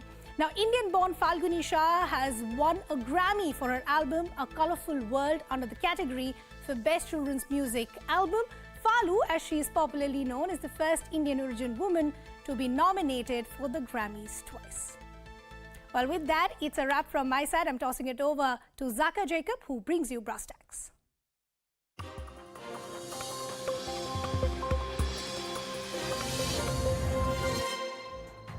Good evening, this is Brass Tacks. I'm Zaka Jacob. Imran Khan kept saying that he will play till the very last ball. What he did not say, though, was that last ball was going to be a no ball. In a brazen display of constitutional impropriety, Imran Khan got the Deputy Speaker of the National Assembly to reject the no-confidence motion. He accused opposition leaders of high treason and then recommended dissolution of the House, thereby paving the way for early elections. Now, the matter is being heard by the Supreme Court of Pakistan, but many in the country are shocked by the brazenness with which Imran Khan has subverted the legislative process. Now the question is, will the courts finally put an end to this constitutional anarchy? किसी गैर मुल्की ताकत को यक नहीं कि वो साजिश के तहत पाकिस्तान के अवाम की मुंतखब हुकूमत को गिराए. Faced with a no-trust motion that was impossible to win, Imran Khan pulled off a political googly. First, the no-confidence motion was dismissed as unconstitutional by the Deputy Speaker. The argument was that it violates Article 5 of the Constitution. That is loyalty to the state. Then Imran Khan got the President to dissolve the National Assembly. This made elections within 90 days inevitable and allowed Khan to stay the course as Prime Minister. हमने फैसला किया election करवाने का. हमने assembly, मैंने और मेरी team ने असेंबलीज डिसॉल्व कर दी. क्या ये बेहतर है अवाम के पास जाके अवाम की वोट से आना या एक बाहर की साजिश का हिस्सा बन के? A stunned opposition accused Imran Khan of making a mockery of the Constitution. Imran Niazi ने एक बड़े साजिशी ज़हन के तहत ये आइन तोड़ा. सदर ने आइन तोड़ा. कल सदर ने गैर आइनी तौर पर उनकी समरी को अप्रूव किया और पार्लियामान को उन्होंने डिसॉल्व करने का कोई हक नहीं था. But there was another twist. The president issued a late-night notification dismissing Imran Khan as Prime Minister. बंदूक उठा के खुदकशी कर ली अपनी हुकूमत. आज भी उसका हुकूमत गई, वजीर आज़म नहीं रह सकता और वो जश्न मनाने की कोशिश कर रहा है. Does Imran Khan have the legal right to dissolve the assembly and call for early elections? That matter will now be settled by Pakistan's Supreme Court, which has promised a reasonable order after considering the legality of the current situation.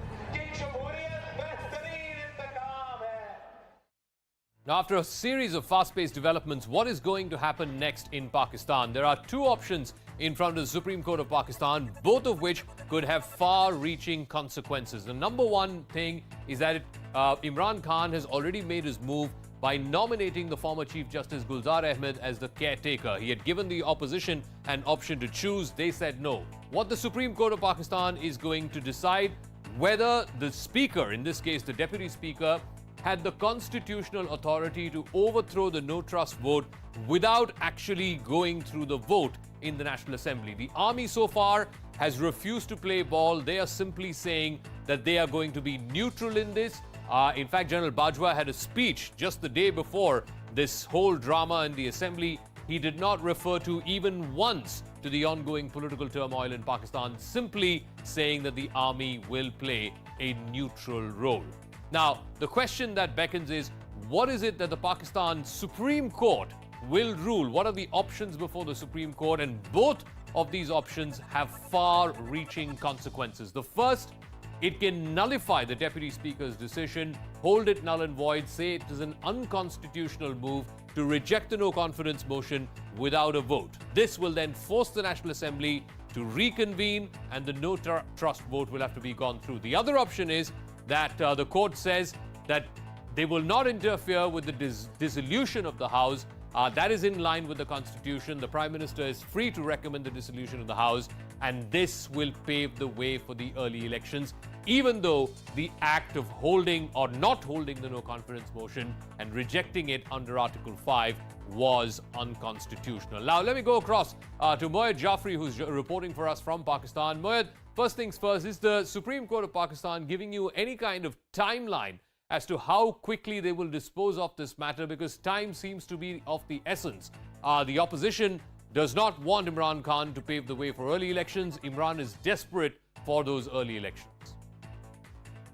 Well, not really. We can't really call any timeline for now. We have to understand this, that the opposition wanted the Supreme Court to take a decision right on the day Imran Khan decided that the no confidence motion was illegal because it was against the security and sovereignty of Pakistan. But that's not how things went. The court was called into session on a Sunday, and it now has been 2 days, 2 complete days, and there has been no decision so far. Also, nothing makes legal or constitutional sense here. Imran Khan has decided to go ahead with whatever comes to his mind, regardless of what norms, constitution, and the law dictates. It's common practice, not only in Pakistan, but everywhere else, that when a matter is sub judice, you do not even talk about it. Correct. Or express your opinion. Imran Khan has actually gone ahead, and in doubling down, in an act of doubling down, he has sent basically a proposal of a caretaker government, which too has turned out to be flawed, because the judge he proposed as the caretaker prime minister had maybe not completed the mandatory 2 years of retirement after service before he could be appointed. So it's the world that Pakistan has come to terms with, the world of Imran Khan, where he believes that the only power, the only order of the day is public opinion and public support, and he can ascertain that by weaving any narrative that he believes touches the hearts and minds of the people. Now, even the opposition in Pakistan, the joint opposition, they have had nowhere to go, and they have no options other than is his political calculation that he's better off going back to the people and letting the people decide. The opposition, of course, saying that is unconstitutional, that is not due procedure. But as we wait, and I want to thank Moyed Jafri for joining us live with his thoughts and inputs at the top of Brass Tacks, but as we wait for that ruling from the Pakistan Supreme Court, both sides are now chalking out their strategies. What is it that Imran Khan is trying to do, and what is it that the People's Democracy Movement, the combined opposition, is trying to do? Imran's strategy is very clear.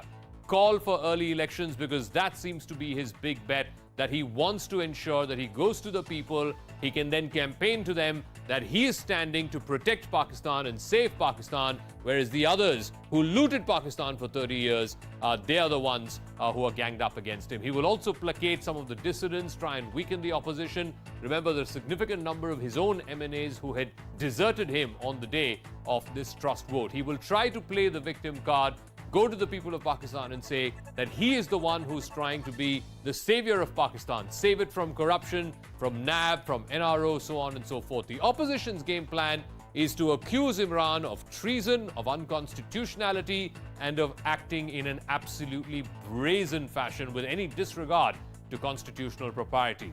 Also, they will target Imran Khan over the economic mess that he has made of Pakistan in the last 4 years that he's been in Prime Minister. He came to power promising Naya Pakistan, but look at the state of the economy right now. So that is going to be the game plan of both the opposition as well as the PTI, the ruling party. But as the curtains come down on Imran Khan's reign over Pakistan, what is going to be the impact on other nations? Remember, Pakistan is embroiled in deep distress with all of its neighbors. Let's start with Afghanistan, because Imran Khan had been less critical of the Taliban regime than most foreign leaders, but at the same time, over the last few weeks and months, tensions have been rising between Kabul and Islamabad. Pakistan's military in particular has been demanding more of a crackdown on some of these extremist groups that are operating in Afghanistan and also targeting Pakistan and Pakistani interests. Imran Khan had moved closer to China over the last 4 years he's been Prime Minister, but the $50 billion China-Pakistan economic corridor, it was launched when Imran's rival Nawaz Sharif was in power. So in the event of a Prime Minister from the opposition, Pakistan's dependency on Beijing is only going to continue. Also, let's talk about the impact on the United States. Imran Khan's regime was completely marked by his anti-America rhetoric, and even now he has blamed the United States for the political crisis, for this foreign hand, for this conspiracy that they were plotting to overthrow his government. He claims that Washington wanted him removed because of his recent Moscow trip, but the turmoil in Pakistan is unlikely to be a priority for Joe Biden. He's not even had a phone call with Imran Khan. The impact on India, ties between India and Pakistan worsened in Imran Khan's regime, but now Pakistan's all-powerful army chief, General Bajwa, says his country is ready to move forward even on issues like Kashmir if India agrees. So could we see a way forward? Could we see a thaw? Could we see some form of resumption of a normal bilateral relationship between India and Pakistan? G. Parsarthi, former diplomat, is joining us. Neelam Arshad Sheikh is spokesperson of the Pakistan Tehreek-e-Insaf, the ruling party. Hussain Nadeem is executive director with Islamabad Policy Research Institute, and Sushant Sareen, senior fellow with the Observer Research Foundation. Ma'am, I'll start with you first. Neelam Arshad Sheikh, what happened yesterday by all stretch of the imagination was unconstitutional, it was illegal. Pakistan's own constitution, by nature of Article 6, says that when a no-confidence motion is pending before the National Assembly, there is no way that dissolution of the House can be recommended, that the Speaker or the Deputy Speaker cannot adjudicate on this. They have to call for a no-confidence vote. That did not happen. I would go for the constitutional, my comments for Article 5 says that it's not fair what opposition is doing. So Article 69, after we come back up for yesterday, now we go back to Supreme Court. Most welcome, all the politicians are welcome to come to Supreme Court, talk against Prime Minister Imran Khan, give any proof of his corruption. We have lots and lots and lots of proof of their corruption. Okay? Ma'am, the issue is not corruption. Ma'am, the issue is constitutional procedure. Yesterday, constitutional procedure was flouted. That is the contention. I don't think the opposition has gone to the Supreme Court saying that Imran Khan is corrupt. As per Article 5, it's constitutional. Okay? Now, again, I would say that as per Article 69, they can go to Supreme Court and we are ready to face whatever is it your contention? No, once again, is it your contention that every time a Prime Minister or Chief Ministers face a no confidence in the Assembly, then they can simply dissolve the House and go for elections? Yeah, That's what's going to happen now. He's going to go for elections. That is not the law. That is not how the constitution works. Hussein Nadeem, let me ask Hussein Nadeem. The issue is not whether Imran Khan can dissolve the House, call for elections. Of course he can. The issue is the unconstitutional nature and the manner in which the Deputy Speaker rejected the no confidence motion, did not have a vote, and Imran Khan then taking advantage of that and asking for the dissolution of the House and thereby paving the way for early elections. That is the unconstitutionality. I don't think the opposition has gone challenging, who is more corrupt, who is less corrupt, is there a foreign conspiracy? That's not even what the Supreme Court of Pakistan is looking into. It is simply looking into whether what the Deputy Speaker did yesterday is constitutional or not. Correct me if I'm wrong, Hussein Nadeem. Okay, so couple of things over here. This is a political domain right now. And when it comes to the constitutional part, there is a split between the constitutional experts. And I think the Supreme Court is going to give its verdict probably in a few days. And I think that will bring a lot more clarity because there is a precedence when this has happened before. So I don't think it's a bit too early to talk about whether it was fully constitutional, not constitutional. But beyond that, there is another thing that is happening, which is the political part. You see, in Pakistan, if you look at the opposition or if you look at the ruling party, which is PTI right now, nobody's really playing by the books. There is no law that is being followed. So to say somehow that this is unconstitutional and what has been happening in Pakistan for the past couple of years now, in the last 1 month with the horse trading and all of that, none of that was by the rule of Mr. Nadeem, can I ask you a simple question? Wasn't it apparent and wasn't it clear that Mr. Imran Khan had lost majority in the National Assembly even before the House convened yesterday? Wasn't the numbers clearly stacked up against him? Of course they are. But politics is not just about numbers. Politics is about perception. Politics is about your ability to maneuver the system. And that is exactly what the opposition has been doing. And that is exactly what Prime Minister has done. Here's a simple thing that what has Imran happened. Khan is fully within his right to maneuver the system within the ambit of the law. No, one second. He can maneuver the system. So tomorrow you can say, you kill somebody to come to power, that is okay. That's why we have a law. That's why we have a constitution. These are very extreme examples. You're talking about politics and murder over here. Let's not equate apples with oranges. Mr. Doesn't make any Nadeem, sense. what happened yesterday? The reason why the countries have the reason why countries have a system of governance, countries have a constitutional mechanism in place, is so that there is no abuse of power. What happened yesterday was exactly that. It was abuse of power. Mr. Nadeem. Is this a one-way conversation? No, it's not a one-way conversation. If you will stop to listen to my question and then answer my question, then yes, we can have a two-way conversation. You're not even letting me give I am the answer to the first question. I am asking you, what happened yesterday was an abuse of power. That's why democracies have constitutional mechanisms to check abuse of power. One question to the other, you're not letting me finish my first response. So I'm asking you, I'll respond to the question I'm asking you now. Was not what happened yesterday an abuse of power? Are you going to let me finish the answer to the first question? Do you have an answer to my question? Because if you don't, then I need to move on to other people, yes. Please go ahead and move on to the other people. This is a joke, I'm sorry. No, Mr. Nadeem, I think you are making a joke of yourself by defending something that is so grossly unconstitutional and illegal by law in your country. Thank you. And I'm amazed as somebody on the other side of the border who's not a student of the law in your country, I seem to know what your constitution says more than you're willing to defend it.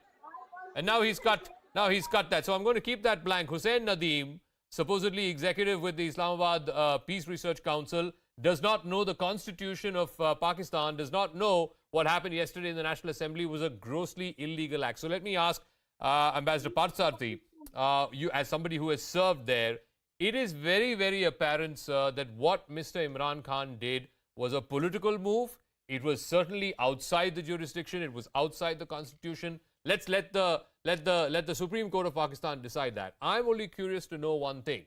The political gamble that he seems to have taken is that if he goes to polls now, if he calls for early elections now, as he seems to indicate, then he has a better chance of standing alone against all the other parties and convincing a good section of the Pakistani electorate that this guy is better than all the other thugs put together. Is that a political gamble you think will pay off? Well, one need not go into that, but to start with, both the speaker and the deputy speaker were in violation of the constitution. When a no confidence motion is under discussion, all other subjects are put aside once the no confidence motion timing has been agreed to. So it's not just Imran Khan, but the Honorable Speaker and Deputy Speaker were still, for the Honorable President of Pakistan to endorse this was yet another disgraceful act.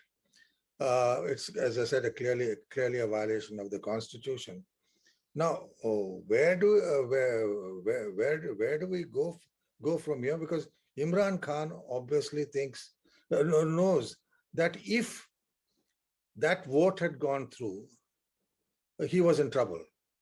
Now he is trying to get out of this trouble by something unconstitutional that was done. So I would still, as some say, wait for the decision of the Supreme Court, because really the speaker and the deputy speaker are as culpable as the prime minister. No. What I'm curious to know, Ambassador, is where is Imran Khan getting this confidence? It may be false confidence, it might be bravado, we don't know, but where is he getting the confidence that if they were to go back to the people and have elections now, then he stands a better chance of winning? It's frustration.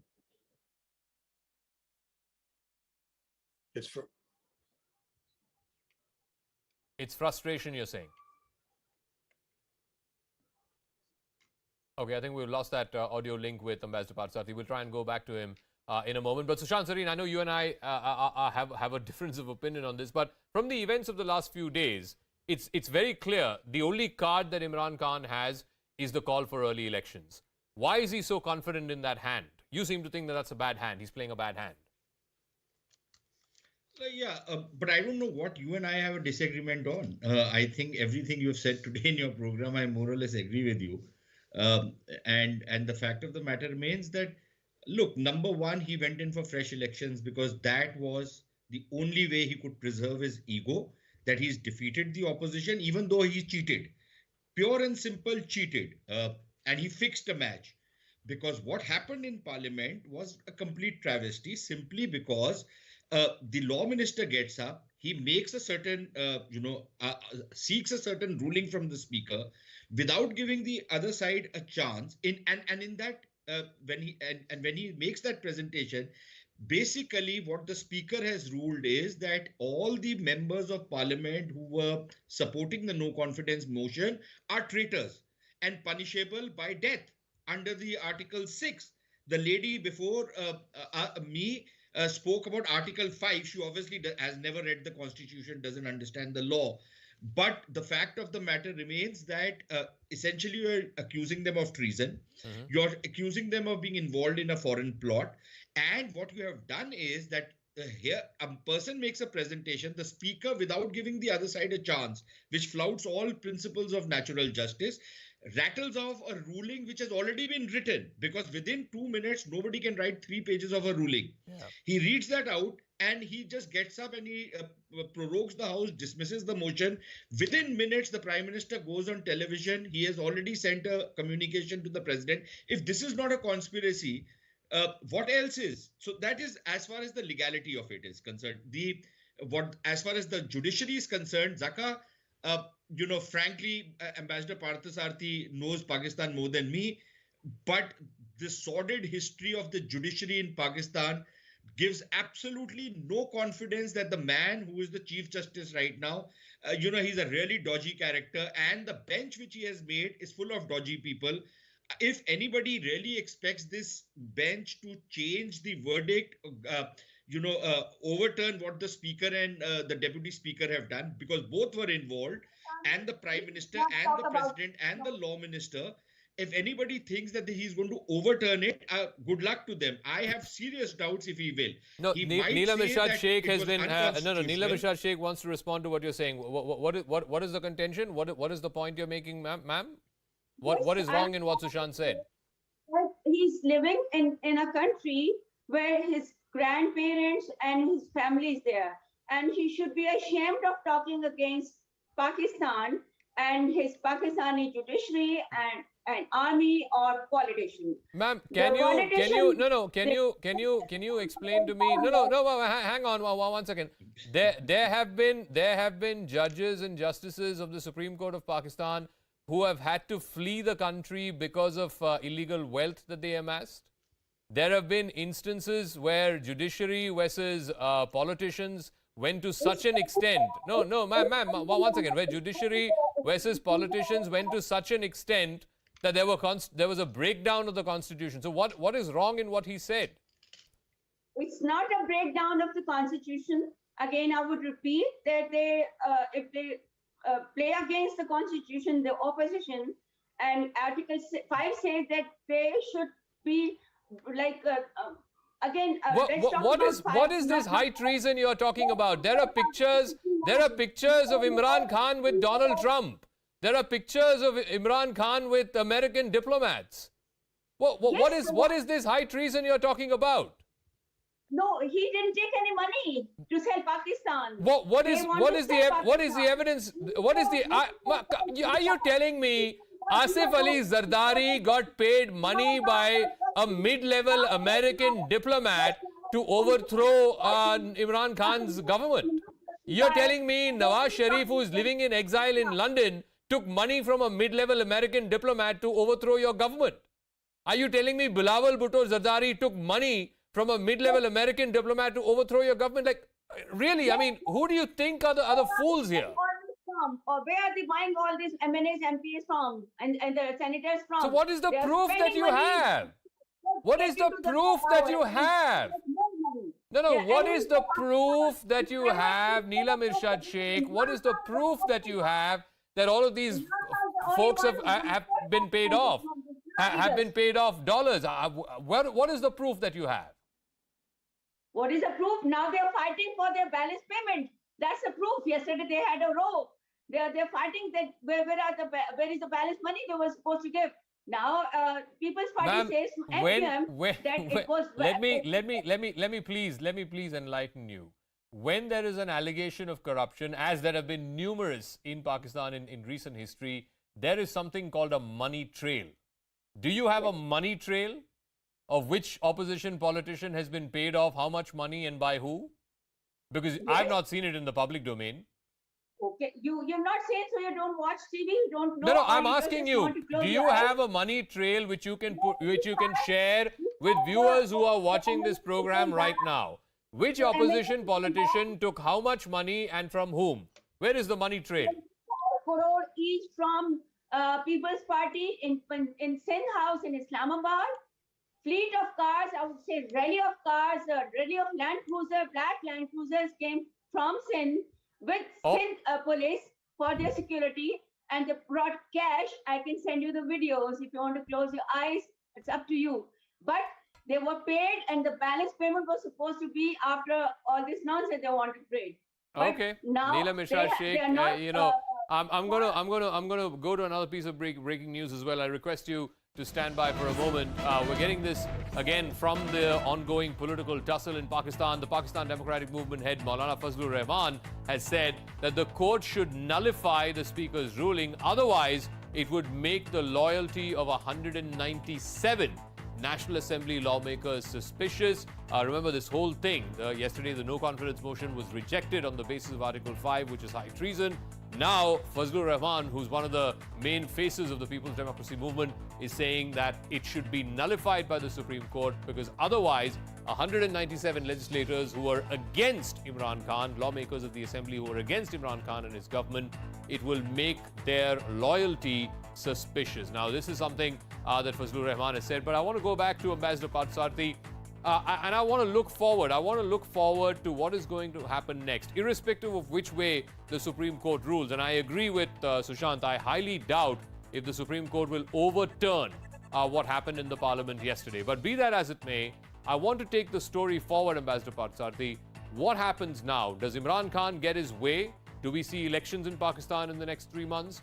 Or does the opposition try some other political tack?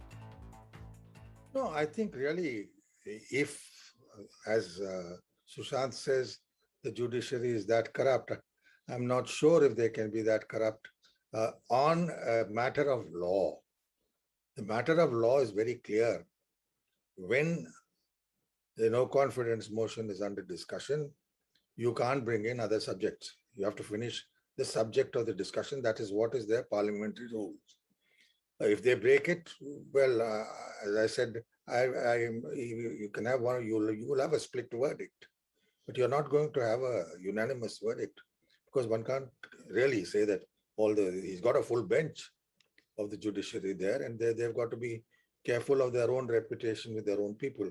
So I think, yes, Sushant has a point.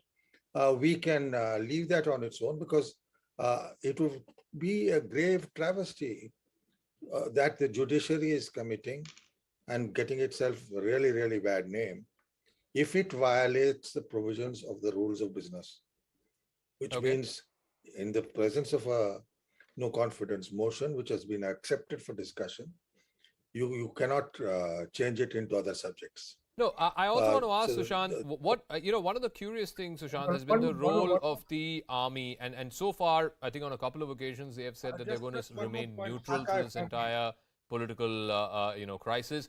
But what I'm curious to know is, it was apparent to everyone that the relationship between General Bajwa and Imran Khan had broken down completely, and yet, why aren't we seeing the army say anything against this nonsense that happened in the assembly yesterday?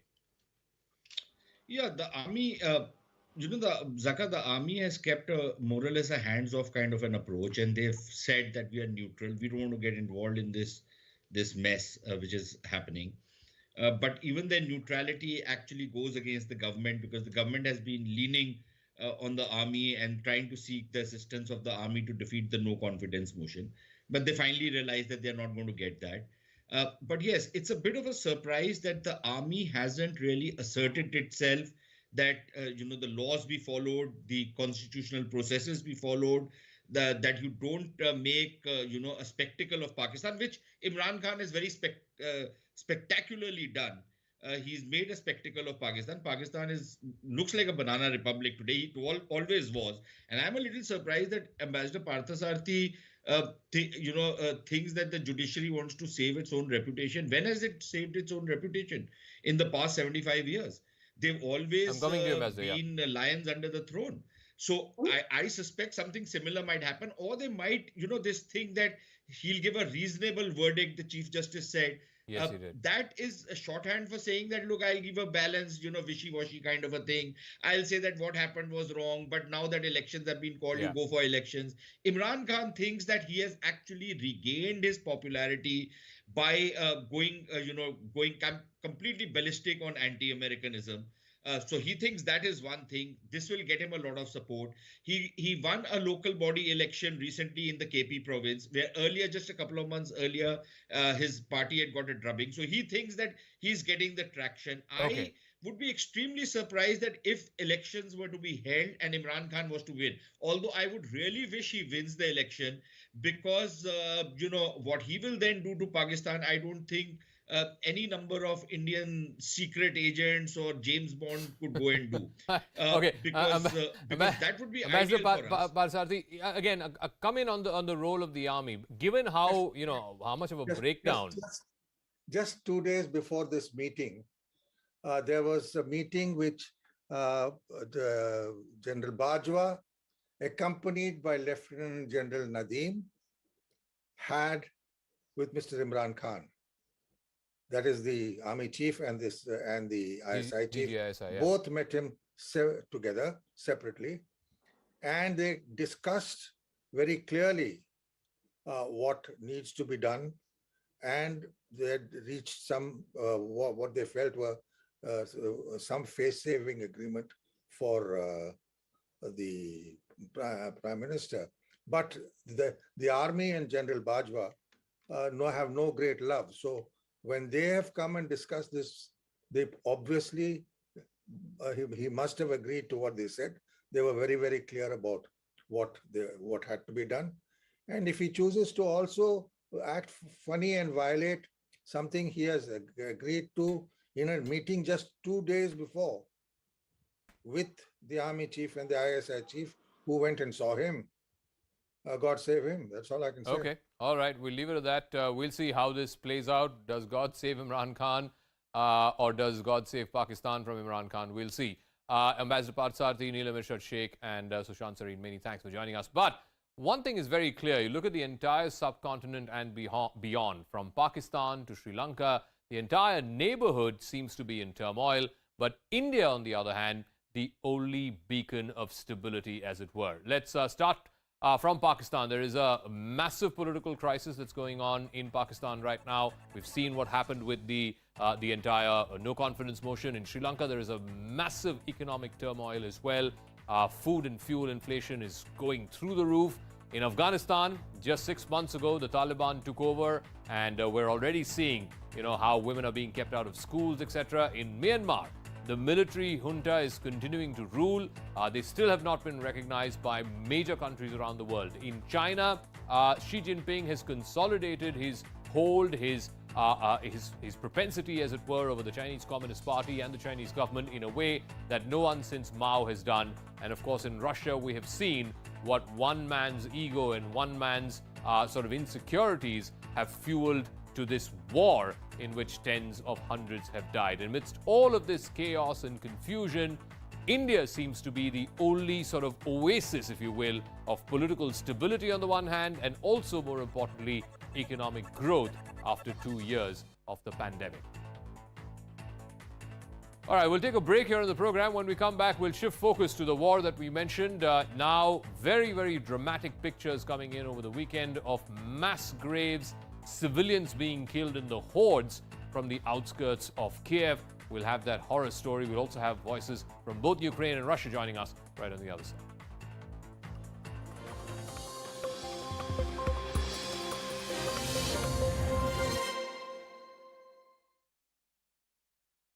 Is this Pyar Bara Dart, and that's the one, that's what I really miss. You must have done interviews with him, Yes, right? I have to tell you, once he was talking, during D-Day, he was talking so fondly about you, your body of work. He was talking about you for quite some time, for about 5 minutes on his own. And then I said, you must be proud of Ranbir. And he says, is this about me or Ranbir? Congratulations to the entire team. And Ranbir, should I give you some separate congratulations as well? No, don't give yet. You have nothing to give me separate congratulations, except the fact that unless something happens and you get to know, don't congratulate me. It's not released yet. No, she's saying it's announced now. Movie got completed. It's completed. Okay. It's completed. Thank you. And perhaps is there another special event as well that Yes. that we need to congratulate you Well, for? you'll know when you have to congratulate me, and congratulate me then. Okay. Because otherwise this wouldn't make any sense. No? But is it going to be in April perhaps? No, not in April. But hopefully soon, and hopefully by the end of the year. Don't know, we haven't planned. I think we are very instinctive people, and we're very much in love, and hopefully soon. Well, congratulations, and thank you for not keeping it in April. It's so hot. I know. But you're not invited, so Oh, I must say. people keep telling me that. I mean, we'll discuss that. We'll Okay. discuss that. Thank you. Thank you so much, guys. Thank you. Thank you. It seems like the game is over for Imran Khan, or rather stumps, or light has interfered with the performance, or the batsmen are claiming they can't see the ball. Anyway, as the Pakistan Prime Minister, well, he may lose a majority in the House, and from what we gather, it's not very clear. He may or may not be a Prime Minister as we speak. Joining us now is alleged spokesperson for Imran Khan to clarify this for us, because we don't understand our politics. Forget the neighbors' politics. Mr. Pareshan Khan, sir. Yes, thank you. Mr. Pareshan Khan, what exactly happened? What happened? I mean, that's the question we're asking ourselves, Imran Khan was the captain, and then he was forced out because of circumstances. Then he comes back again, inshallah, that will happen again, and, he'll come back and it'll go on. Yeah, but what happened this time? All I want to say is that the googly has come because of the ball tampering. I mean, the vote tampering done by the Pakistani army. You can say it's a case of picking the seam, ruffling the ball, touching the underside and taking off the stitching. I don't want to point fingers at the writer, but obviously he doesn't know his cricket. Because you don't mention googly and ball tampering. It doesn't work. Ball tampering and googly don't work. Googly is an art of leg spin, where you make the ball go the other way with a similar action. So nothing to do with ball tampering per se. But I don't want to lecture. I'll just go on and ask you, do you blame the army and not the opposition? I mean, you know, what can the opposition do? I mean, you know, it's the army. After all, their bat is wider than my stump. I do not react to that phrase. I hope that in Punjabi it sounded better because in English it sounds horrible. But isn't this a vote of no confidence from the parliament that we are seeing? Parliament? Now, what is a parliament? Why would you use such a word? Parliament? You don't know what a parliament is? Ah, you mean those people who sit in one big room and argue? Let me tell you, my friend, this is not India. We generally just tend to ignore them. You generally ignore parliament? We generally, and well, the generals definitely.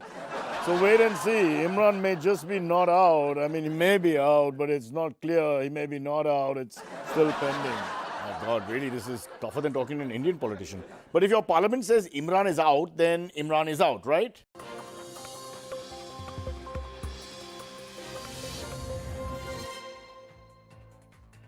Welcome back. As Russian troops withdraw from the town of Bucha near Kiev, the pictures of what is left behind is deeply disturbing. CNN found a mass grave there. The mayor of the town says up to 300 victims could be buried in that one place alone. CNN's Fred Pleitgen has his report. As Russian forces retreat from the area north of Kiev, in their wake, scenes of utter destruction. Whole blocks of houses flattened, Ukrainian authorities saying they believe dead bodies are still lying underneath. But here, the dead also lay in the open. Ukrainian National Police showed us this mass grave in Bucha, saying they believed up to 150 civilians might be buried here, but no one knows the exact number. People killed while the Russian army occupied this town. This is what it looks like when the hope is crushed. Vladimir has been searching for his younger brother, Dmitry. Now he's convinced Dmitry lies here, even though he can't be 100% sure. The neighbor accompanying him with strong words for the Russians. Why do you hate us so much, she asks. Since the 1930s, you've been abusing Ukraine. You just want to destroy us. You want us gone. But we will be. Everything will be okay. I believe it. Video from Bucha shows bodies in the streets after Russian forces left the area. Some images even show bodies with hands tied behind their backs. The Russian Defense Ministry denies killing civilians and claims images of dead civilians are, quote, fake. But we met a family just returning to their house in Borodyanka, which they say was occupied by Russian soldiers. They show us the body of a dead man in civilian clothes they had found in the backyard. His hands and feet tied with severe bruises and a shell casing still laying nearby. Russia's military appears to have suffered heavy losses before being driven out of the area around Kiev. This column of armored vehicles in Bucha completely destroyed. The way the Ukrainians tell us is that Russians were trying to go towards Kiev and they were then intercepted by Ukrainian drones, artillery, and also the Javelin anti-tank weapons. It's not clear how many Russians were killed here, but they say many were, and others fled the scene. A national police officer says the Russian troops were simply too arrogant. They thought they could drive on the streets and just go through, he says, that they would be greeted as though it's all right. Maybe they think it is normal to drive around looting, to destroy buildings, and to mock people, but our people didn't allow it. And now it appears all the Russians have withdrawn from here. Ukraine says it is now in full control of the entire region around Kiev. But it is only now that the full extent of the civilian suffering is truly coming to light. All right, two guests joining us this evening on the Face Off. Valentina Aksenova is a Stratcom advisor to the Ministry of Culture and Information in Ukraine, and Alexander Artunov is a senior journalist. Valentina, so we've heard from Zelensky, we've heard from other leaders in your country. You're all convinced that what we saw in Bucha are crimes against humanity. These are war crimes. But the Russian Defense Ministry says no such thing happened. These are all fake images. And at worst, it could have been done by Ukrainian soldiers while they were clearing the town. How do you respond to that? Hello, thank you for having me. As always, Russia is spreading fake news. Russian propaganda machine was preparing Russian army, Russian population for this mass slaughter, for this genocide for years since Putin took the office. And what we have now, this is the result of 20 years of preparation to the genocide, because this is truly the genocide, because this was the intentional destruction of people due to their ethnical group. So they were just killed because their only fault was that they are Ukrainians. And we are open to the international investigations team, to the EU investigational team, to see the evidence of the crime of Russian troops in But Bucha. Valentina, not, of course, you know as well Ukrainians. as I do that proving these war crimes and crimes against humanity are extremely difficult. I mean, to even trace back to who are the troops, in case that they are the ones who actually did this, to even trace back to who are the Russian troops who did this, that in itself is going to be a Herculean task. Actually, it is not. Just simple, two simple evidence. First of all, is of course the satellite filming, the satellite evidence that we have that, for example, mass grave, where were found more than 150 bodies, was started digging on the 10th of March. So we know that on the 10th of March, Bucha was still in the occupation of Russian troops. So other things is, of course, the wounds that were made by Russian weapons, that we know that many people were just shot with tied hands and tortured before that. Also, we can gather the evidence of video and photo evidence. And I think Alexander it would be Atmanov, not so difficult. there were images of people with their hands tied behind their back, their eyes blindfolded, who were shot from point-blank range at the back of their head. Why would the Russian Defense Ministry, instead of saying, we will order an investigation to find out who, was responsible for these killings, why would they call these images fake? Why would anybody fake these images? Alexander Atmanov. Mr. Alexander Atmanov, can you hear me? Yes, go ahead. Yes, to me? I can hear you. Excuse me? Yes, go ahead. I can hear you, Mr. Atmanov.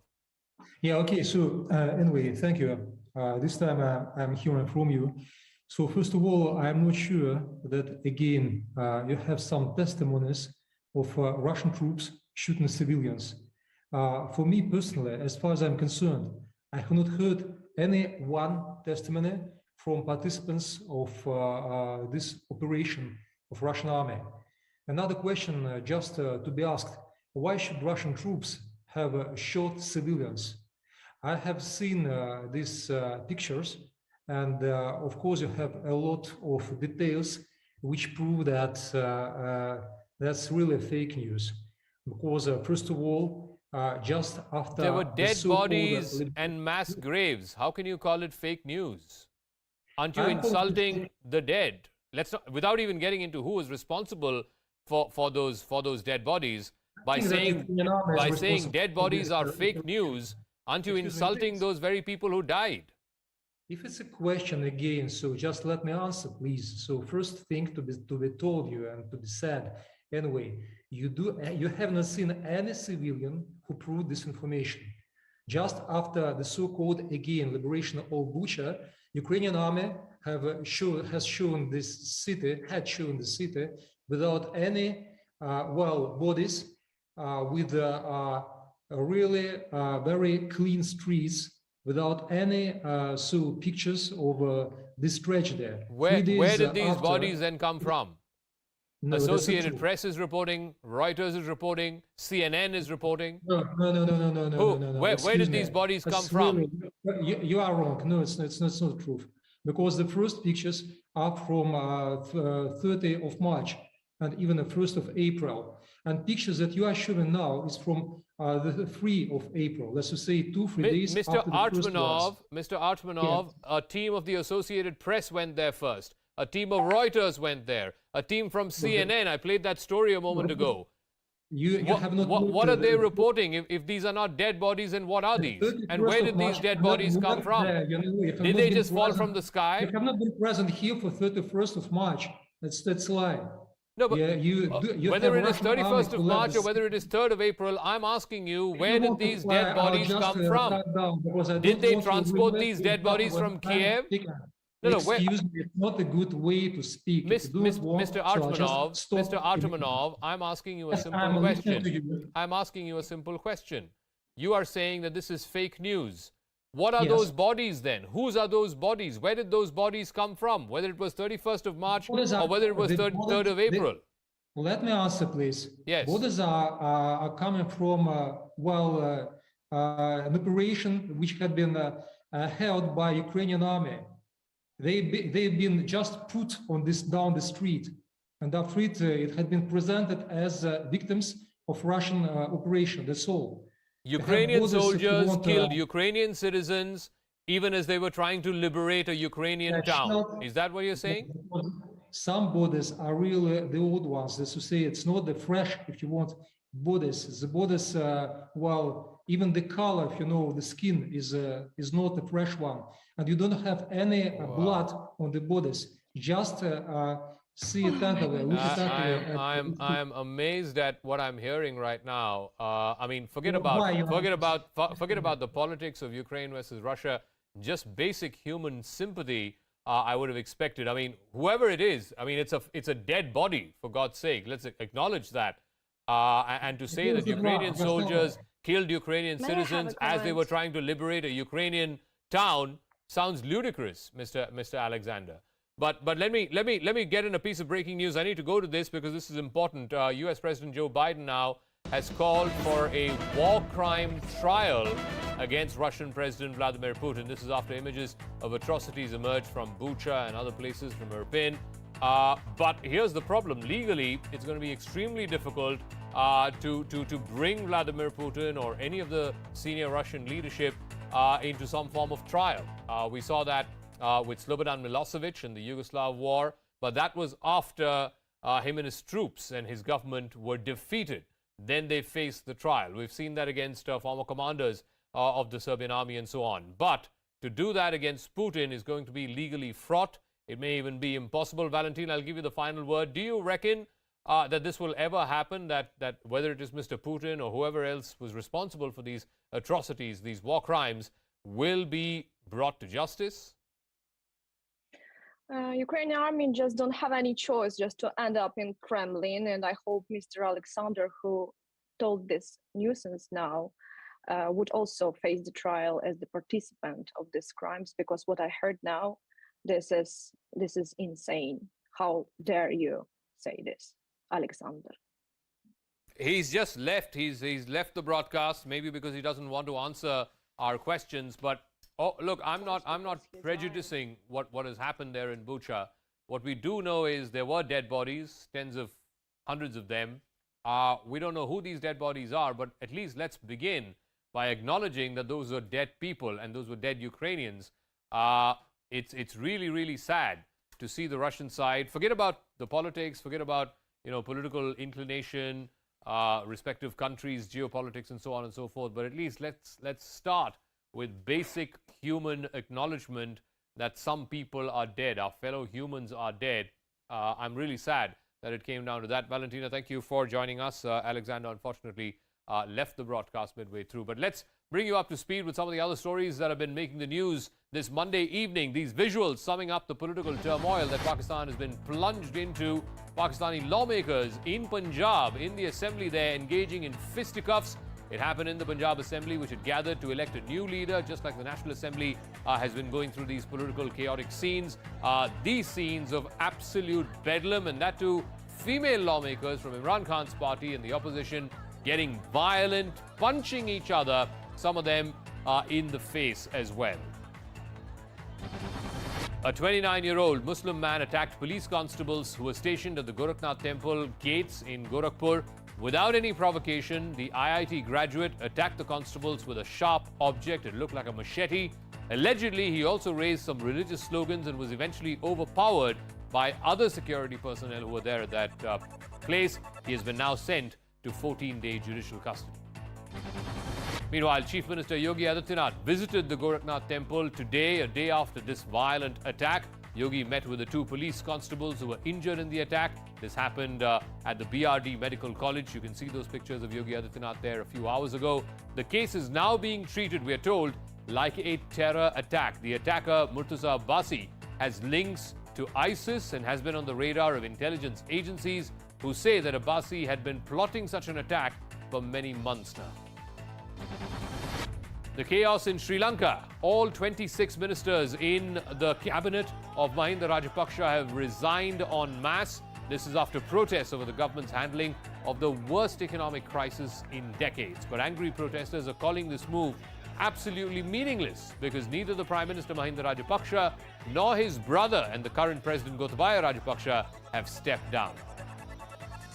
At the heart of this crisis in Sri Lanka is the island nation's all-powerful Rajapaksa family, which has had sway over Sri Lanka politics for the last 2 decades now.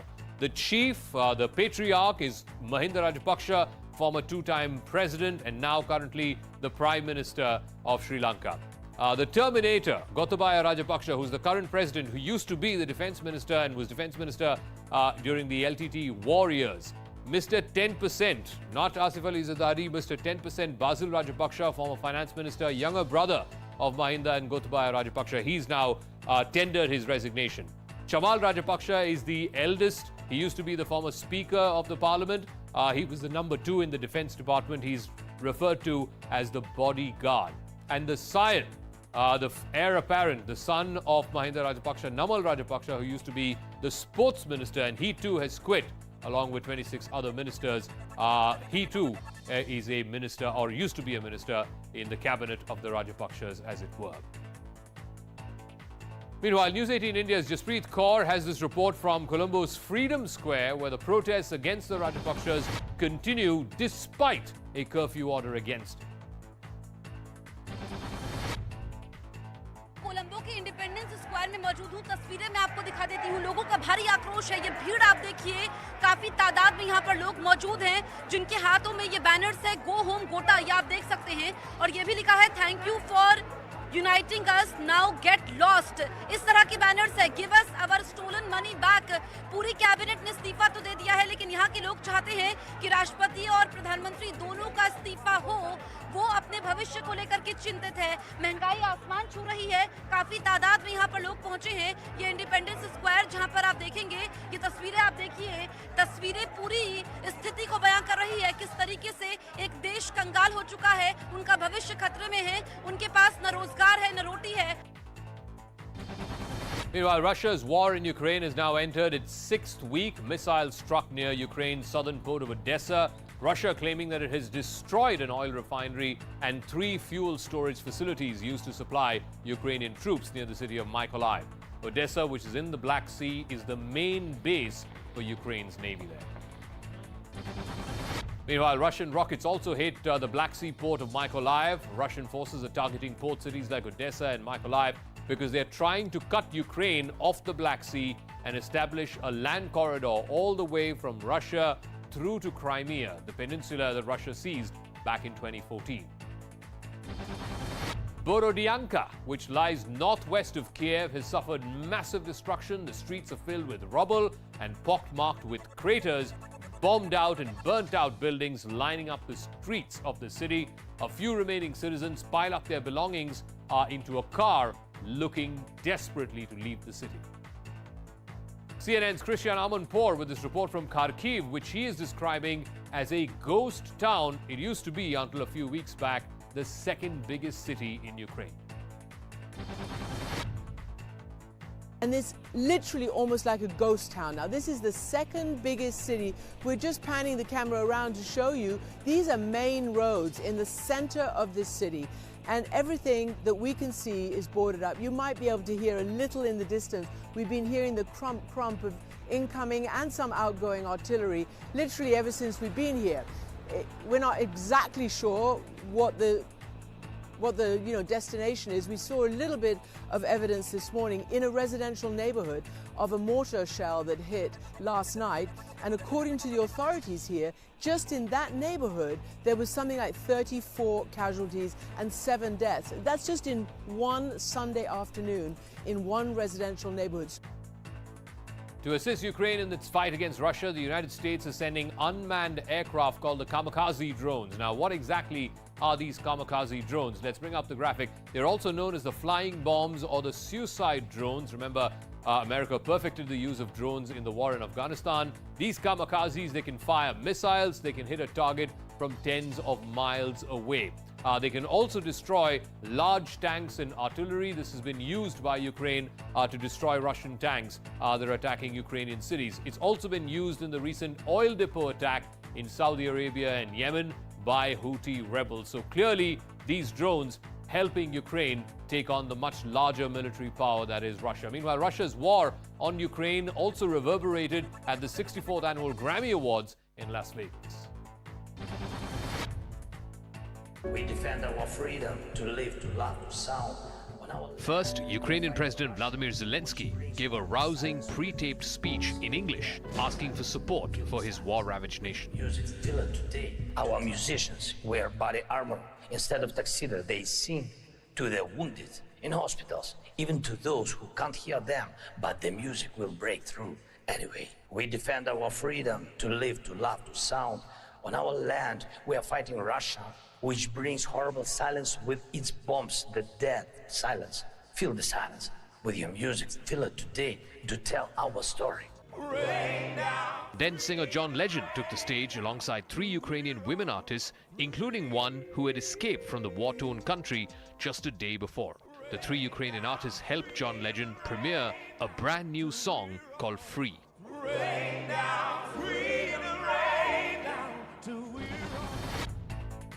Meanwhile, some more domestic news. And a fire broke out at the Sariska Tiger Reserve in Rajasthan Sunday. The blaze, which has spread to a 3 square kilometer area, is the second fire that we've seen in this past week. 50% of this blaze has been doused, and there's been no loss of life, either of man or animal, that's been reported so far.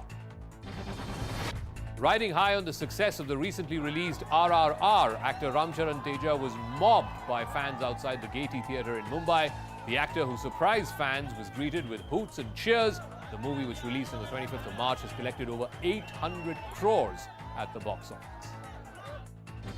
A new Royal Enfield motorcycle spontaneously caught fire and exploded in Anantapur district in Andhra Pradesh. The owner, Ravichandra, drove nearly 400 kilometers non-stop from Mysuru to the Nettikanti Anjaneya Swami temple after buying the vehicle. The reason for the fire is not yet known. No injuries have been reported yet. That's a wrap of Brass Tacks. Maria Shakil joining you with News Epicenter.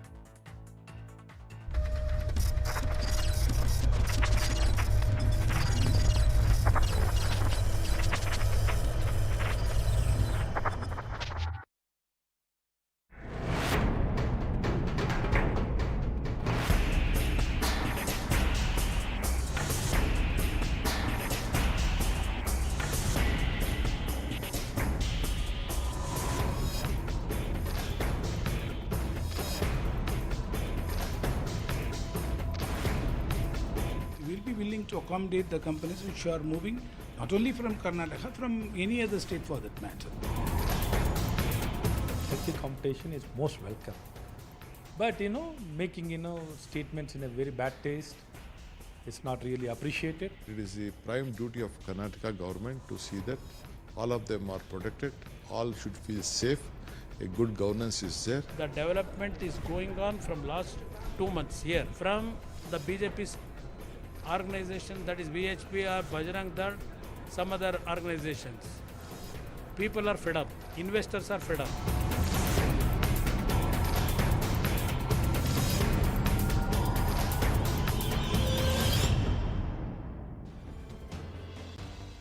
Hello everyone, you're watching News Epicenter with me, Maria Shakil. The IT hub of India is the eye of a storm after right-wing organizations continue to press their campaign against halal meat. Making the sentiment argument, 8 Hindu groups have called for the removal of halal certification from the signboards of shops selling meat.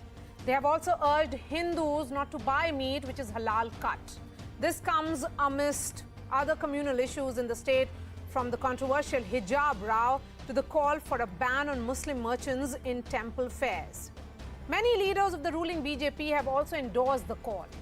The party's National General Secretary and MLA C.T. Ravi has said that communal harmony is not one-sided. It should come from the other side as well. He also said that mandating halal is economic jihad, as it is devised to make Muslims purchase only with traders of their religion and not to transact with others. The Karnataka Home Minister also joined the bandwagon on March 31st and asked why the BJP was being blamed by some people for the anti-halal campaign, which is related to the faith, sentiments and individual choices of certain religious groups. The Congress has hit back at the BJP. It says by raising divisive issues, the BJP and its affiliates are disturbing peace in the state, which will have ripple effects on economic growth. Taking that point forward, Telangana IT Minister K.T. Rama Rao has asked investors to move to Hyderabad as the government focuses only on innovation and growth, not halal and hijab like Karnataka. Not just Telangana. Tamil Nadu has also appealed to tech giants to move their investments away from Karnataka in light of a growing religious divide. The BJP hit back at both the state governments, condemning what they call a negative approach to healthy competition. Karnataka Congress chief D.K. Shivkumar also took a dig at the ruling government and claimed only if the Congress returns to power will Bengaluru's old glory be restored. Now, many top businessmen who have raised questions have also faced a political backlash. Biocon's Kiran Majumdar-Shaw called on the chief minister to ensure inclusiveness to maintain the tech sector's global leadership. She faced the fury of the BJP, which called her a Congress agent. So amidst this charged storm, does the IT city run the risk of losing its sheen? Joining me on the show, Mohandas Pai is the chairman of RN Capital. Harinder Sikka is film producer and author and one of the most vocal voices this time around. Harish Bijur is brand guru. We have S. Prakash, Karnataka BJP spokesperson, and Krishank Mane is TRS spokesperson. I'm going to begin with the businessmen and analysts and observers first. So Mohandas Pai, the finance minister of Tamil Nadu and IT minister of Karnataka, excuse me, of Telangana have opened their doors for IT companies. In fact, KTR says, pack your bags and move to Hyderabad. And let's focus on infra and IT and not halal and hijab. Will this be a provocation for businessmen, this incident, to leave Bengaluru and relocate? Look, Maria, people don't leave Bangalore just as it is. Bangalore has 21 lakh people in technology, a global brand. This is just a storm in a teacup, which is being whipped up by vested interests. Political parties are latching on and trying to downgrade Bangalore. It's not going to happen. Bangalore's ecosystem is robust. We had about 6 unicorns in the first 3 months. Out of $14 billion that came in, $5.5–6 billion has come in the first 3 months. More unicorns are underway this month and the next month. So it's ridiculous for KTR or somebody to just make a statement and expect everybody is going to shift their bags. KTR is fishing in troubled waters, and I think he should keep quiet because tomorrow something happens in Hyderabad that AIMM starts a riot. He doesn't want people saying, hey, leave Hyderabad and come here. So I think he should just keep quiet. And of course, Tamil Nadu is just like that. I mean, no, Tamil Nadu has lost the game in IT. They're nowhere in the startup space. And, they're not done well. Hopefully, they'll do well in future. So I don't think any IT industry luster is there. Look, let us get one thing clear. Bangalore has a population of 1.2 crores. There is something happening in some remote corner of Bangalore. If some people go and protest and say, cut down the boards, the government must step in, read the Rights Act, and prosecute them and make sure business goes on. The problem is, media people pick up some isolated incident somewhere and blow it out of proportion and create a scare. And I must tell you one thing today, for the first time, there are a set of people in Bangalore who are ideologically against the government of the day, who keep egging on businessmen to write letters. They wrote to me also to say, oh, you must stand up and protest. There's going to be boycott. There's going to be this, all kind of rubbish. And I told them that, look, if there is a problem, we should talk to government to solve it, not write silly letters and try to blow it up in the media. Mr. Pai, since you're saying that the two ministers of the neighboring states, both Telangana and Tamil Nadu, are fishing in troubled waters, so there is troubled water. And Kiran Majumdar-Shaw, for example, has been fairly direct in her messaging to the political leadership. Look, why didn't you see Kiran's further tweets? What did Kiran say? Kiran soon realized that she'd made a mistake in tweeting that way. Then she said, I spoke to Chief Minister. Chief Minister assured me that I'm sure Chief Minister will do this. I'm sure this is that. And she said, nobody should come here and try to do all this. Look, in Karnataka, all of us are super critical of ministers. In Tamil Nadu, if you criticize a minister, tomorrow they'll go after you. There's an element of fear in industry. In Karnataka, everybody is free. If something happens, we always stand up and criticize. That's because we love our state and the government responds. And try doing it in Telangana. Let's see any industrialist stand up and criticize the government. See what happens to them. Now, don't compare Bangalore with these two states where there's the fear amongst industry. So they never open their mouth. Any industry open its mouth in Tamil Nadu in the last 10 years? Why didn't you check it up? Check up in Andhra Pradesh. I mean, Telangana also, when any industry criticize government. We criticize government day in and day out because we want to work with them. We are a free state where opinion is respected. And if you criticize the Chief Minister in the morning, in the afternoon, he calls you for tea. Harish Bijou knows this very well. So let's not exaggerate this. They're welcome to talk. They're welcome to do this. So it is really far-fetched, according to Mr. Pai, that any businessman who has or begun his innings in the state of Karnataka will be looking at Telangana or perhaps even, Tamil Nadu.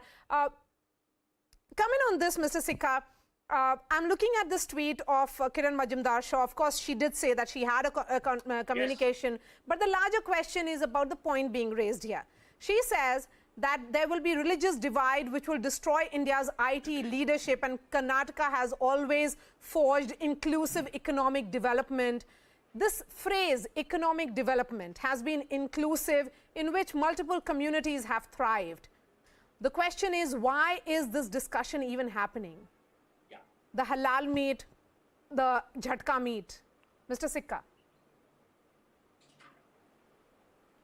It's very fancy for Kiran Majumdar to say what she is saying. Actually, it is not her fault. Honestly, it is not even Muslims' fault. Who started all this? In 1947, post-independence, I'll just take you a little bit back. It was Congress and Nehru in particular who gave 60 crores to Pakistan at the cost of Hindus and rest of the India. Then they started appeasement policies to what levels? In Kerala, you have halal houses, halal cement, halal tax, halal bricks, halal steel. Comes further.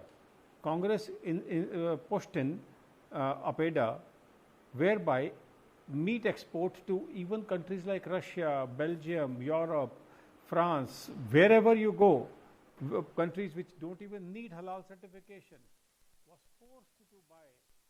Meat is halal only from top to bottom, right till the peon, everybody is a Muslim.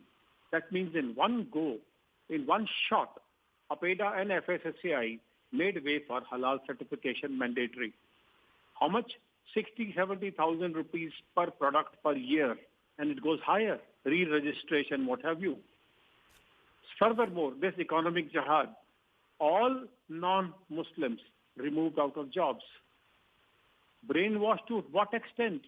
We just had Murtaza going to Gorakhpur, IIT graduate.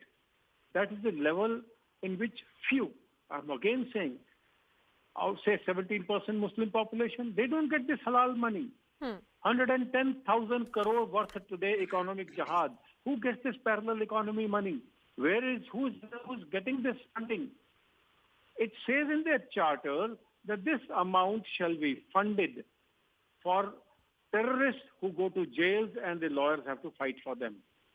We are funding or paying what Aurangzeb charged the jizya. Is it fair? Okay. Go further, if I may. Today, milk is on halal certification. Rice, atta, dal, undergarments. Dal, undergarments. Okay. Inner wears. Okay. you know, a Maulvi has to go, and according to Ramdev, of all the people in the world, he says that a Maulvi comes to my business center, reads fatwa or reads kalma, and then things become halal. Yes, and he has also applied for halal but certification. More importantly, I'm willing to give a solution to this. Yes. I'm going to talk about solution in just a bit, but opening comments also from Harish Bijur. What does it do to brand Bengaluru? Okay. See, firstly, I think, you know, come election time or come 14 months before the election time, 16 months before the election time, all of us are in the habit of coming up and because, you know, we need to support the state, because please understand, Karnataka is a very high profile state. All eyes are on Karnataka. And Karnataka is one of those robust centers which attracts investments, is the hub of the startup, is the investor hub, is the hub of consumption.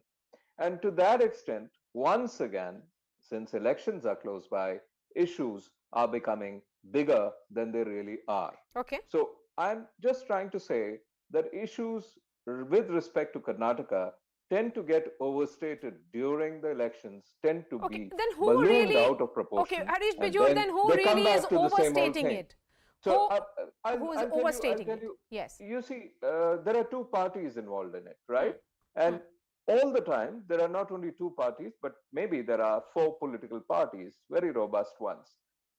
One starts something, another reacts. And then there are communities. There is one community, another, and a third.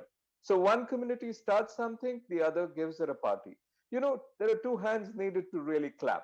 And this is exactly what happens. So I think we need to cool off because please understand one thing.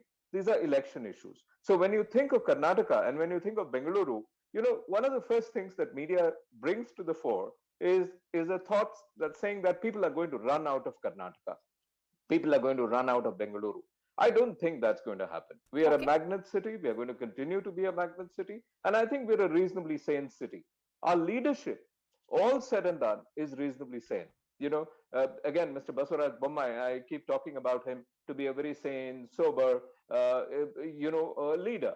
And I think one issue, however, is the fact that the leadership must stand up and say, I stand for this. And I don't want, you know, a small issue getting blown out of proportion. Okay. That needs to be done in a timely manner. Okay, and so you are essentially highlighting call for restraint, which is certainly the need of the hour, because this controversy has snowballed in Karnataka. Multiple players have emerged also from the neighboring states. Let me go to the two politicians, S. Prakash and Krishank Mane. S. Prakash, will the leadership stand up and say that they are not really endorsing this kind of view? That is really the need of the hour right now. No, I'm really amused at the discussion we are holding. One startup owner said the infrastructure is not up to the mark and it needs to be improved. But we are discussing about halal, hijab and other things. And Mr. K.T. Ramarao, instead of managing his own state, he jumps into the controversy and tweets, pack up your bag and come back to Hyderabad. Is it that easy? One tweet can bring about thousands of companies from Bangalore to Hyderabad. What is he thinking about it? His inability to draw new investments to the state, new companies to the state. Now he is trying to fish in the water. This is not fair. Bangalore he is the leader in the startup. Bangalore is the leader in IT sector. Krishank Mane, certainly, if there is a problem with the state, and we have panelists like Mohandas Pai, who is in the state doing business as well in Bengaluru. Somebody like Harish Bijur is also very much active in Bangalore. The question here is that if you have not managed to get investors from other states, or even, you know, Bangalore shifting their base to Karnataka, what will change after this? And why this call? While I understand competition between states, but is this call really necessary? Well, Maria ji, one thing we should understand, we are not name calling Karnataka at all. Karnataka is a beautiful city, which is indeed an inspiration for IT or Silicon Valley. That's what our Honorable Chief Minister KCR ji has always said in his press conferences when he has spoken about Bengaluru or Karnataka. But why KTR ji has tweeted this is from a couple of months. It's not we who are talking about it. It's the entire national news or even the Karnataka. Everyone is talking about Karnataka for several reasons. Be it students fighting over attire, be it people fighting over food habits, or be it industrialists like Kiran Mazumdar Shahji commenting about it, or contractors writing to the Prime Minister of India about the 40% commission. No, according to you, then if all this has been, Mariaji, if all this has been happening in the state of Karnataka, how many people, business houses have moved their bases? What has really changed in the last few weeks? No, Mariaji, I just like to, please, I mean, I yes, please, go ahead, go ahead. The freedom, if you remember last year, the freedom what Honorable MOS Shri Rajiv Chandrasekhar ji had to comment or invite Kitex when it left Kerala, the same freedom KT Ramarao ji also has for investors to welcome to Hyderabad. When they have been tweeting about it, we said we are welcome. You are welcome no, which to come investor, to Hyderabad and invest. No, which industrialist and investor has said that they are keen on moving base because of these developments in Karnataka? Could you just tell us? It's not about it. There was a startup guy who has tweeted, and for which KTRG has responded. Okay. There are tweets from netizens who have been tweeting, for which KTRG has responded. Okay, fine enough then. Because we believe in innovation, infrastructure, and inclusive growth. So they do not really believe in hijab and halal. That has been really the talking point in Karnataka, Mr. Prakash. That is the charge against you, the BJP there. No, we are addressing every issue of Bangalore city's problem. Civic issues are there in every city. Bombay is 100% free from all civic issues. Delhi is free from all civic issues. Hyderabad also has got several issues. I advise this gentleman to go to the old Hyderabad city and see how infrastructure is there. Just because showcasing high-tech city, he believes Sir, Hyderabad IT is in the tier 2 cities of Telangana also. I request you to come to Telangana and see. Telangana is much more beyond old city now. I don't complain about Hyderabad. I'm neither complaining about Karnataka. I'm not complaining. I'm not complaining about Karnataka. It is what you have done to Karnataka. It is only about the civic issues. It is not about halal hijab. It's a minor issue compared to the volume of Bangalore. It is the doing of IT sector. Let me go back to the experts here again and bring in Mohandas Pai. Mohandas Pai, the figures as far as the entire meat sale is really fuzzy because a large part of meat sales are in the informal sector, but startups and certification agencies are coming up. There is political activism which is also intensifying, and there is a strong online buzz which has started as well. I'm trying to understand everything from cosmetics, vaccines, cereals, and even holidays are now certified halal. It is a $7 trillion global industry which is driven. $1.5 trillion.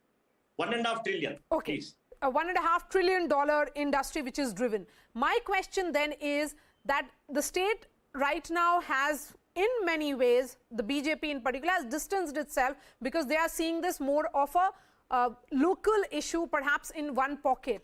But then the entire debate, why is this even necessary? You know, the entire debate is necessary because the PFI started the hijab agitation in South Kendra district and disturbed communal harmony. They provoked some 6 young girls to put the hijab and try to go to a place where there's a school uniform for 35 years. They went to court and lost. The PFI provoked people to go on a bandh and started the temple issue about temple shops. The PFI is now starting to work, and there's a reaction from the other side to the PFI, which is a jihadi extremist violent outfit trying to meddle in Karnataka politics. Now, we want the Chief Minister to tell anybody agitating to say, industry or business in Karnataka are free to put any brand they want, including halal. But we must understand halal is a religious brand.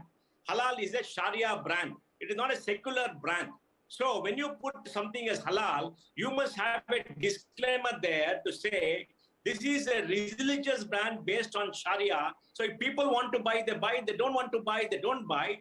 Consumers are warned, like they do a cigarette warning. Apart from that, nothing else is required. If somebody wants to sell halal, sell it. If people know what is halal, let them buy. Who cares? Nobody cares. We're all free to do business, use any brand, etc. But when you use a religious brand, you must explain to people what it means. not do it surreptitiously as is happening in India and in the state. That is the problem. That will take away everything. That is what the government should do in future. Yes, because business should be carried on with transparency. And in the use of the halal ban, there appears to be no transparency. Okay, if you're going to export to the Middle East, the country requires halal brand. So you have a halal brand and you send it, is fine. Nobody can say anything. So I think the government has to intervene. The government has a role. And I don't think the government of Tamil Nadu or Telangana have any role. And lastly, you must remember, in Karnataka, we have full freedom to criticize our government. There is nobody retaliating, nobody going after you, nobody will beat you up. Whereas in Tamil Nadu and Andhra Pradesh, I would like businessmen to stand up and criticize the government like we do every day for bad infrastructure, whatever, and see what are the reactions. Okay, Mr. Mani, I want them to see reaction in Tamil Nadu. Mr. Mani, how many industries have you seen in the last many years? Criticize government in Tamil Nadu. Okay, so don't condemn us for being very free state. Krishank Mani, respond to this. Here is Mohandas Pai saying that if there is any criticism against Hyderabad or infrastructure in Hyderabad, then it is the state government, which is your government, which actually reacts and hits back. We will definitely. You don't take up criticism in the right spirit. No. We do take criticism and we work on it. I don't think we've ever commented or condemned any industrialist speaking about it, or any media also speaking about it. We work, we are building a regional ring road. We have many flyovers, underpasses. We've been constructing and working on it, and that is why we feel that industries are coming over here. So welcoming, why that is the reason I've given the example of Kitex. There is always a healthy competition. Okay, Mr. Sikka. Karnataka competed for Kitex. No, no, this healthy competition is hardly healthy anymore. What is playing out is not healthy. Yeah, Mariaji, because the intention is politics. You ask a business head to speak about business, he's talking about the food politics or the communal politics. Where are you talking the business? I'm not taking out the name of halal or hijab because I do not. That is irrelevant for us. What we need is building of infrastructure, having investments here. Okay. As politicians or as people in government, as people doing business, I think we should focus on this rather than release this Mr. practices Sikka, of food a 2018 study which was published in Economic and Political Weekly showed that more than 80% Indians, or around 900 million people, are meat eaters. It in fact quoted the National Sample Survey Organization, that is the NSSO, to estimate that 58% Hindus, 93% Christians, 21% Sikhs and 78% of Buddhists had meat. The purpose here is to say that everything has been happening for so long. Why? What has upset people to make it such a talking point and generate so much furore in the state?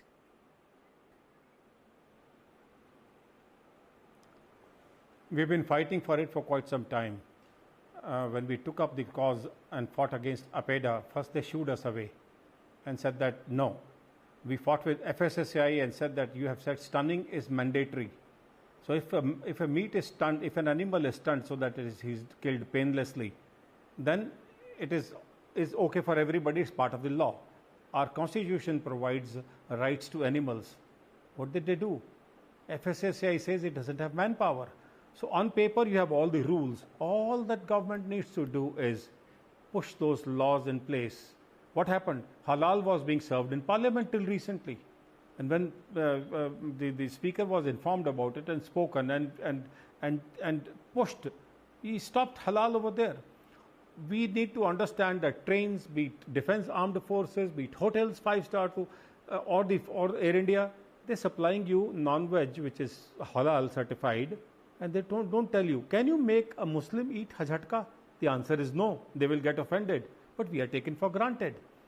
So these simple solutions are that this is a Hindu majority nation. You cannot feed me which is against my norm, against my religion. It's as simple as that. Why are we going around the bush that we have suddenly started and woken up? Okay. We have not woken up now. Okay. We've been talking about the halal files for quite some time. Yes. 110,000 crores of business. Who in the hands of who? I'll explain you who in the hands of who. In the hands of private bodies, these private NGOs who are using printing it as a printing machine. You and me pay taxes, GST and everything. They don't pay nothing. Okay. I Halal have the just Jamaat enough Ulema time and all those people, for they run their private Harish organizations. Harish Bijur, when we look at this entire controversy, which is no longer limited to Karnataka, it has become me to complete. Yes, Mr. Sikka. Yeah. Yes. I know. So why are we forcing halal taxations on vegetable products? Here's a picture with me. This is this picture of mustard sauce, which is halal certified, made in India. It is either shame on us or very clever part on these halal operators. Today you have anything you pick up, milk, rice you pick up, bhujia. Who's leading them? There's a solution. One more small thing, if I may. We took this up with Honorable Minister Giriraj Singh when he was the minister. And we asked him why Amul ghee is halal certified. So he says, sir, Malaysia doesn't buy it otherwise. So all that he did was, he told Malaysia will not buy your palm oil. It came into line. Okay. He says, okay, you sell it without halal certification. Okay. So you're talking about solution there, Mr. Show me the face Mr. and I will show you the rules. Okay. You Okay. show me the power. You show me the willpower. You can stop this. Why should we pay? Why should government not ban halal certification, this business, private business, in the hands of, I dare say, jihadis? Okay. I have just enough time for the final comments from Harish Bijur. Just enough time. Yes. Okay. Mr. Bijur. Maria, first of all, I must say that, halal is an industry for sure. Yes. It is an industry that caters to a population of 1.9 billion people across the globe.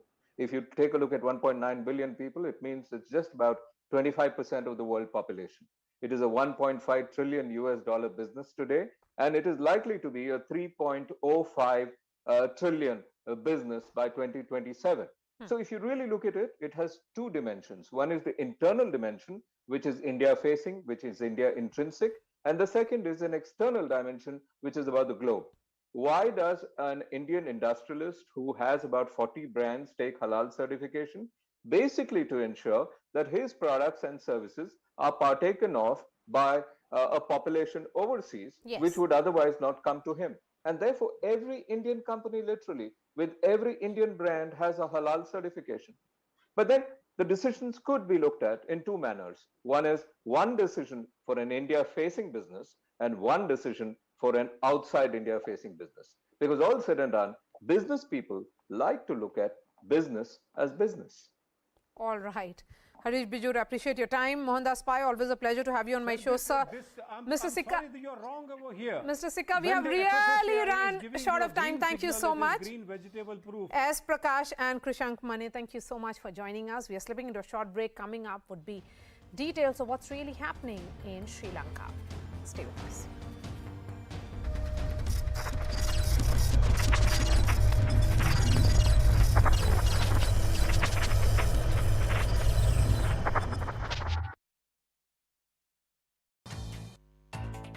किसी गैर मुल्की ताकत को यक नहीं कि वो साजिश के तहत पाकिस्तान के अवाम की मुंतखब हुकूमत को गिराए.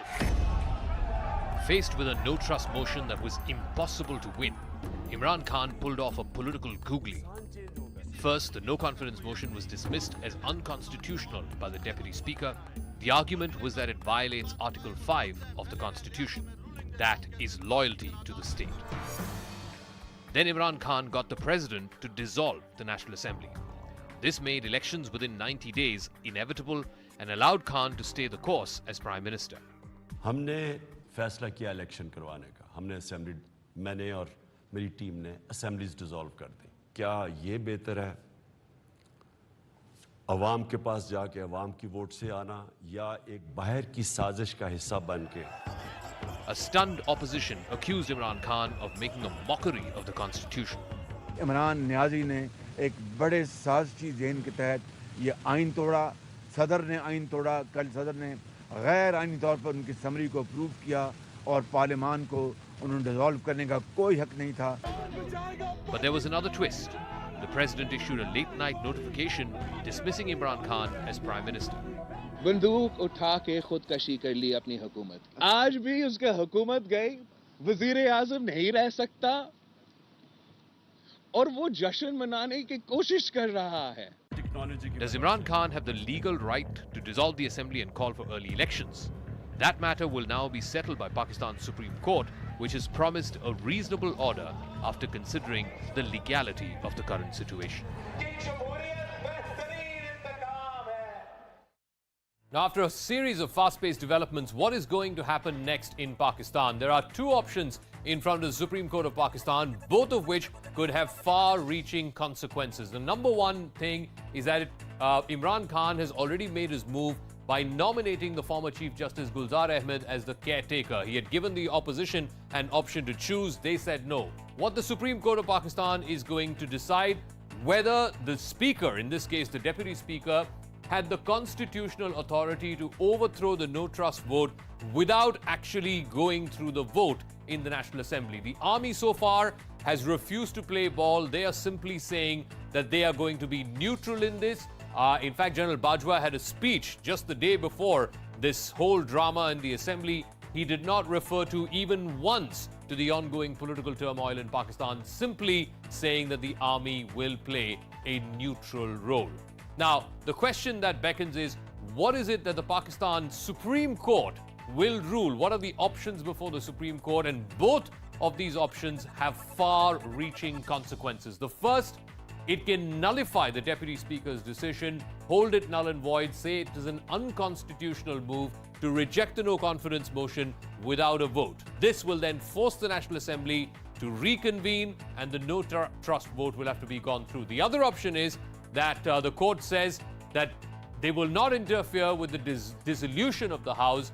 That is in line with the Constitution. The Prime Minister is free to recommend the dissolution of the House, and this will pave the way for the early elections, even though the act of holding or not holding the no-confidence motion and rejecting it under Article 5 was unconstitutional. Now, let me go across to Moyed Jafri, who's reporting for us from Pakistan. Moyed, first things first, is the Supreme Court of Pakistan giving you any kind of timeline as to how quickly they will dispose of this matter? Because time seems to be of the essence. The opposition does not want Imran Khan to pave the way for early elections. Imran is desperate for those early elections. Well, not really. We can't really call any timeline for now. We have to understand this, that the opposition wanted the Supreme Court to take a decision right on the day Imran Khan decided that the no confidence motion was illegal because it was against the security and sovereignty of Pakistan. But that's not how things went. The court.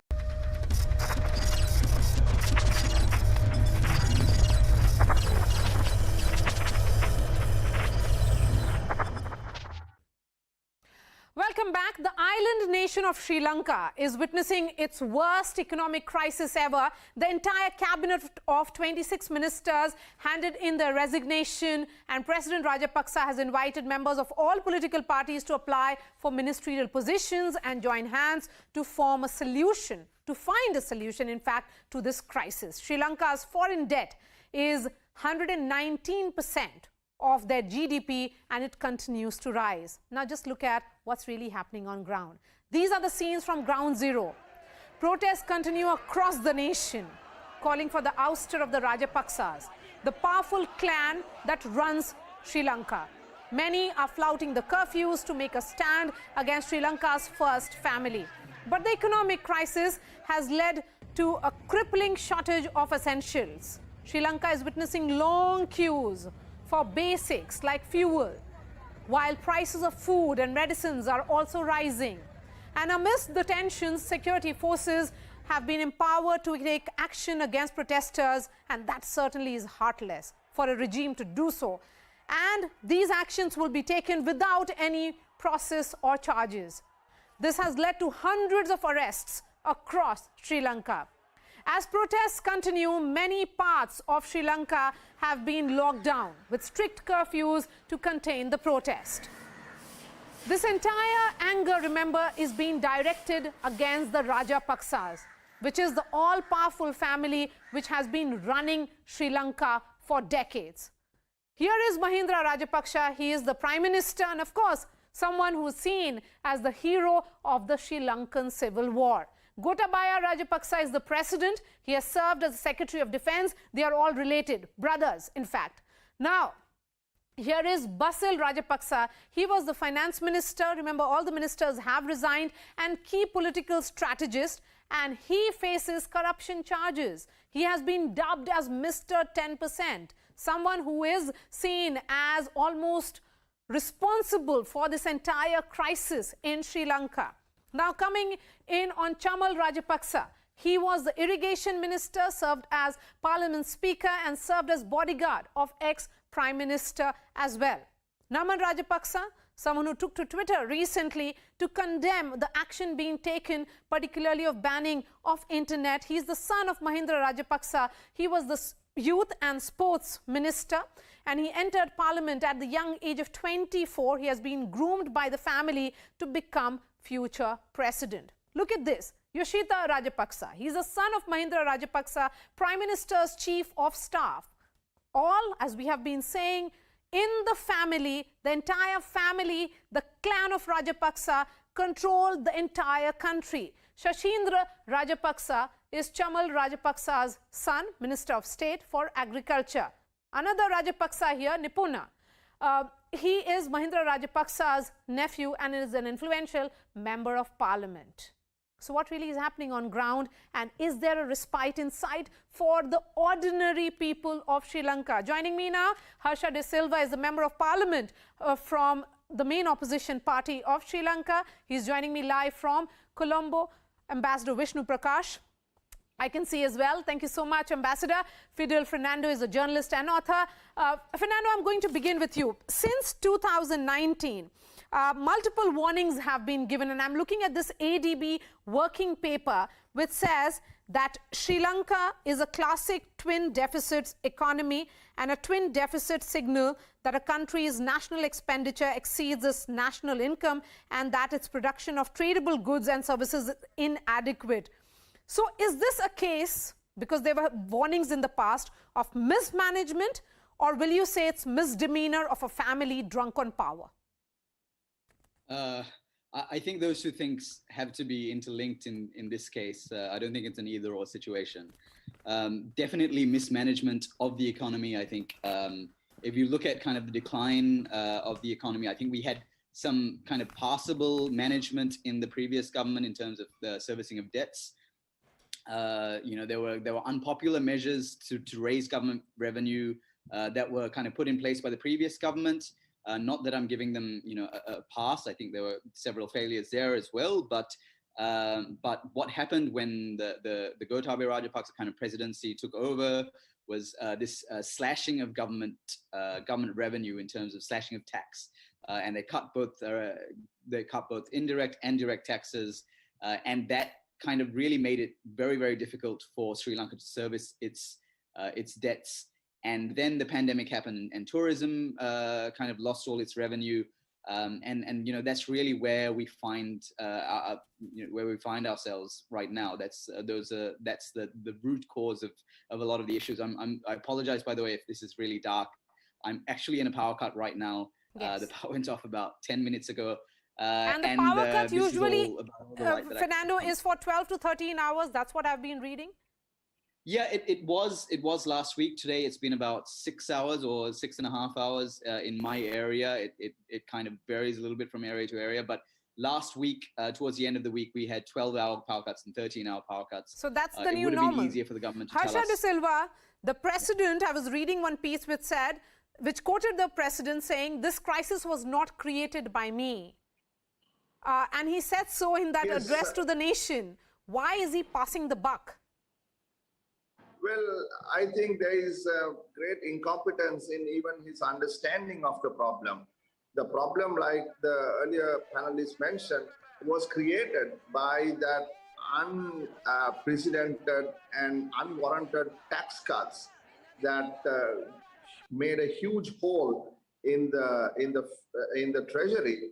And then in order to fill that hole, they started printing money. So the money growth has been around 40% since he came to office, whereas the real GDP only grew by about 0.1% in the last 2 years. So that itself created a huge issue in the macroeconomy. But another thing is he by himself took a decision to ban all imported chemical fertilizer. Yes. And that has nothing to do with anyone else but himself. And that caused a huge problem in the agriculture sector. The harvest is coming in, and in some areas, you're seeing a loss of about 60 to 70% of the paddy cultivation. So he cannot blame anyone else but himself and his close coterie of advisors who's got him to do it. So he can't pass the buck. The buck has to stop. Yes, Mr. De Silva, you know, how much of this has to do with deep tax cuts promised by Rajapaksa during the 2019 election campaign, and that was enacted, in fact, months before the COVID-19 pandemic, which wiped out parts of Sri Lanka, and also the tourism industry, which was certainly hit because of the pandemic and foreign workers not getting remittances. The remittance industry was completely sapped by the pandemic. Well, that is what I said in the beginning. The tax cut was his doing. But on the pandemic, yes, everybody took a hit, not just Sri Lanka. Globally, everyone had to face that pandemic. So it was about competent management. You know, how do you dynamically manage the economy when you're facing a crisis? So when other countries in the region did all right, as a matter of fact, when all countries had their reserves grow about 40% in the last 2 years, only Sri Lanka saw its foreign reserves fall by as much as 80%. You see, and the issue is he has to take responsibility. For instance, you talked about remittances. The only reason why the remittances fell, and I tell you, remittances fell about 62% in January, is because the central bank artificially tried to hold the currency at 200 rupees to the dollar, and that created a black market that was giving about 250 to 260 rupees to a dollar, which diverted the remittances from the official market to the black market using Undial and Hawala systems, so that none of the dollar remittances came through to the banking system in Sri Lanka. So that was not created by the pandemic, it was created by an incompetent policy decision. So it was policy errors, I'm sorry to say, that created this problem. Yes, and how much of that policy, Ambassador Vishnu Prakash, decisions is linked to, of course, Sri Lanka's debt management program, which depended on accessing those markets, derailed, and foreign exchange reserves plummeted by almost 70% in the last 2 years, has to do with the fact that the Rajapaksas did not see this coming? Or they saw it and they were perhaps okay with the fact that the entire country can be let to suffer the way it is. You know, look at Fernando; he is in complete dark there. Maria, good evening. The problem, there are multiple problems, to be fair, to the Rajapaksa brothers and the cousins and the nephews and the nieces. No, there are no nieces, but the Rajapaksa clan. There is the economic mismanagement. There are structural issues. There is also other issues. Let me elaborate slightly. You mentioned twin deficits, and that goes to the crux of the matter, because they are living beyond their means, not just now, but they have been living beyond their means for quite some time. And in the last 50 years, there have been 16 bailouts by the IMF. Yes. So it is not a new phenomenon. It's also a fact that Sri Lanka has never faulted on its sovereign debt. So that is also a fact. But other than the factors that have been mentioned, they also have been investing in infrastructure projects, many of which are vanity projects, where the returns do not come in, or there is a long gestation period before the returns start coming in. Take the case of Hanbantota Port. There is no revenue. There was perhaps no need, but it comes. The port is in the region of Prime Minister Rajapaksa. So therefore they wanted it. So similarly, there have been a number of other projects, and they have taken loans from China, which are at very high rates of interest, plus a $4 billion reduction in tourism revenue, remittance fall in remittances, and corruption. So it has all added up And that is the problem. When you have a $10 billion trade deficit, you have an issue. But having said that, let us also remember that Sri Lanka has been a prosperous nation by South Asian standards. They have had one of the largest highest per capita incomes. And as a neighbor, we do hope that they can bounce back once things improve, at least from the external front. Yes, but you know, the handling of this entire crisis, arrests being made for violating curfew, this is inhuman. I mean, what are these people protesting against? They are demanding what is basic and perhaps their right to life. Member of Parliament De Silva, would you say that what is brewing is this fury inside Sri Lanka, and that the situation is likely to get worse before it gets better? Well, I mean, I have to agree with the earlier panelists. I'm not trying to place all the blame at the step of Mr. Gotabaya Rajapaksa. There were problems, and the twin deficit issue is correct. But the problem here is that they should have been more cautious, and they should have listened to professional advice, because if they didn't, this is what was going to end up happening, and that is what happened. Now, to answer your question, this is a civil movement that is taking place. I have never seen this type of, coming out on the road, seeking the resignation of the president, setting fire to homes of ministers. It is out of control. And like I said, this is unprecedented.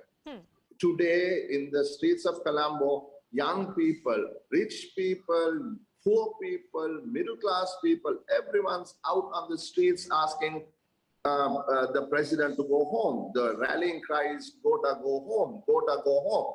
So it will continue to get worse before it gets better. And but so the saving grace is the president Are you sensing that other parties such as yours also could join the government now that there is an open invitation by the president? No, we are not willing to accept it, because we cannot work with the Rajapaksas.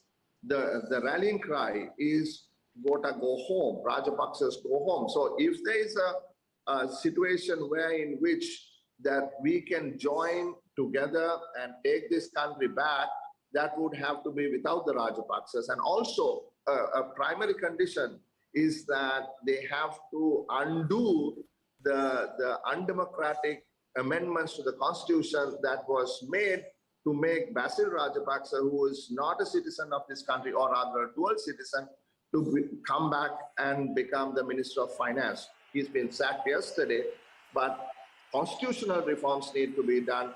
Democracy needs to be brought back to this country, and then we can think about taking this country back to where it belongs. Yes, but what is needed for the people is immediate respite from what is happening, the fuel that should be made available. Fernando is back with us. Fernando, there is clearly a case of misdiagnosing of a problem. It was a writing on the wall which began much before the pandemic. The Rajapaksas saw this coming, but they let it perhaps be okay with it, and that is the question that they will be facing. But the larger question now as to what is the solution. There is a proposal before the IMF. IMF is saying that they are looking into it for the next few days. There will be a package of sort that will be perhaps shared with Sri Lanka. But does Sri Lanka have time? The people on ground certainly are running short of their patience. They don't have patience anymore. Yeah, I think there was, in the very, very short term, I think there was a credit line secured from India. And there are kind of minor things that can happen that can get Sri Lanka through the next few months. I think with the IMF, they're more looking at a restructuring of the debt rather than kind of a package in that sense. I'm much more concerned about Sri Lanka in the long term. I've never lived or never kind of been or experienced a country where there is so much not only anti-government and anti-presidential sentiment in terms of who the current rulers are, but also sentiment against kind of the way Sri Lanka does politics. We obviously at the moment we've got a family running things, and there is a very, very anti kind of family politics or anti-dynastic politics sentiment. But also there is not just anger at the rulers, there's also anger at the opposition. And there's also anger at the entire way in which Sri Lanka kind of organizes its political system. And, you know, we're a country that has a lot of patronage politics, and also where kind of the clergy have a lot of say in politics. All of that is being kind of raged against right now. And if you see the videos on Twitter, the videos on Instagram, on Facebook that have been shared around, it's not just politicians being accused of stuff. It's also all of these authoritative figures that have had a say in politics for so long. So what I would like to see is a breaking down of the political system and a rebuilding. Okay. Will that rebuilding of political system actually happen, Vishnu Prakash? I have just 1 minute for you, sir, for the concluding remarks. Yeah, it is. I don't think that is going to happen in a hurry, because that is very well entrenched. The clergy is very well entrenched. The political system is what it is. But they will have to, they have no choice, Maria. They have just no choice. So they have to tighten their belt. They have to reduce the trade deficit. They have to take some hard decisions. And it will involve some pain. There is no doubt about it. But at the end of the day, there is no substitute for good governance. So the ball is in the court of the ruling family, and it is for them to decide whether they put the nation before self. I think history will be a judge of how the leadership of Sri Lanka rises to the occasion. All right, Vishnu Prakash, thank you so much for joining us. Fidel Fernando and Harsha De Silva, thank you for sharing your thoughts as to what really is happening in Sri Lanka. Shifting focus to the war in Ukraine, as Russia's war machine continues the onslaught, the human cost of war continues to rise as more and more atrocities are coming to light. CNN gets you a first-hand account of a mass grave of civilians that was discovered in Ukraine's Bucha near Kyiv. Fred Pleadjian with this report.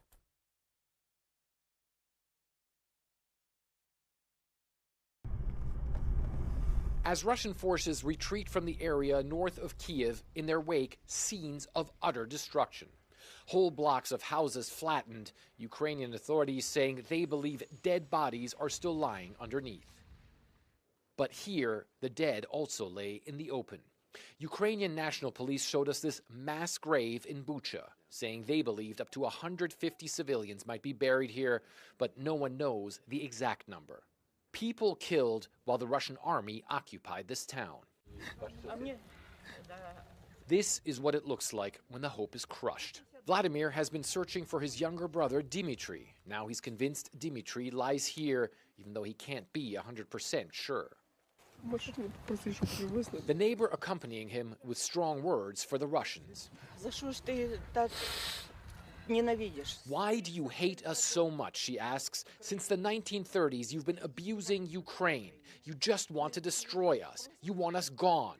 But we will be. Everything will be okay. I believe it. Video from Bucha shows bodies in the streets after Russian forces left the area. Some images even show bodies with hands tied behind their backs. The Russian Defense Ministry denies killing civilians and claims images of dead civilians are, quote, fake. But we met a family just returning to their house in Borodyanka, which they say was occupied by Russian soldiers. They show us the body of a dead man in civilian clothes they had found in the backyard. His hands and feet tied with severe bruises and a shell casing still laying nearby. Russia's military appears to have suffered heavy losses before being driven out of the area around Kyiv. This column of armored vehicles in Bucha completely destroyed. The way the Ukrainians tell us is that Russians were trying to go towards Kyiv and they were then intercepted by Ukrainian drones, artillery, and also the Javelin anti-tank weapons. It's not clear how many Russians were killed here, but they say many were, and others fled the scene. A national police officer says the Russian troops were simply too arrogant. They thought they could drive on the streets and just go through, he says, that they would be greeted as though it's all right. Maybe they think it is normal to drive around looting, to destroy buildings and to mock people, but our people didn't allow it. And now it appears all the Russians have withdrawn from here. Ukraine says it is now in full control of the entire region around Kyiv. But it is only now that the full extent of the civilian suffering is truly coming to light.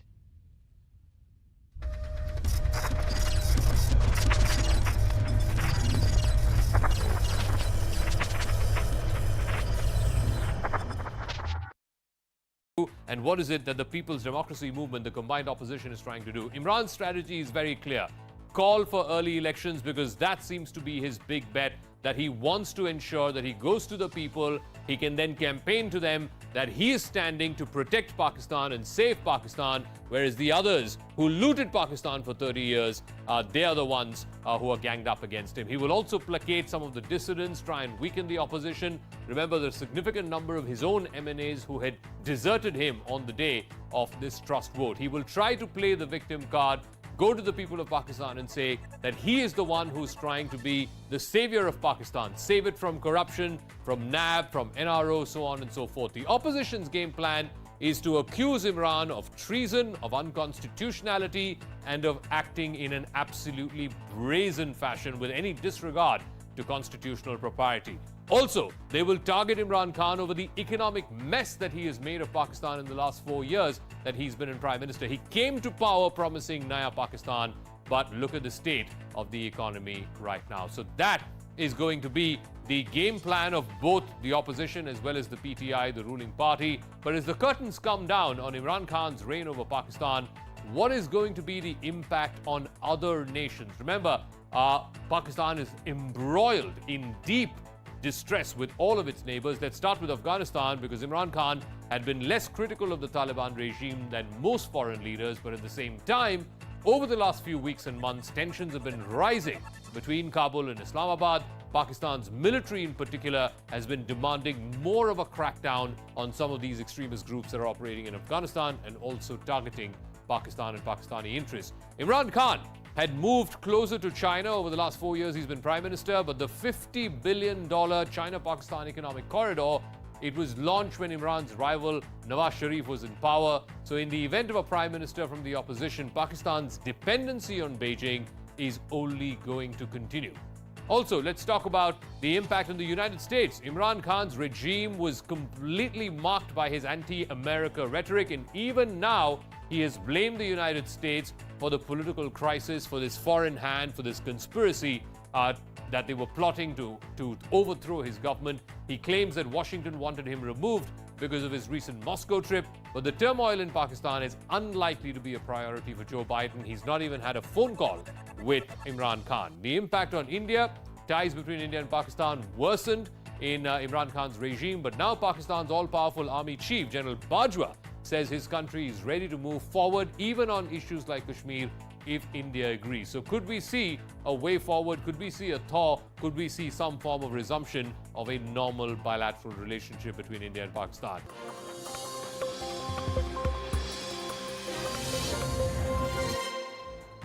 Good evening, this is Brastax. I'm Zaka Jacob. Imran Khan kept saying that he will play till the very last ball. What he did not say, though, was that last ball was going to be a no ball. In a brazen display of constitutional impropriety, Imran Khan got the Deputy Speaker of the National Assembly to reject the no-confidence motion. He accused opposition leaders of high treason and then recommended dissolution of the House, thereby paving the way for early elections. Now, the matter is being heard by the Supreme Court of Pakistan, but many in the country are shocked by the brazenness with which Imran Khan has subverted the legislative process. Now the question is, will the courts finally put an end to this constitutional anarchy? किसी गैर मुल्की ताकत को यह हक नहीं कि वो साजिश के तहत पाकिस्तान के अवाम की मुंतखब हुकूमत को गिराए. Faced with a no-trust motion that was impossible to win, Imran Khan pulled off a political googly. First, the no-confidence motion was dismissed as unconstitutional by the Deputy Speaker. The argument was that it violates Article 4.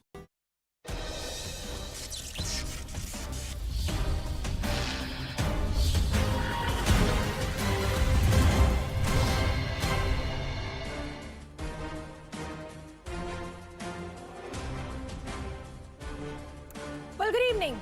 You're watching The Right Stand. I'm Ridhima Bhatnagar. If you thought that the drama in Pakistan would be over by now, well, that's not happening anytime soon. Cricketer turned politician Imran Khan has decided to take it to the last ball. To avoid losing a no-confidence vote in Parliament, caretaker Pakistan Prime Minister Imran Khan has triggered a political crisis. With the opposition using Article 6 to call Imran's move unconstitutional, The Supreme Court today began its hearing to pave the way for the road ahead. Loyalty to state is the basic duty of every citizen, has been cited by the Deputy Speaker to dismiss the no confidence motion. The opposition said anyone subverting constitution is guilty of high treason. The Pakistan Supreme Court today questioned the legality of Imran's move and then adjourned the hearing till tomorrow. The opposition, remember, had sought time till tomorrow to respond to the questions raised by the court. Now, Imran Khan has nominated former Chief Justice Gulzar as the caretaker Prime Minister. The big question is this move by Imran Khan a game changer, or will this be the end of his political career? किसी गैर मुल्की ताकत को यह हक नहीं कि वो साजिश के तहत पाकिस्तान के अवाम की मुंतखब हुकूमत को गिराए. Faced with a no-trust motion that was impossible to win, Imran Khan pulled off a political googly. First, the no-confidence motion was dismissed as unconstitutional by the Deputy Speaker. The argument was that it violates Article 5 of the Constitution. That is loyalty to the state.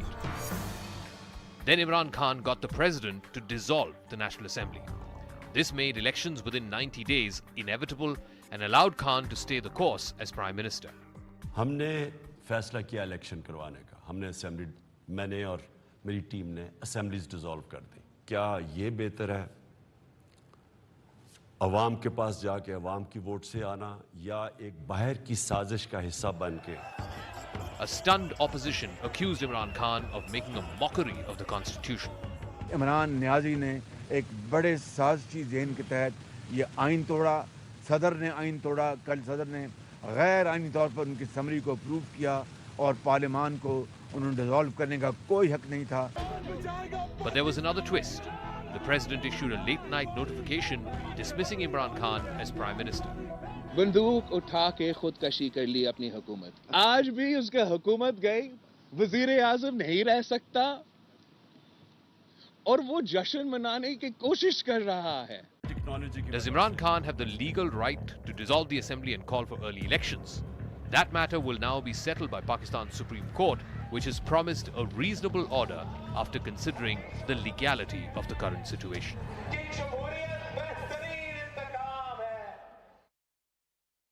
Our colleague from Pakistan for CNN News 18, Moed Jafri, is now joining us. Moed, there was a lot of back and forth, and of course all eyes today were on the Supreme Court. That hearing has been adjourned for tomorrow. But with the kind of word that came in from the Supreme Court, especially them questioning the legality of the move by Imran Khan, are we getting an indication of which way the Supreme Court could go, or is it too early to say?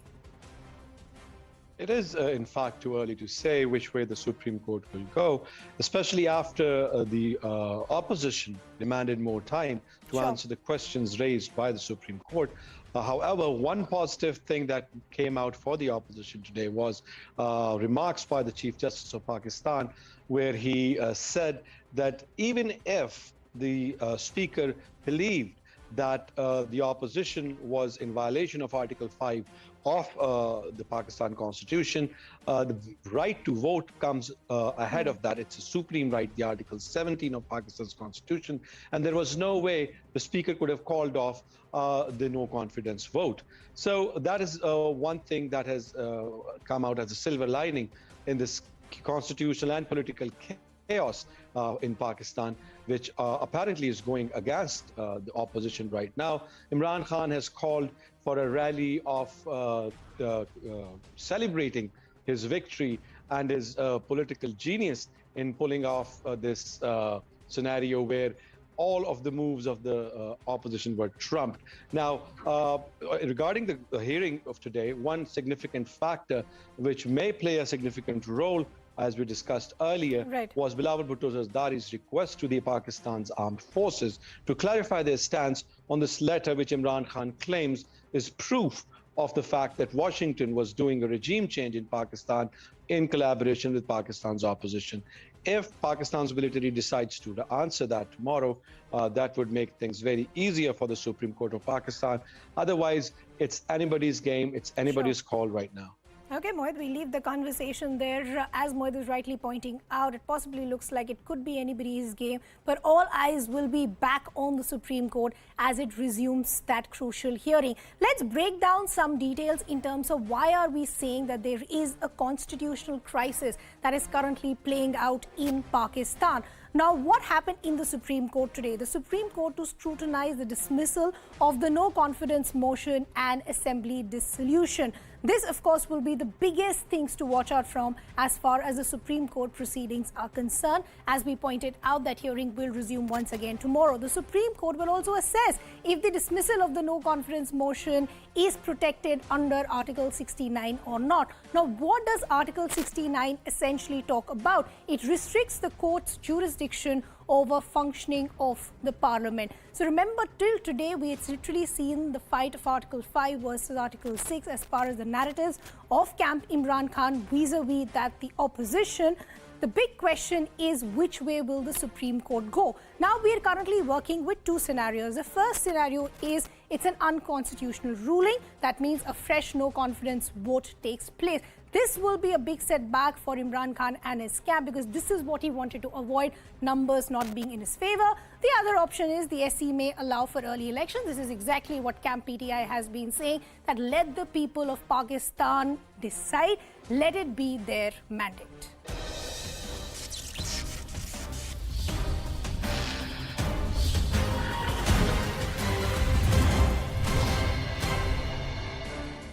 What is going to be the impact on other nations? Remember, Pakistan is embroiled in deep distress with all of its neighbors. Let's start with Afghanistan, because Imran Khan had been less critical of the Taliban regime than most foreign leaders, but at the same time, over the last few weeks and months, tensions have been rising between Kabul and Islamabad.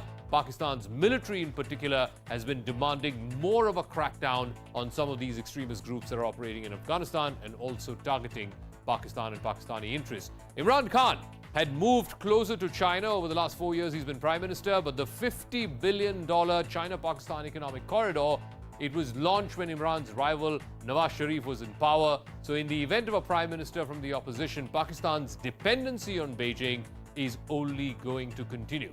Also, let's talk about the impact on the United States. Imran Khan's regime was completely marked by his anti-America rhetoric, and even now, he has blamed the United States for the political crisis, for this foreign hand, for this conspiracy that they were plotting to overthrow his government. He claims that Washington wanted him removed because of his recent Moscow trip, but the turmoil in Pakistan is unlikely to be a priority for Joe Biden. He's not even had a phone call with Imran Khan. The impact on India, ties between India and Pakistan worsened in Imran Khan's regime, but now Pakistan's all-powerful army chief, General Bajwa, says his country is ready to move forward even on issues like Kashmir if India agrees. So could we see a way forward? Could we see a thaw? Could we see some form of resumption of a normal bilateral relationship between India and Pakistan?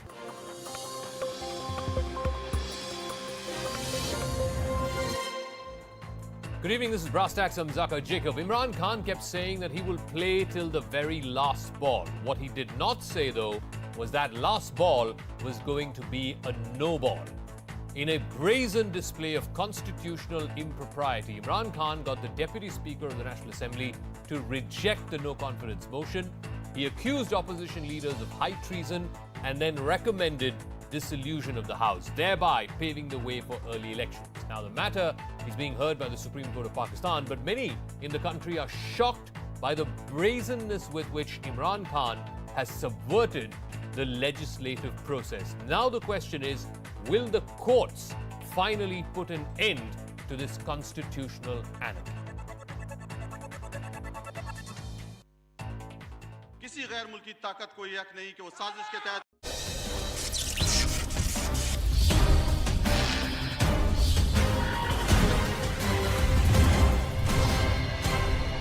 Let me introduce our guest joining us on this broadcast. We have former diplomat, Ambassador Rajiv Dogra. We have Dr. Swasti Rao. She's an Associate Fellow at Manohar Parikar IDSA Europe and Eurasia Center.